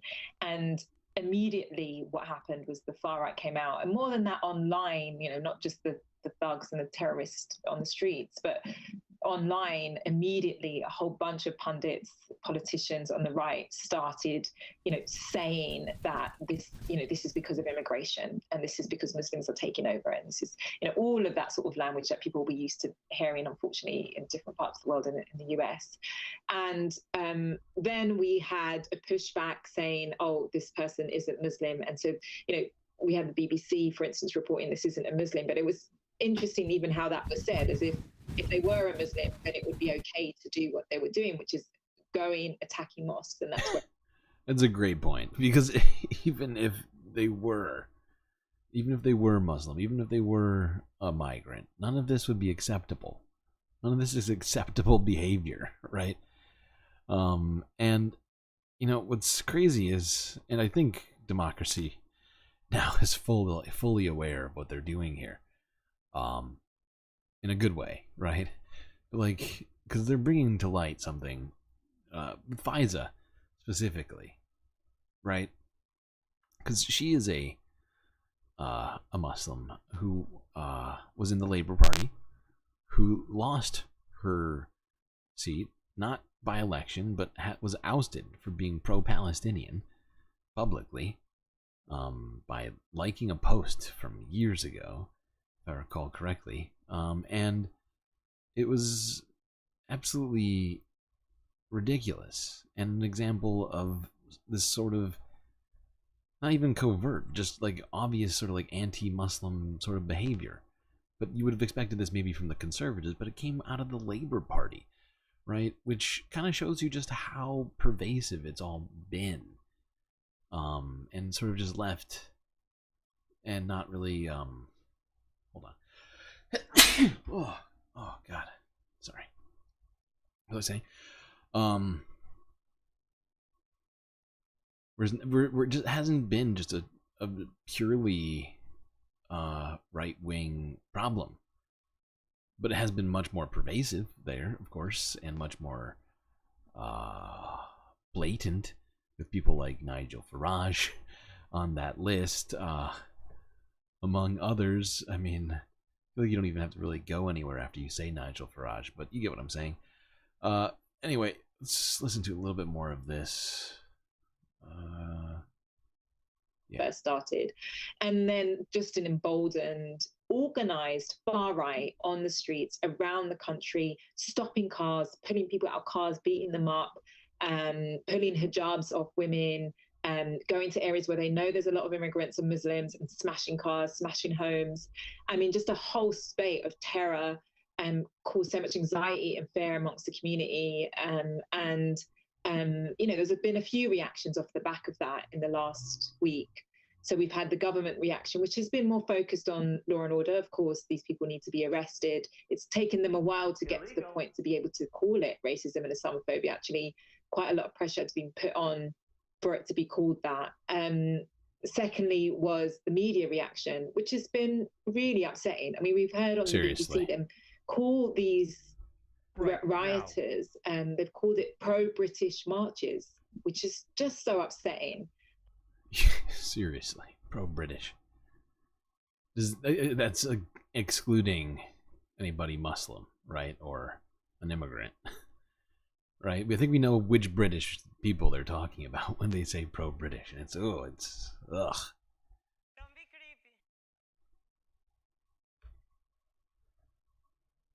Okay, I wish we could watch more of that, but we gotta keep moving here. Let's go to this. This was from Novara Media from 15 hours ago, where Ash Sarkar, that's right, Ash Sarkar had the opportunity to go on to BBC Radio 4, which she took up immediately. And, well, we'll see what kind of time she had there.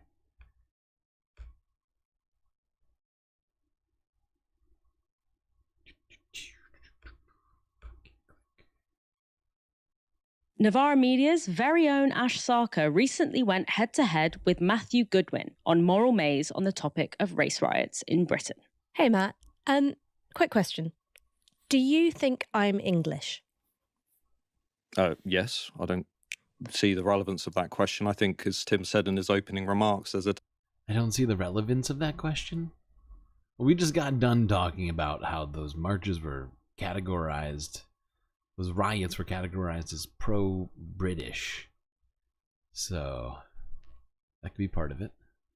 To reduce this debate to questions that might have been relevant many years ago, but are less relevant today. The vast majority of people in this country do not view their Englishness or Britishness through a racial lens. I'm glad you said that, because I'd like to quote from one of your recent blog posts written after the dreadful stabbings in Southport. You wrote this: "These poor children thought they were going to a Taylor Swift-themed dance class. They ended up being murdered. And who murdered them? The son of immigrants from Rwanda." And I suppose my question for you is, why does it matter that the suspect is the son of immigrants if he was born in Cardiff, right? I was born in England. You consider me English. Do you not consider him Welsh? Well, that was on my Substack, and the reason that I wrote that was because I was trying to make the point that we have a massive problem in this country with integration. We have... Wow, this is so deeply racist, and just because he's saying it with a British accent doesn't make it not that. It does sound classier when he says it than when, I don't know, Mike Johnson says stuff like this, or whatever here in the United States. But this is just so gross. What he's saying is so, everything he's been saying is just so wrong. And I mean, the fact is, like, I didn't want to interrupt the flow too much, but the fact is, like, he was saying back a little bit ago about how maybe it would have been relevant 20, 30 years ago, as if somehow, you know, like as if somehow this particular situation can't be viewed through that same sort of lens or be critiqued in that way, because time has passed. Since when exactly in his mind? Since 2001? I mean, what is it? What exactly? What exactly is this guy fucking talking about? Like, no, good God.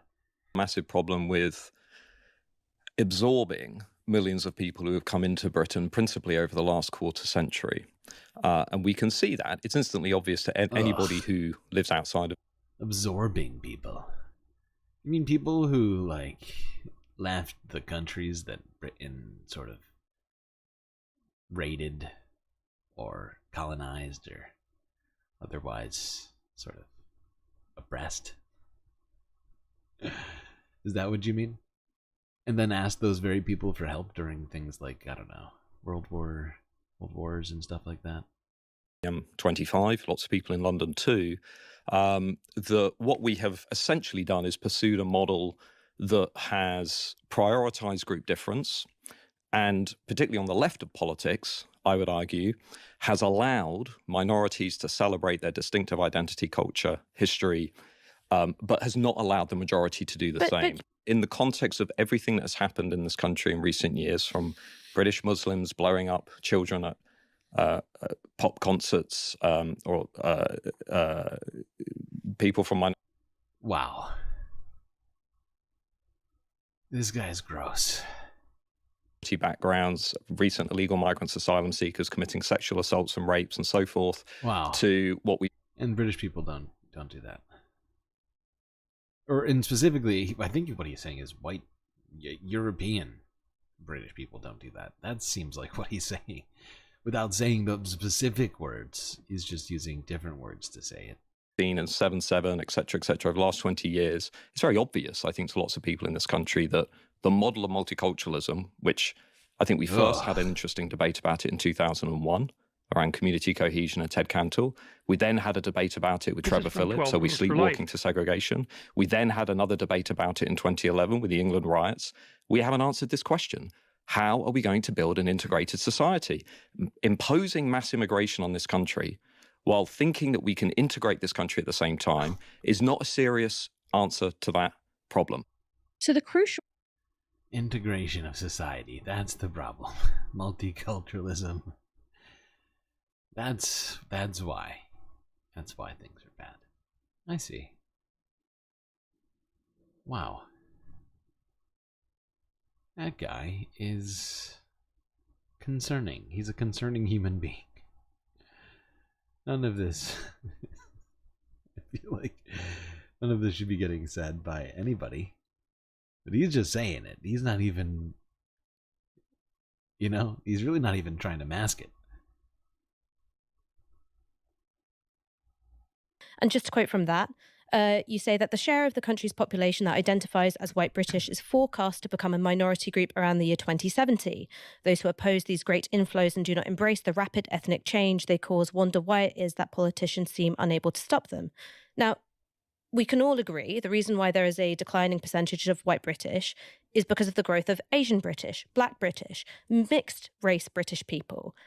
So if you could explain it to me like I'm 5 years old, why should white British people feel scared that there are growing numbers of fellow Brits with darker skin? Because you're not talking about culture, you're not talking about religion there. You are just talking about race.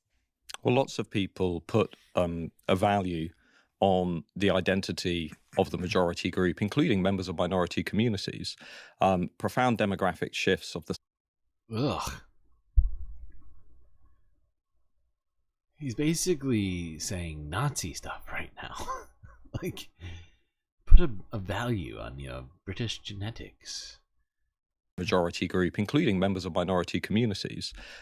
Profound demographic shifts of the scale that we're going through in this country at the moment have never been seen before in our history. This is unprecedented.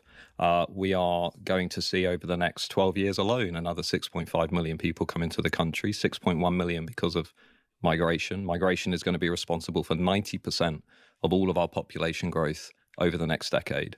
For many people in the country, it's not to do with race, it's to do with what that means for their culture, what it means for their shared values, what it means for the symbols of their national identity.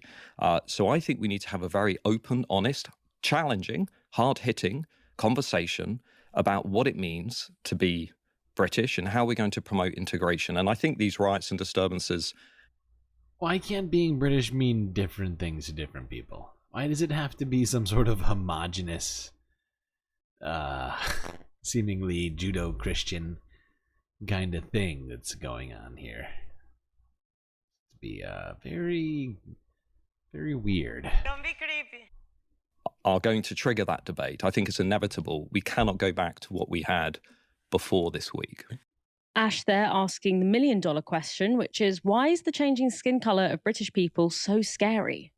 Again, Goodwin falls back on this idea of cultural difference. First of all, culture is not a fossil. It's not fixed in time. It changes throughout history. Tell that to Ben Shapiro. Yes, partly because of migration, which has happened throughout human history, but also just because of the passage of time. Like, we don't all live the exact same way that we did 1,000 years ago. We aren't still like sacrificing animals and humans in Norse rituals or burning witches at the stake. Even if you chased every single person of colour out of the country, leaving just white people in England, culture wouldn't become a static thing. It would still... Wait, you're telling me if that Britain doesn't get... that can't be possible. We gotta do the math on that. It's science. Well, Ron Burgundy says so must be true. Huh, weird. Okay, I've watched more of this than I wanted to, that I was expecting to. It is really good, and there's more that I wish we could watch, but, actually, oh god, now there's the Ash response. There's, we gotta keep moving. We are 4.5 hours in, chat. And we haven't even gotten to the Olympics.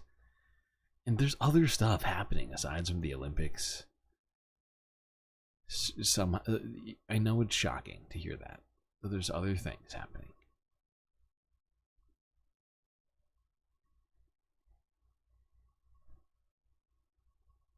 Yeah, that guy is gross. What was his name again? Hold on, I have to go back.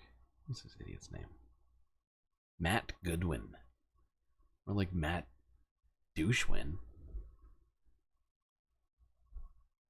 Or like Matt Dickwin. More like Matt, I have deeply repressive and fascist views when... Help! Help! I'm being repressed!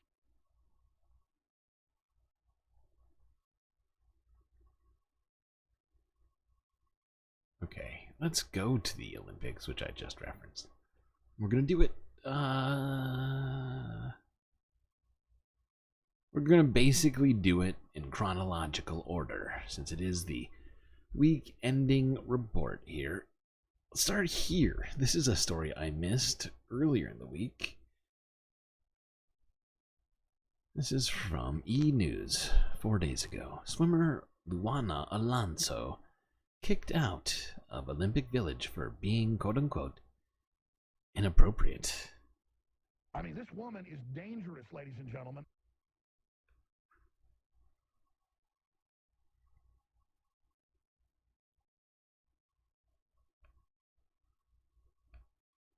Go web go.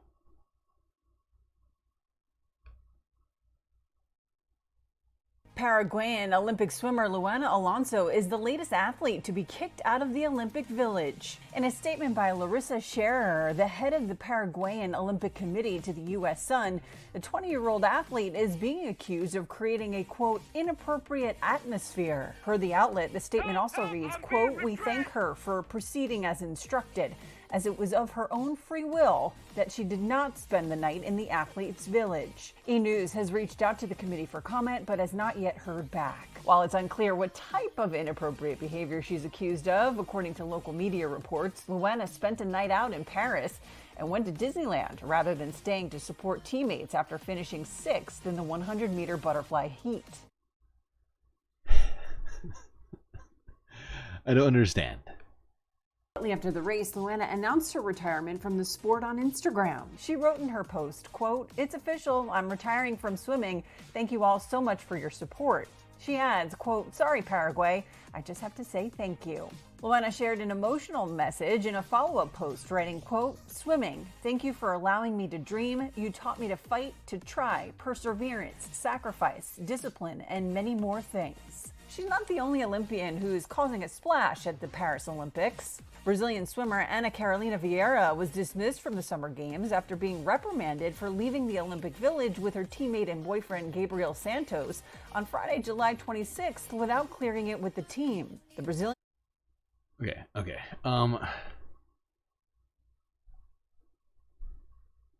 So...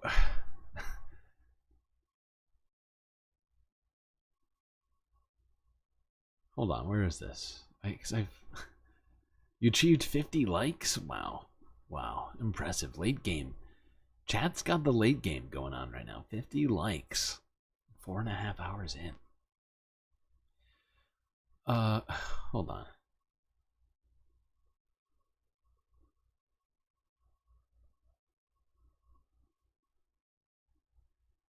Where was it? There was a story that I saw earlier.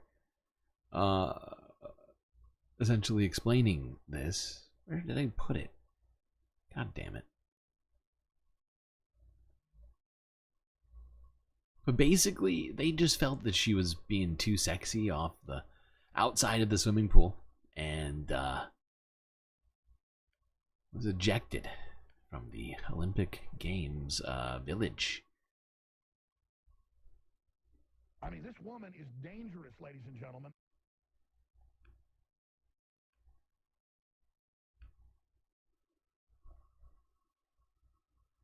Can't have people being too sexy outside the pool. Close it up, just like my wife's vagina.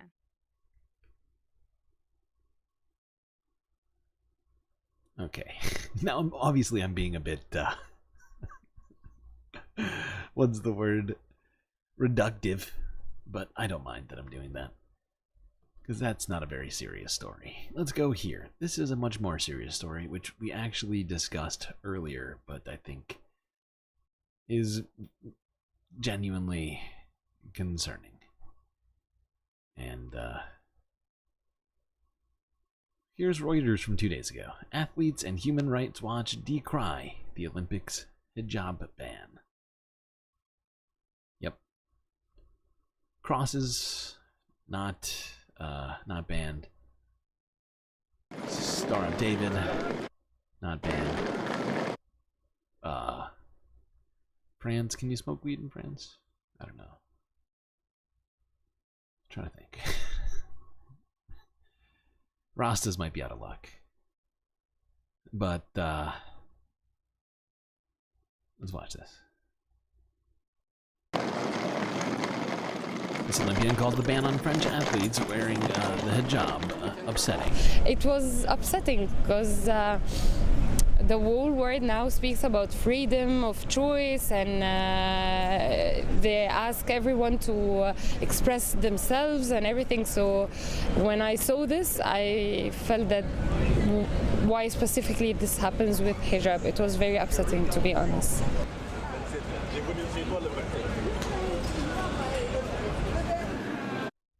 Human Rights Watch says the law discriminates against Muslim athletes. No kidding. No kidding. It, how could it not be that? BCAT deleting Bob Carmody's messages. What happened? What did Bob say? Bob, what are you saying that would cause BCAT to delete your message? You gone off the rails, sir?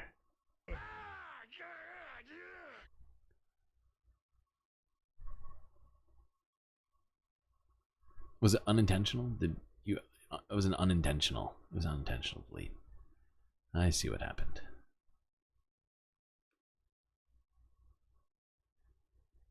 I see. Now let's go to this. Chat wants Bob to repost the message.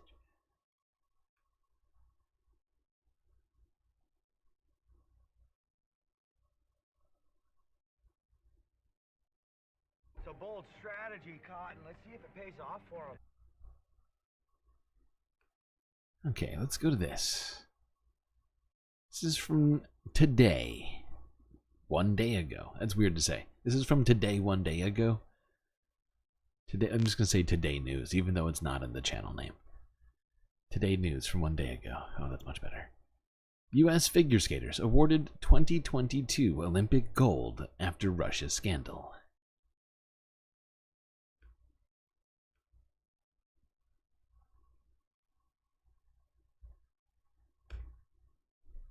One other moment we want to tell you about from yesterday. That actually happened last night over at the USA House. I was there for it. It was really cool.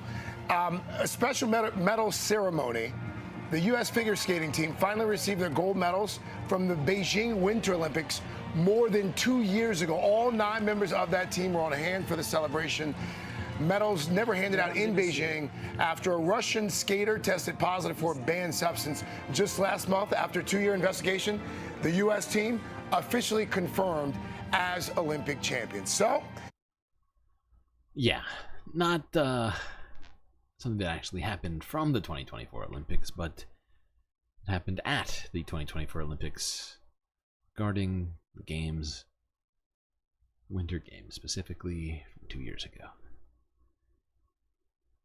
And after an investigation, the Russian athlete, I cannot remember their name, but tested positive for some no-nos. Illegal.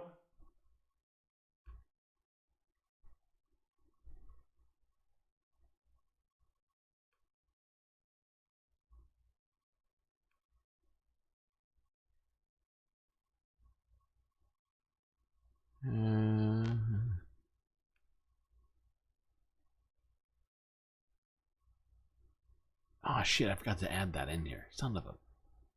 This is the second time this happened to me today. Whatever, I'm fine. That's fine. Let's go to this. Associated Press from 2 days ago.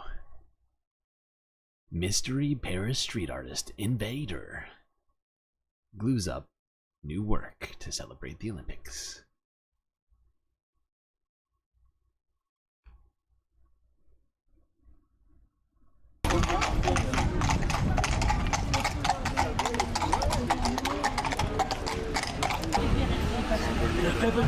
He has put this mosaic, and let's say it has been seen at around 3:30 p.m. today, and at 4 o'clock, he has put a story on his Instagram showing the mosaic with somebody running, and then kind of a video starting from here, going this way, and showing the mosaic. It looks like it's made of just like bathroom tiles or something. It's a cool little mosaic though. Very pixel art. And he has done it very quickly, meaning to inform everybody. I'm here since 5:30, something like this. So half an hour, maybe 1 hour now. And I've seen many people coming and flashing and asking, but it's only one. That's one way to get your work out there. Just stick it on the side of a road outside the Olympics.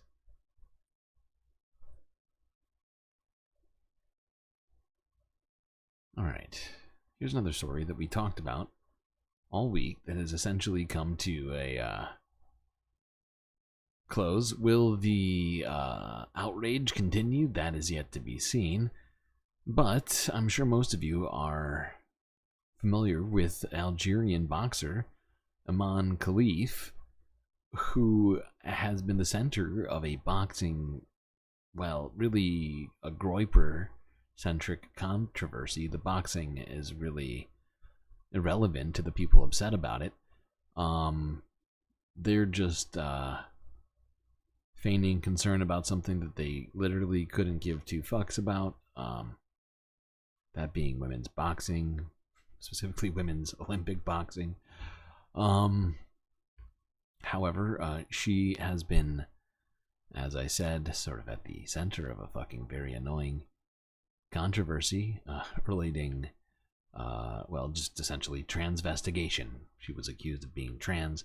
Turns out she's not, but happens to have slightly higher testosterone levels and some XY chromosome somewhere in her genetics, but is in fact a cis woman otherwise, and therefore, you know, has been allowed to compete in the Olympics. However, pretty much every right winger on the internet or otherwise has been out there just screaming about this for an entire week.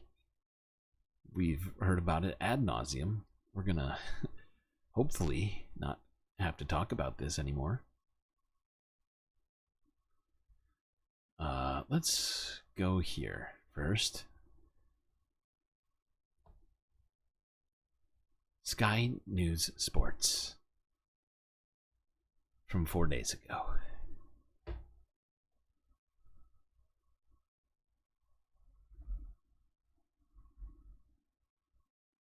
Now to the story that has rocked the Paris Olympics. Imane Khalif has spoken out against the bullying that has marred her games. Rocked the Olympics? The Sky News, of all people. You've been a huge reason for that supposed rocking, okay? You should all be ashamed of yourselves. The Algerian boxer, who is already guaranteed a bronze medal, issued a defiant message to her critics, calling the scrutiny harmful to human dignity. هذا هو السؤال اللي راني نطرح فيه نفسي انا بحد ذاتي نقول علاش حتى الان لماذا حتى الان يصرى هذا الشيء ما على باليش انا مهم جيت هنايا مركز على الهدف تاعي وهو الاولمبياد اليوم راني في نصف النهائي ان شاء الله نكون في الموعد في نصف النهائي ان شاء الله يوفقني ربي ونقدر نتحكم في الامور وباش نجتاز هذه المرحلتين والمرحله نصف النهائي أنا نوجه رسالتي لكامل شعوب العالم نكونوا متمسكين بالمبادئ الأولمبية حسب الميثاق الأولمبي وابتعاد عن التنمر على جميع الرياضيين لأنه هذا الشيء أثر ويأثر كثير وكثير قادر يدمر ناس حتى يقتل تفكير وذهن. Seems like she's asking people to stop with the bullying pretty clearly. You know?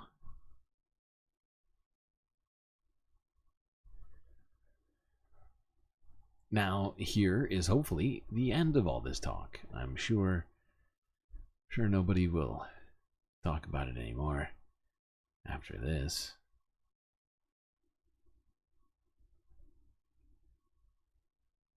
Sorry, I'm kidding. I'm sure they will. But maybe we'll just ignore it. Honestly, it's pretty annoying. I would like to. We're not going to watch this whole fight. We're just going to do this.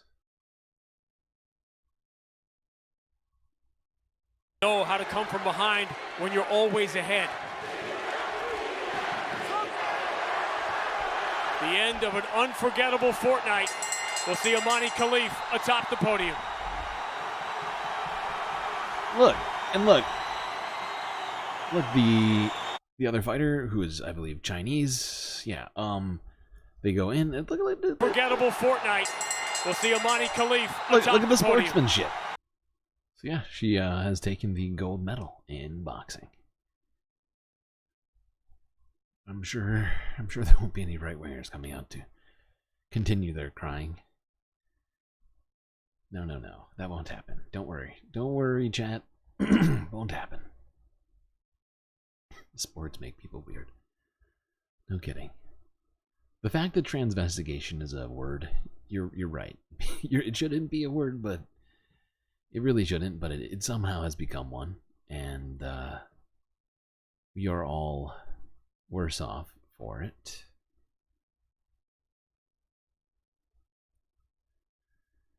Now let's go here.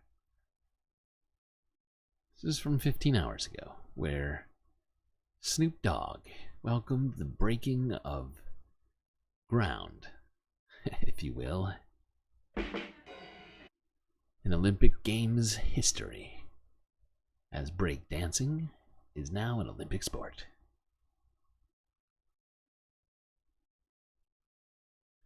Let's see what kind of moves he's got over here.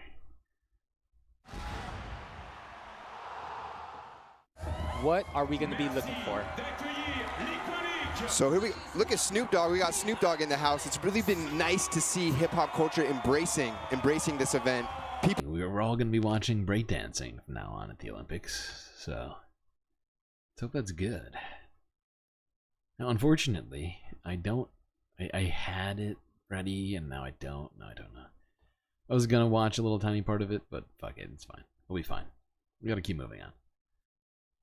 Because we got a shit ton of stuff. And oh, this keeps happening to me.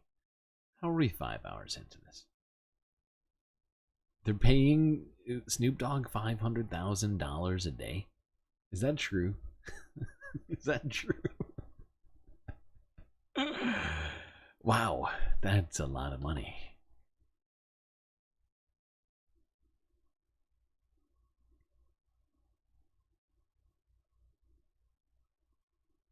$500,000 a day to be at the Olympics?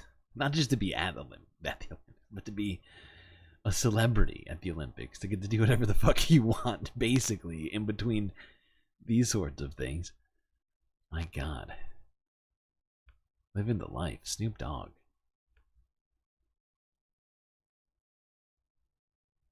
Okay, let's go first here. We're leaving the Olympics. Sorry, Janet, it's over. It's over. No more Olympics ever again. Just kidding. Alright, Reuters from 3 days ago. In Italy, abortion divisions intensify under Giorgia Meloni's leadership.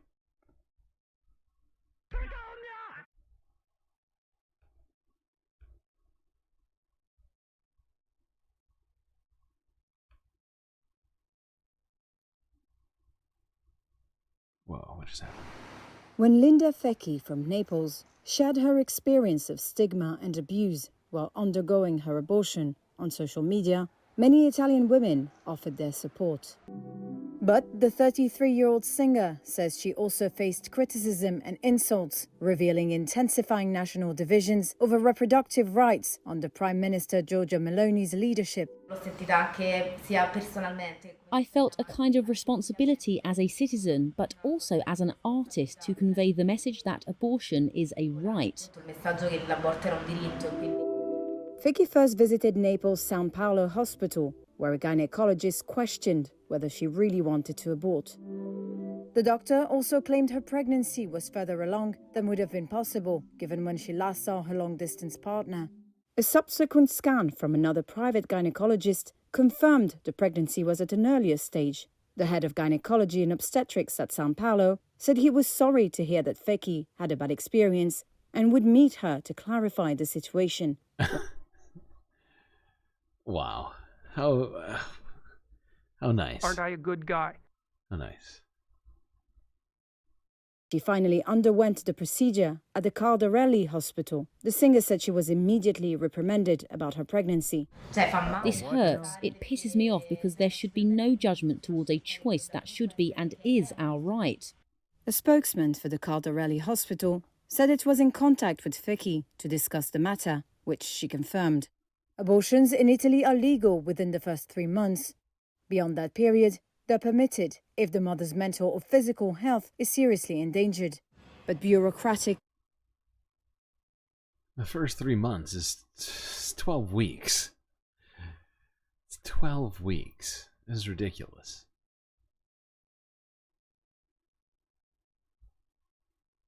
Yeah, Italy's got some right-wing problems need to be dealt with over there.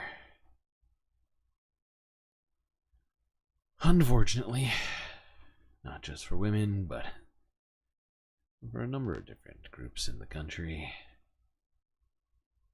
Kind of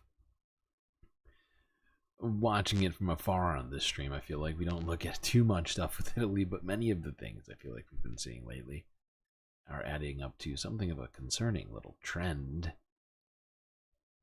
I would say it's more than a little trend, considering fucking Giorgia Meloni as the prime minister. Now, let's go east a little bit here to Bulgaria,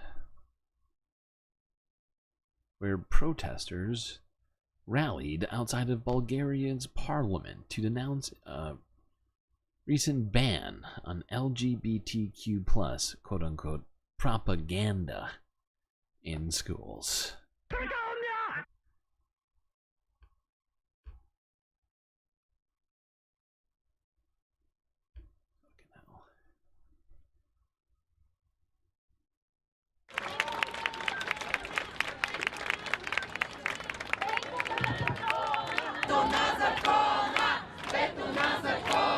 И явно нетрадиционната сексуална ориентация в България също, това е първата стъпка тя да се превърне в престъпление. Смятам, че това е абсолютно нередно и изобщо не е в духа на това, което се стремим да бъдем като държава и общество. Sorry, chat. I was doing too many things. Doing too many things at once, and so I fucked up. Let's try this again. I'll read for you. This newly passed law is the first step in making non-traditional sexual orientation a crime. I consider this absolutely unacceptable and out of the spirit of what we strive to be as a country and society. What is happening is that a group of political parties in Bulgaria are trying to push pro-Russian laws and copy what Russia is doing in order to get support for the next parliamentary elections. The 7th in a row for 3 years, and they're coming up in October.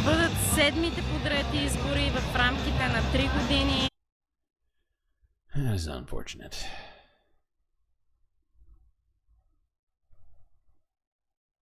The censorship setting is too strict. I don't know what that means. You're talking about the YouTube censorship setting? I mean, I can try and look into that. I don't know. Maybe it's I have no idea.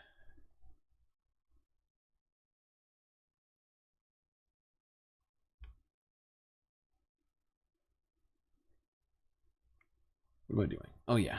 All right. Let's go here. Now this story is confusing to me. You'll see why in a second, perhaps. This is Reuters from 3 days ago. Nigeria arrests tailors over Russian flags at protests.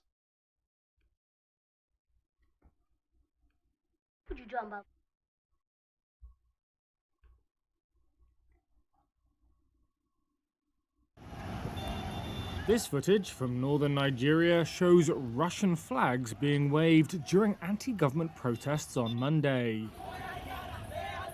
And it's the reason some tailors who made such flags have been detained, the state's secret police have said. The Department of State Services wrote in a post on social media that it had also detained some of the tailors' sponsors without elaborating. The Russian embassy in Nigeria denied any involvement. However, So the reason this is confusing to me, and maybe it's not that evident as to why it's confusing, is because Nigeria's government has been pretty cozy with Russia. And so the only explanation that I can seem to come up with for why they would be jailing people for having Russian flags, specifically at anti-government protests, would be that they are somehow concerned that people from the protests will down the line embrace Russia over their government, or they're just like salty. I just don't understand it, because they received a ton of military funding from Russia, so it just doesn't fully compute. Nothing that they say here makes it make more sense to me. Okay.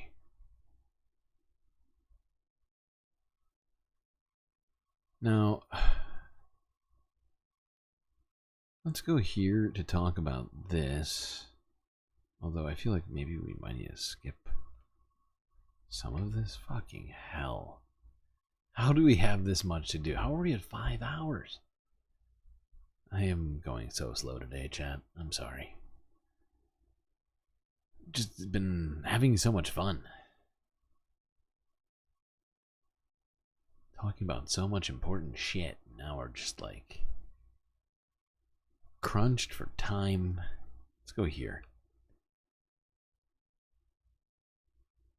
Let's go to BBC News from a day ago. Fighting with Ukraine in Kursk region enters a third day, according to Russia. If you haven't heard, Ukraine decided to invade sort of adjacent region in Russia. State of emergency. And that's been going on now for at least 3 or 4 days. Let's go here, yeah. Has been declared in the Kursk region of Russia as a rare cross-border attack by Ukrainian troops continued on Wednesday. This is the border area where the incursion is reported to have first happened on Tuesday. Russian officials saying at least 5 civilians have been killed, 31 wounded, 6 of them children, since the start of that incursion. We have these pictures released by the Russian Ministry of Defense claiming to show the destruction of a US-made armored personnel carrier used by Ukrainian forces in the Kursk region. Ukraine has not officially commented. Vitaly Shevchenko is the Russia editor at BBC Monitoring and told me about the depth of the incursion and how that is still something that remains unclear. All we know is that fighting is still continuing. We don't even know which of the border towns and villages are controlled by Russia and which by Ukraine. The defense ministry in Moscow this morning, they said they had stopped the Ukrainians from advancing, which suggests that they're still there, they're still fighting. The pictures and videos that I've seen emerging on social media, they show destruction in towns such as Sudzha, which seems to be the focus of the fighting in Kursk region. Locals are trying to escape. They're posting videos of roads sometimes with bodies of Russian soldiers lying around, abandoned cars. The local acting deputy governor said that about 3,000 people had been evacuated, and this is a big incursion. Ukraine had tried, or forces that said they were affiliated with Ukraine did something similar in March last year, but that incursion in neighboring Bryansk region, it lasted only a day. Now, the thing about all of this is that it forces Russia militarily to suddenly shift its gears, right? Rather than playing a completely defensive strategy by doing something like this, they are changing the landscape. And, you know, would point this out, that Vladimir Putin could just end this. You know, withdraw his troops from Ukraine, go back to Russia, call it a day. If he doesn't like invasions, then maybe he shouldn't do invasions himself. You know, it's weird how that works, but in fact, you know, it's pretty one, like 1 + 1 = 2 type of situation.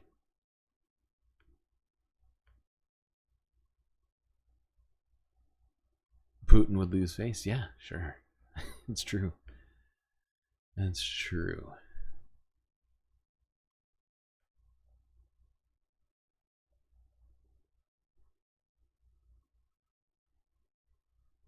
Alright, we're gonna go to here. This is Reuters from 3 days ago. Chinese firm stockpiling Samsung chips ahead of US curbs.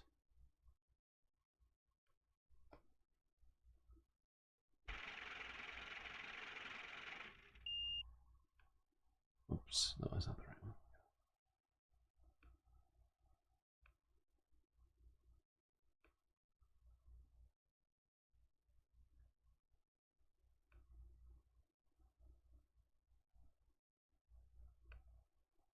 Oh shit, it's muted. Unmute. No, no, don't do that. Go back.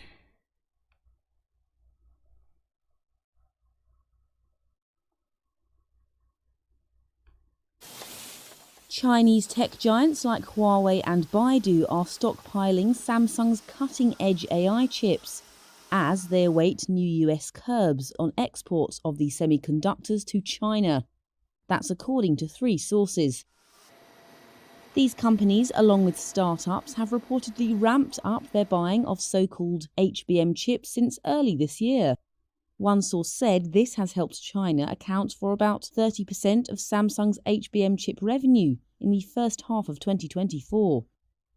It all comes as US authorities are expected to unveil new export controls this month. The sources said the package is expected to lay out parameters for restricting HBM chip access. Reuters was unable to determine the details of the proposed chip restrictions or how they would impact China. The US Department of Commerce declined to comment, but said last week it was continually assessing the threat environment to safeguard the country's, quote, technological ecosystem. The war, like the chip war that is going on between the United States and China is just so dumb. It is so dumb. It's just like, just such an annoying game of capitalism.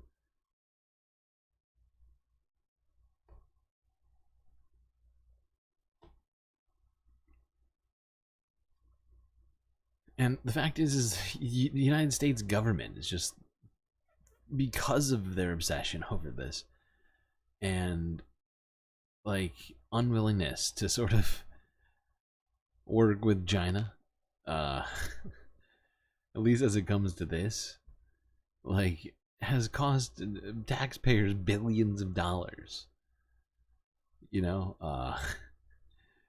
like, for instance, hold on, I'm just gonna pull this up just to remind people of this ridiculous plan that happened. This happened.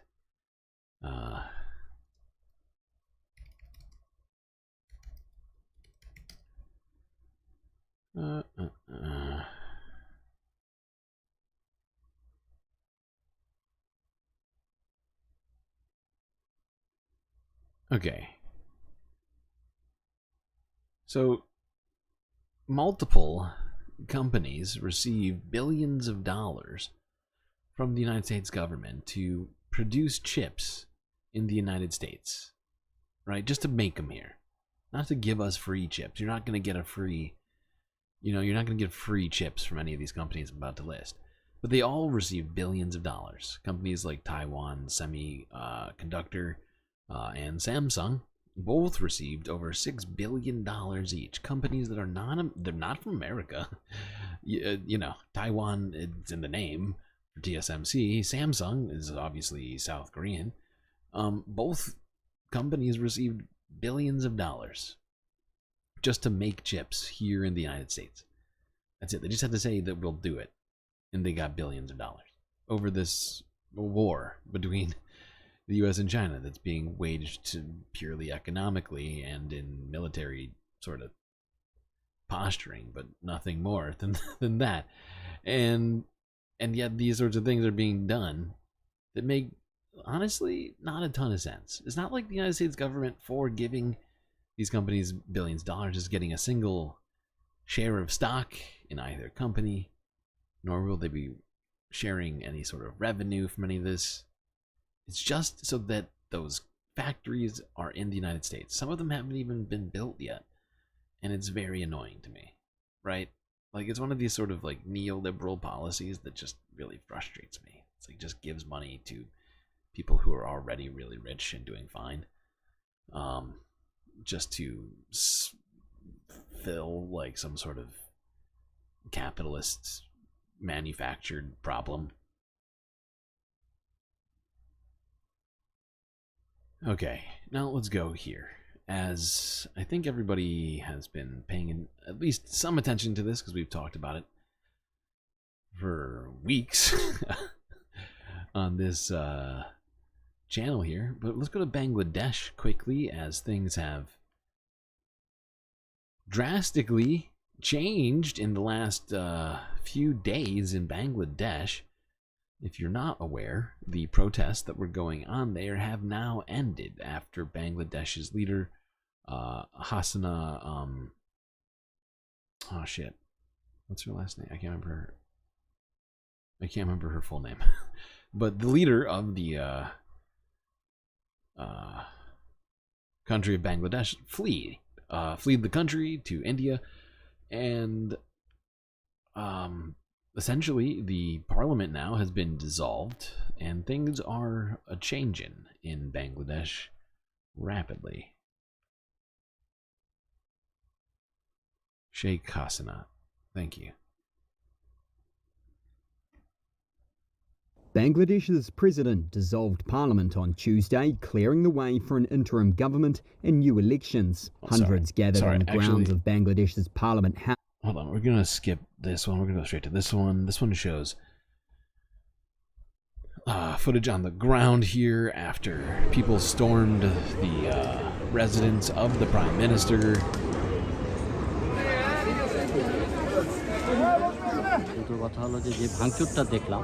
এটা আসলে একজন নীতিবান নাগরিক হিসেবে কিন্তু As you can see, things got pretty wild at the pinnacle of all of this. Bangladesh is in India. No, they're separate countries. They are separate countries, although they're very close to one another. They share a border. So I can understand your confusion. It's not as if you're somehow, you know, claiming that Iceland and India are the same country. They're right next to each other. Now let's go here. This is Democracy Now! From 16 hours ago. New dawn in Bangladesh? Nobel Peace Laureate Muhammad Yunus sworn in as PM. Bangladesh's garment factories reopened on Wednesday and raced to resume full operation. No, we're skipping that. We're going here. We have no time. Nobel Peace Laureate Muhammad Yunus has been sworn in as head of Bangladesh's caretaker government just days after the ouster of Bangladeshi Prime Minister Sheikh Hasina following weeks of student-led protests. Yunus, a longtime critic of Hasina, took the oath during a ceremony at the presidential palace in the capital, Dhaka, Thursday. Over a dozen other members of Yunus's cabinet were also sworn in, including 2 students who led the mobilizations forcing Hasina's resignation, Nahid Islam and Asif Mahmood. Adilur Rahman Khan, a prominent Bangladeshi human rights advocate who documented extrajudicial killings, forced disappearances, and police brutality and was sentenced to 2 years in prison by Hasina's government, will also be an advisor to Yunus's interim government while Bangladesh prepares for new elections. Muhammad Yunus is known as the banker to the poor. He was awarded the Nobel Peace Prize in 2006 for his work developing microloans. On Thursday, Yunus spoke after landing in Dhaka and shared a message for Bangladesh's youth and students. Using the means of revolution, Bangladesh will create its new dawn of victory. Keeping this vision ahead of us, we have to keep going ahead. I want to express my gratitude and praise the youths who've made this possible. They have protected this country and given it a rebirth, and we wish for this new Bangladesh to progress with speed. We have to protect this freedom. Not just protect it, we have to ensure that it reaches every single household. Otherwise, the freedom will have no meaning. For more, we're... Hold on. We gotta talk about this, okay? This is incredible, alright? And I just wanted to impress upon people just how incredible this is. Because in a very short time, talking about, what was it? When did we first start talking about this? Less than, I think 3 weeks ago? So it was something like that. It was like 2 or 3 weeks ago. We like really got to talking about this. Maybe, yeah, I feel like I'm right on that. 3 weeks or so. Well, I'm not looking directly at it right now, but in a very short period of time, these student protesters in Bangladesh went from just complaining about stuff a little, like not a little bit. They were upset. They were protesting, but they didn't have huge numbers. And in this 3-week period, went from that to creating a mass protest in the country that they had started, which many joined along with them. And essentially, even after being repressed, having, some people died, right? There was definitely violence. The government tried to crack down on this. They said, no, fuck you. And in that time, got their prime minister to leave, and now have a Nobel Peace Laureate as their prime minister. Like they're doing good. Took very little time, seemingly, and they've made a very historic thing happen. Let's be real. Bangladesh has been dealing with some serious sort of repression. Their democracy has been, there's been a lot of criticisms around it for quite a while, and these students really made some shit happen in a very short period of time. It's pretty. I did not expect this to be the sort of result of all of this when we first started talking about all of it.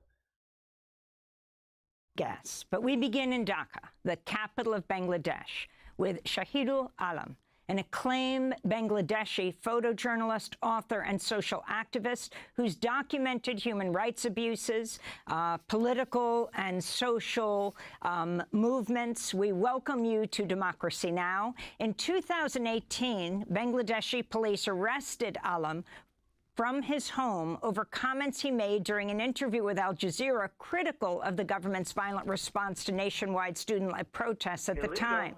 Alam was imprisoned for 107 days and reported being tortured by authorities. He was released following a global campaign by humanitarian groups, media, and journalists. In 2018, Alam was included in a group of journalists called The Guardians that Time magazine recognized as the Person of the Year. On the eve of Thursday's swearing-in, Alam shared a photo of Muhammad Yunus on X from when they met before the Nobel Peace Prize. Shahidul Alam, welcome to Democracy Now! It's great to have you with us. Can you talk about the significance of this moment and what brought Bangladesh to this point where Muhammad Yunus, the man you photographed many years ago, is now the head of the caretaker government? It's a phenomenal event. I mean, I've been through 1971, our War of Liberation, and being in the streets on the 5th with people jubilating was a greater thrill than that time, which is difficult to imagine. But it is a difficult process. I mean, this is uncharted territory. The fact that the government has suddenly gone, and there was the few days in between when there wasn't a government, and that potentially, and did to an extent, lead to local violences, but that's been curbed, and we look forward to a new dawn ahead. I mean, this repression has taken such a toll on so many people for so long. The nation is just hugely relieved. Tell us what happened, what led to the student-led uprising, and why it was the students that took down the Prime Minister, Sheikh Hasina, who has now fled to India. It was a people's movement, but triggered by the students. And their initial protest was about an unfair policy regarding government job allocations. But, and that, I feel, could have been handled well. But it was the arrogance of the tyrant that led to it. They wanted to meet the president. He didn't respond. She, in an interview, sneered at them, calling them razakars, which is a swear word here, because it talks about, it's about collaborators of the Pakistani army. So essentially something going against our war of liberation, our freedom movement. And the students were enraged. Initially, one of the demands was that she apologize. But this prime minister, or the prime minister we had, is not the apologizing type. Instead, she turned her armed goons on them. They killed 6 people. When they wanted to bury these people, have a funeral, including there was one young man, Abu Saeed, who'd been shot at point blank by the police in a video that went viral. They instead turned really aggressive, and the police started killing, and eventually it just became a killing spree. So that lit the fuse completely, and then I don't think there was any going back. Can you talk? Hold on, we can't listen to all this. It's 25 minutes long. I'm gonna have to end the stream very soon.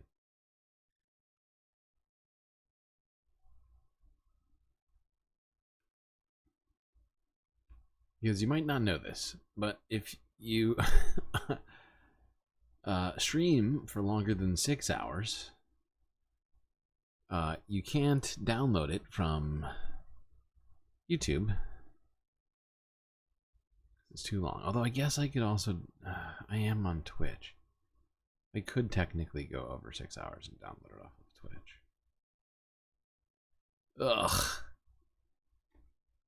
Either way.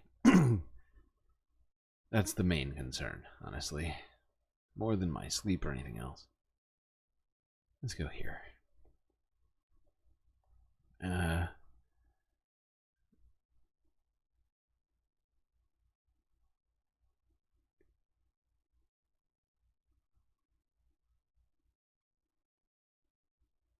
World of 3 zeros, the new economics of zero poverty, zero unemployment, and zero net carbon emissions. This is the guy. This guy right here, who is just got made the Prime Minister of Bangladesh. Wrote this book, A World of 3 Zeros. New economics, zero poverty, zero unemployment, and zero net carbon emission. This guy is fucking sick. At the same time as an Oxfam report, which found the 8 richest men in the world own more wealth than half the world's population, more than 3.5 billion people. I asked Mohammed Yunus to talk about zero net carbon emissions and zero poverty. But the system which we have in practice, the capitalist system, I said capitalist system is not working towards it.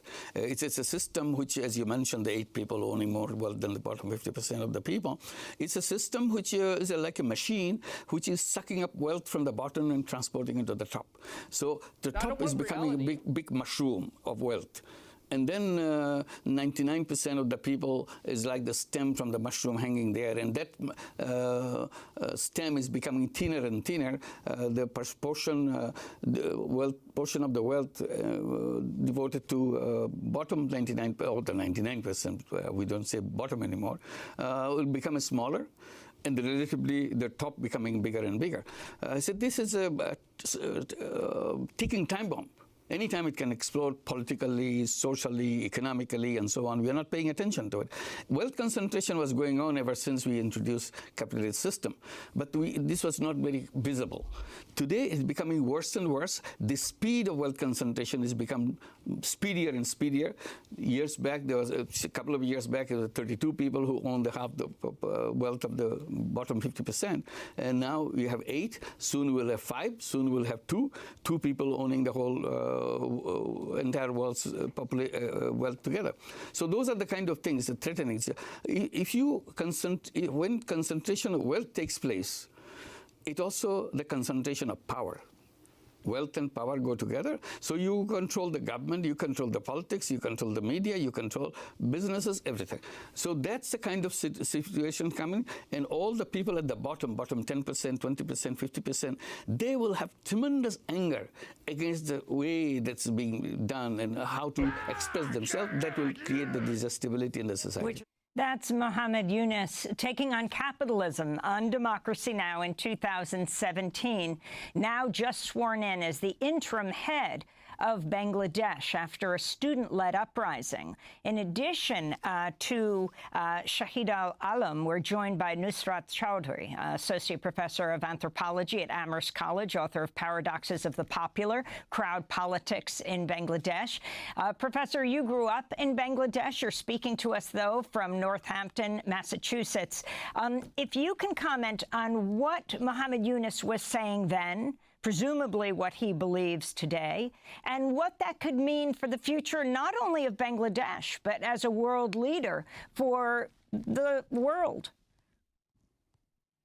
Thank you. I think one of the things that made Yunus come back and take on this position is the fact that the students really wanted him as the head of the interim government. And one of the reasons for that is that most people in Bangladesh are wary and weary of party politics. So one of the reasons why this particular student protest, and the ones that have been successful in the past, succeeded, albeit at a very steep cost, is because it didn't start with any particular political party affiliation. The students were very clear from the beginning. They said that if you are a student, you can join us, but don't come here as a representative of any political party. And in a place like Bangladesh, it's difficult to find people who have kind of wide acceptance, who enjoy wide acceptance and recognition from all walks of life, from people of all walks of life. Yeah, sounds familiar. Anybody? All right, let's go on. Yeah, it's getting late as fuck. I know. And I mean, this thing is going to be over in about 30 minutes. Regardless of what I have left on this goddamn list. All right, let's go here.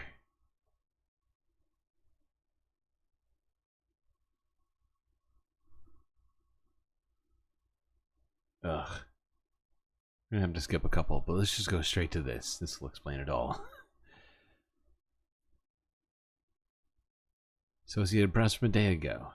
U.S. Ambassador comments after skipping Nagasaki atomic bomb memorial over uninvited Israel.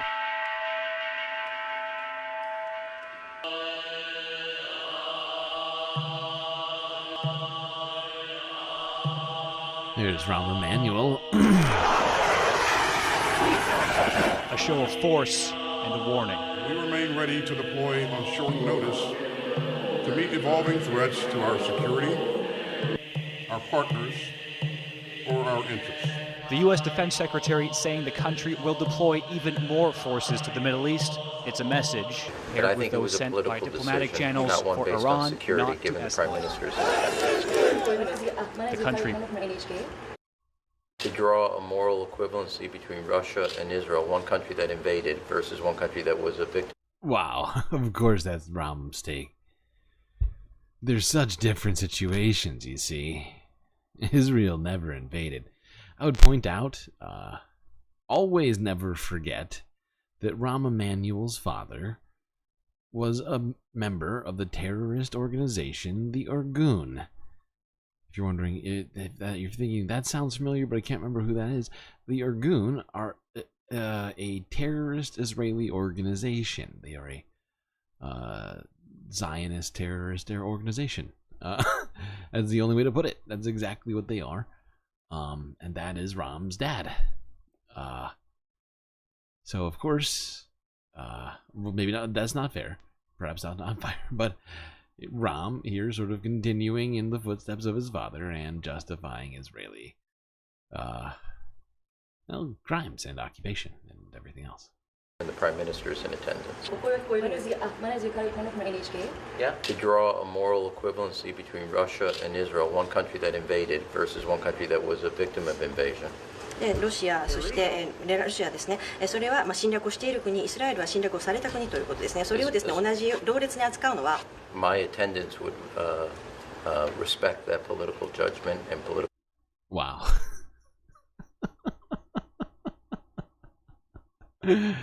Okay, pal. Okay. You tell yourself that. You tell yourself. Tell yourself that stuff. You know? Even if it's a complete lie.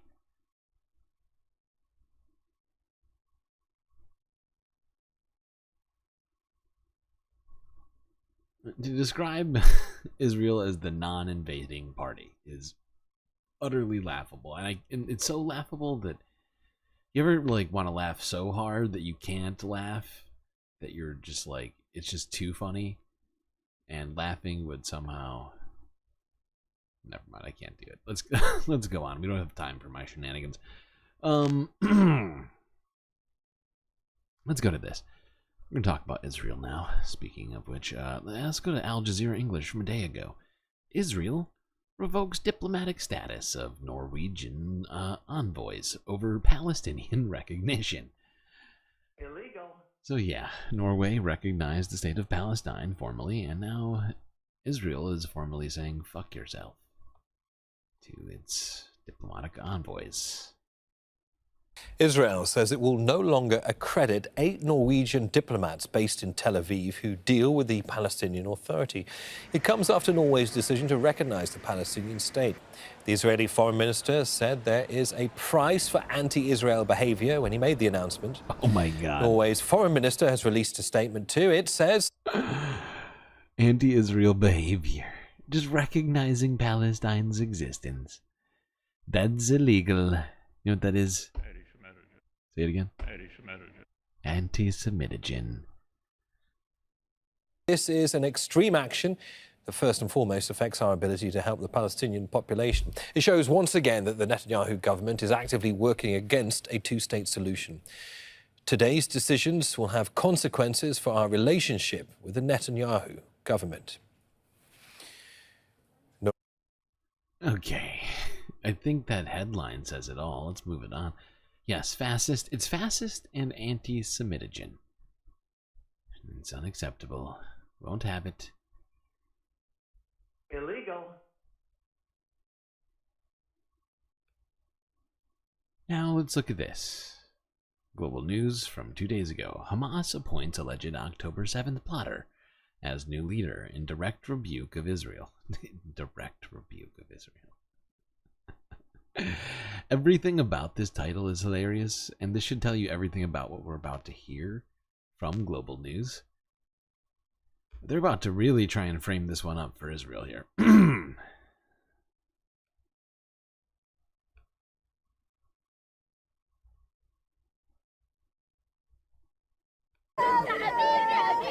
Whilst the Middle East braces itself... Nope, wrong one.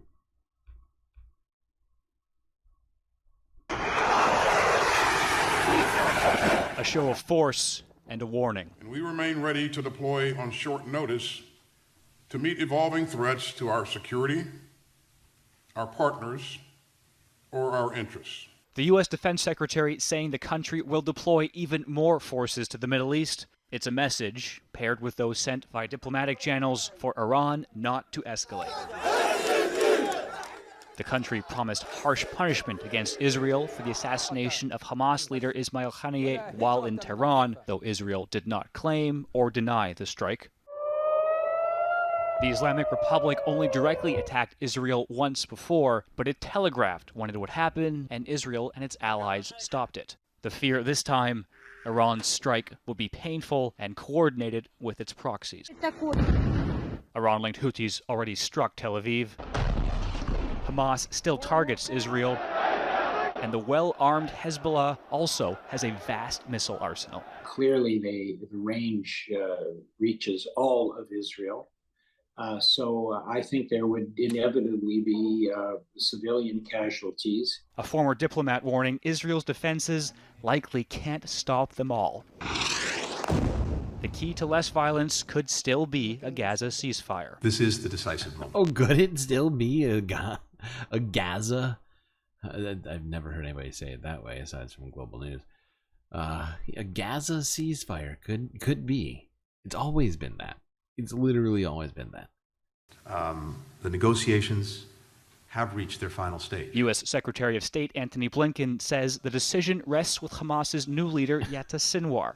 An expert cautions Sinwar presents a disaster for negotiations. This is hilarious. This is fucking hilarious. This is such an intricately wove gaslighting. It's like 7 layers deep. It starts with the fucking title, right? Hamas appoints alleged October 7th plotter as new leader in direct rebuke of Israel. First off, it's not in direct rebuke of Israel. It's in direct, like, obvious what was going to happen. If before Haniyeh was killed, if you had asked anybody that knew anything, they would have said that had he died, regardless of being assassinated, if he died of natural causes, who would have been the natural successor to it, it would have been this guy. So to suggest it's some sort of rebuke of Israel, no, it's the expected outcome from Israel's actions that they even knew was going to happen. Everyone knew. Anybody that was, important to this matter knew what this would be, right? And then, for them to suggest that, and well, it's not just them, it's them backing up Antony Blinken, suggesting that it's up to Hamas now as to whether or not the ceasefire deal goes through, is, as we all know, a fucking lie. Okay, we all know that Israel is the one who has, up to this point, said no to this ceasefire deal, the one before it, and like the 3 other ones before that. As well, we're not even going that far back in history. We're just talking about the last 10 months. It's just ridiculous. It's ridiculous. I'm pretty sure I missed at least 2 points that I wanted to hit there just because of how fast I'm trying to move right now. Speaking of which, let's go to here. This is This is a very disturbing fucking story, which I think many people are aware of to some degree.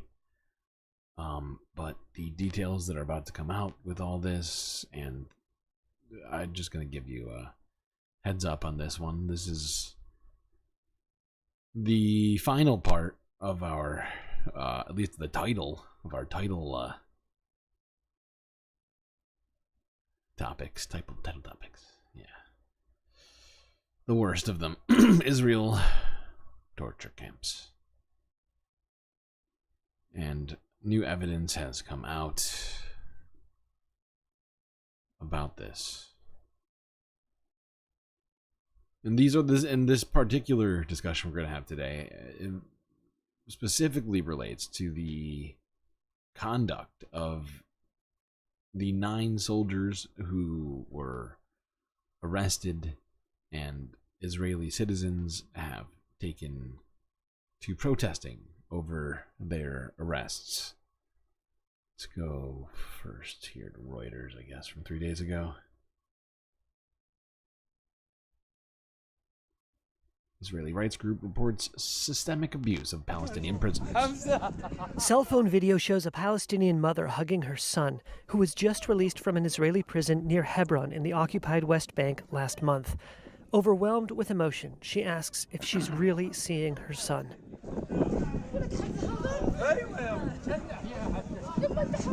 A new report out by an Israeli rights group says Palestinian prisoners held by Israel are subject to a systematic policy of abuse and torture since the start of the war in Gaza on October 7th. Sarit Michaeli is a spokesperson for B'Tselem, which issued the report.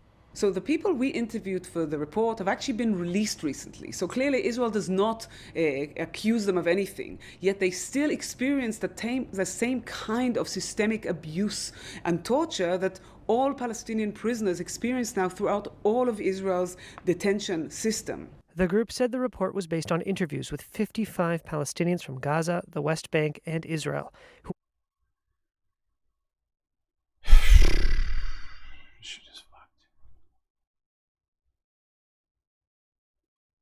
completely fucked. And we're just starting. We got a bunch to talk about with this, which is why I'm holding my tongue right now, because we're about to go into something even more difficult to look at. This is from Guardian News from 1 day ago. This is a literal content warning. You know I don't say this very often, but this is a fucking content warning right now, if there's ever been one on this fucking channel. Oh god. If you haven't seen it, here's this. This is footage which Israeli media aired, allegedly showing soldiers sexually abusing Palestinian detainee.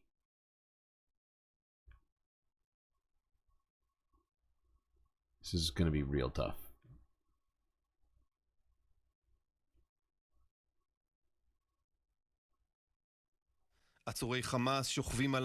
Israel's Channel 12 has aired footage from the Stechaman detention facility. The surveillance footage shows Israeli soldiers taking away a blinded Palestinian detainee and allegedly sexually abusing him.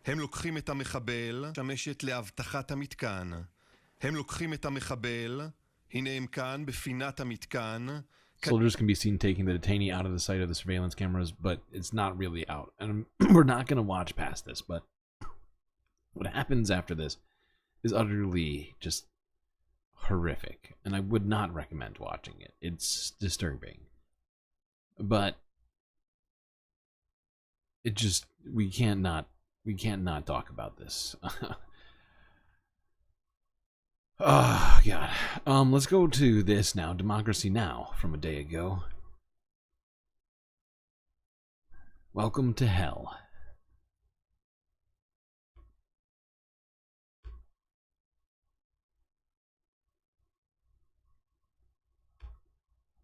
This is Democracy Now!, democracynow.org, The War and Peace Report. I'm Amy Goodman.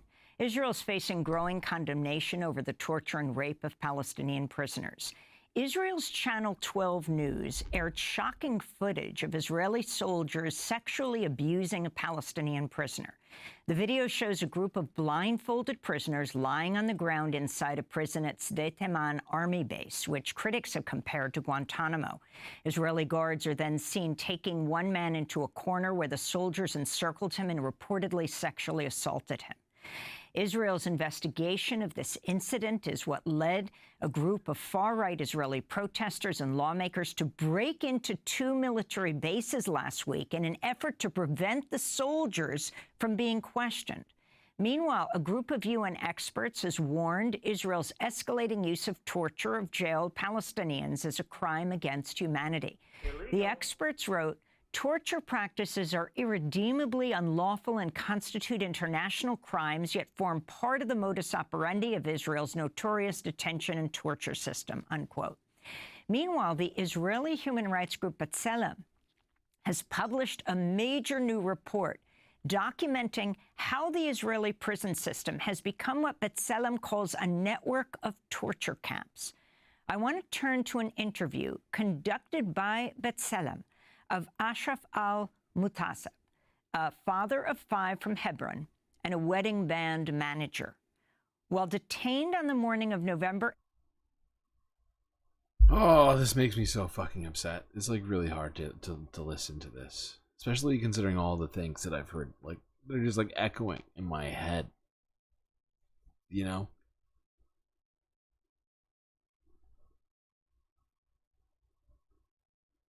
Like people complaining, well, not complaining. Well, they were complaining. But I don't know. I'm trying to, you know, like I'm just going to some of the most outrageous things we've heard. Like on, I don't know, like Piers Morgan's show, we've heard multiple figures say things like, you know, Palestinians are actually all Nazis and blah, blah, blah. Meanwhile, we're talking about literal torture camps. Literal torture camps.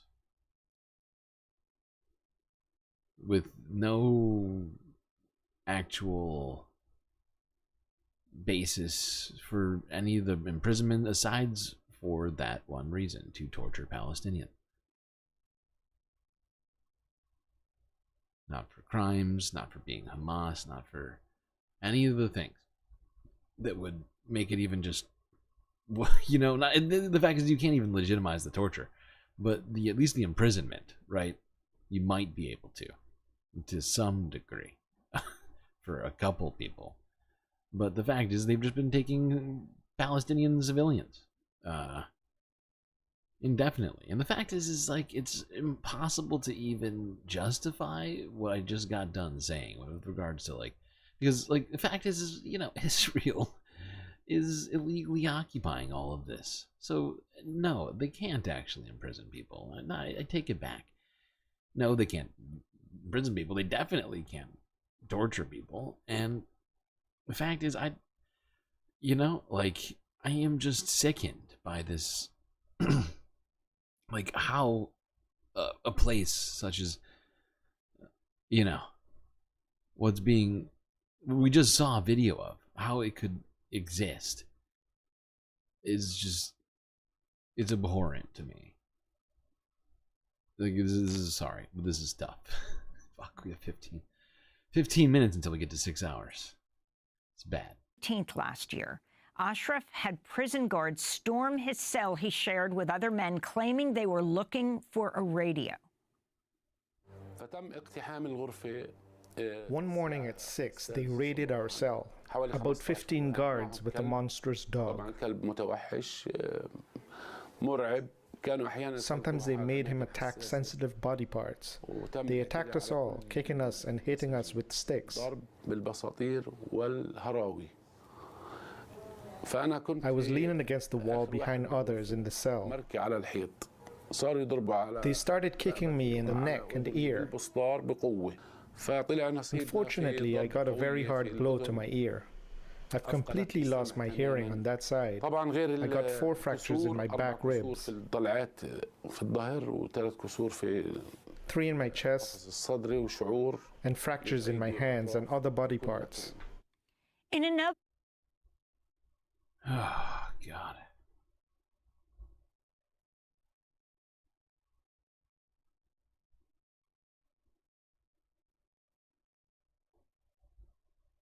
I think we're going to have to do this. We're going to have to do more of this later this weekend. I hate to say that to you, chat. But I am going to have to keep talking about... We have a couple of other stories we have to do here before we end the stream. And this is a 30-minute video. We have to do part of this tomorrow. Let's go to this. Speaking of prisoners... Oh, God, this one. CNN, 3 days ago, harrowing video shows bodies returned to Gaza.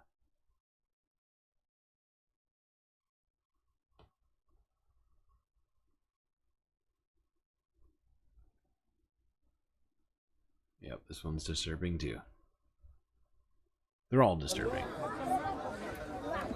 Gazans gather around this shipping container, but it's not aid or food that's arrived from Israel.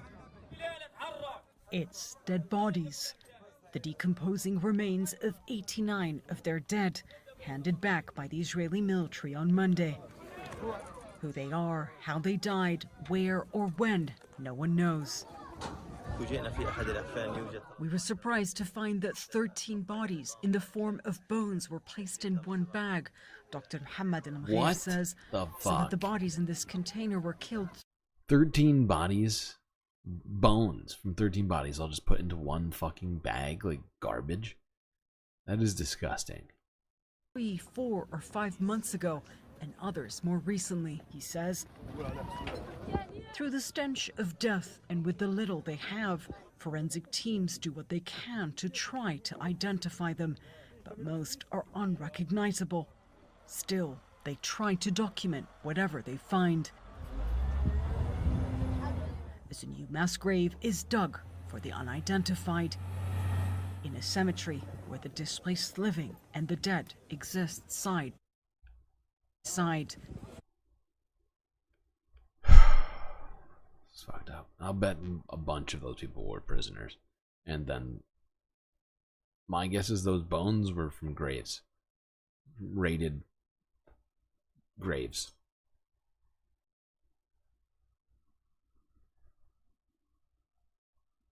We've seen enough reports of grave desecrating by the IDF for it to not be too hard to figure out where those came from.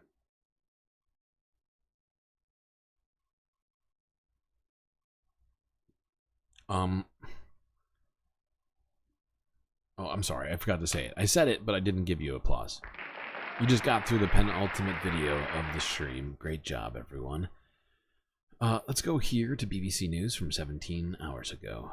It's our last video. Israel agrees to send delegation to fresh talks on Gaza ceasefire.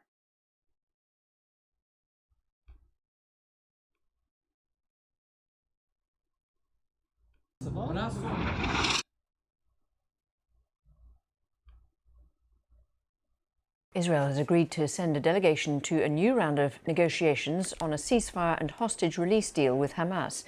The United States, Egypt and Qatar issued a joint call for talks to resume next week in either Cairo or Doha. Hamas has yet to respond. With fears of a wider regional escalation following the killing of the Hamas leader Ismail Haniyeh in Iran, international diplomats have been stressing the urgent need for a ceasefire to end the Gaza war. In a statement, President Biden, the Egyptian President Abdel Fattah el-Sisi and the Emir of Qatar say there is no further time to waste or any excuse for... Oh God, even the President of Mexico is getting involved? Wow, this is serious. Just kidding. That CC joke's gonna get old. It's gonna get old soon, I promise, Chad. I'm gonna stop making it soon. But, yeah. You got Joe Biden coming out with a statement like this. There is no further time to waste, nor excuses from any party for further delay.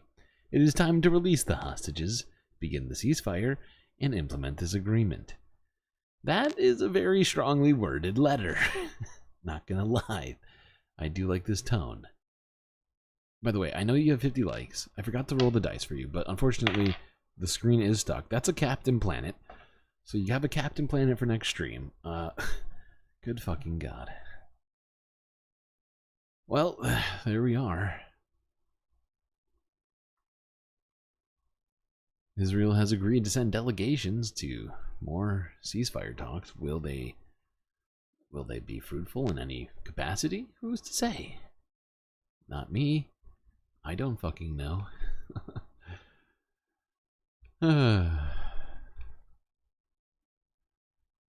I have given my optimistic take on previous talks live on this stream, if I recall correctly, and have been proven sadly, painfully wrong. So I'm going to hold my optimism about these talks, as I've been burned once before.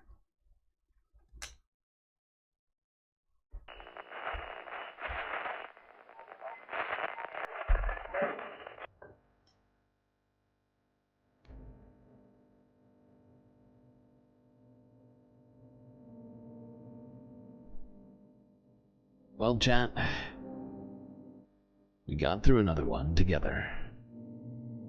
Hope you all enjoyed that little ride through the doom that we've all just taken.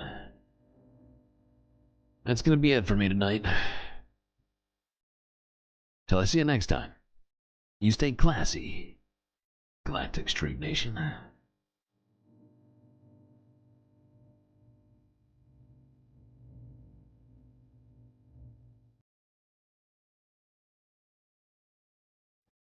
Can't forget this.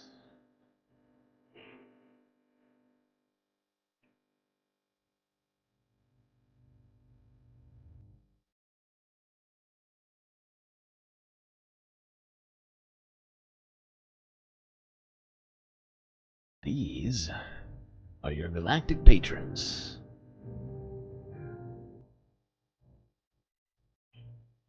Gabby, Goth Dogs, Aaron W, Schmegley, Midi, Aproponics, Gnarl by Nature, Dinner Planet Janet, PB, Robot Cat, Selena, The Anti-Corporatist, Moanoa, Nadia, Mrs. Jen, Omega Star, Pitchforks Dragon, Vincent Morales, and Donald James X.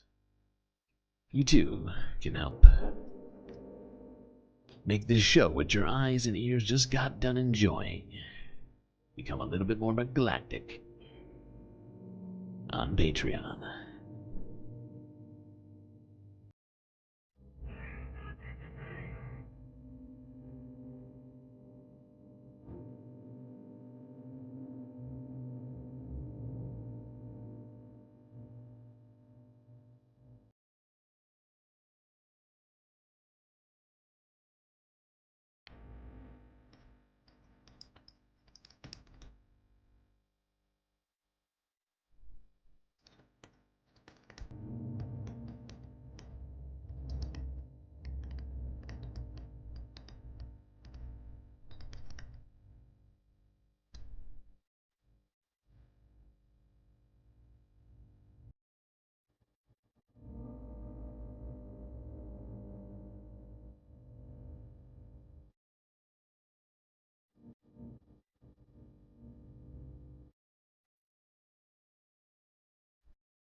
After stream, here we go.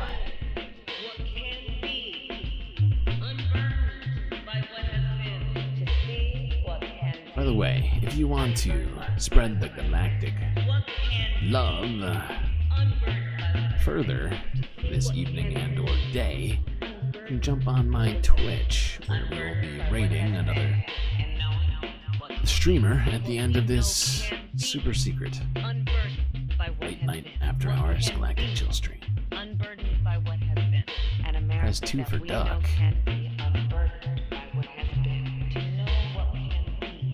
Alright, who is live? Oh my god, everyone's live. Everyone's live tonight. NCC is live. Complainy Laney is live.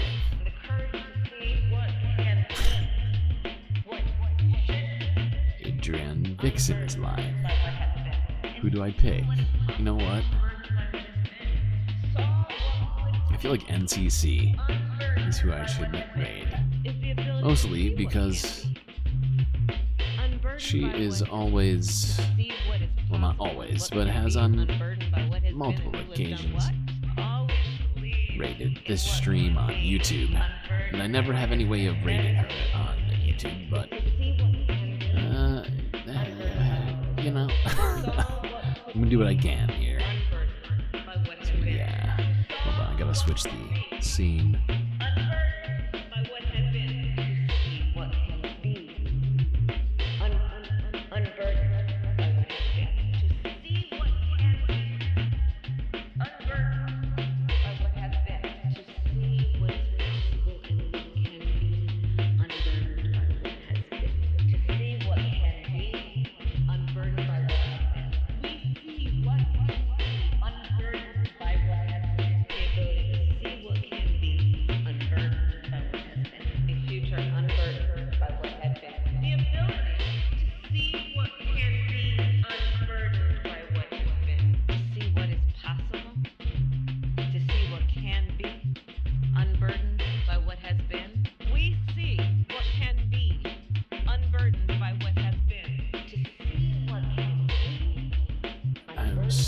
I'm gonna start that Twitch raid right now. So we got 2 minutes. Wait, no, sorry. Is it 2 minutes? How long does it take? Let's start this countdown. 1:20 seconds. 1:20 seconds on Twitch.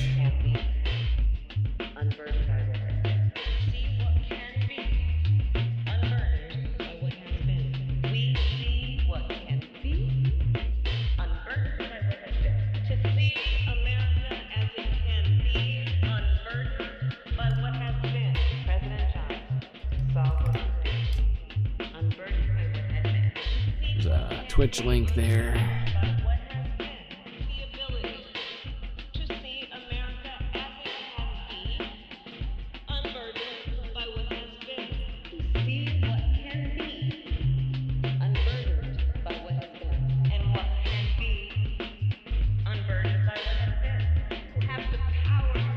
Hope you all enjoyed the stream.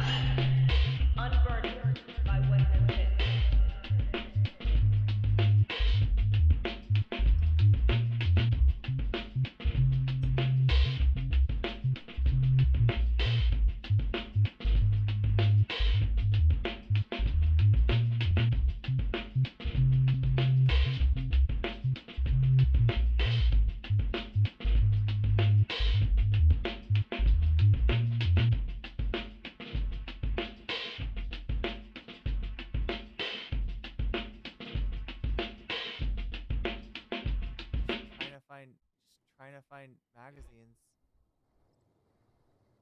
What's up, StreamLord? Hey there, friend. Hey, Ringo. No, I don't want to play Caravan with him. In charge.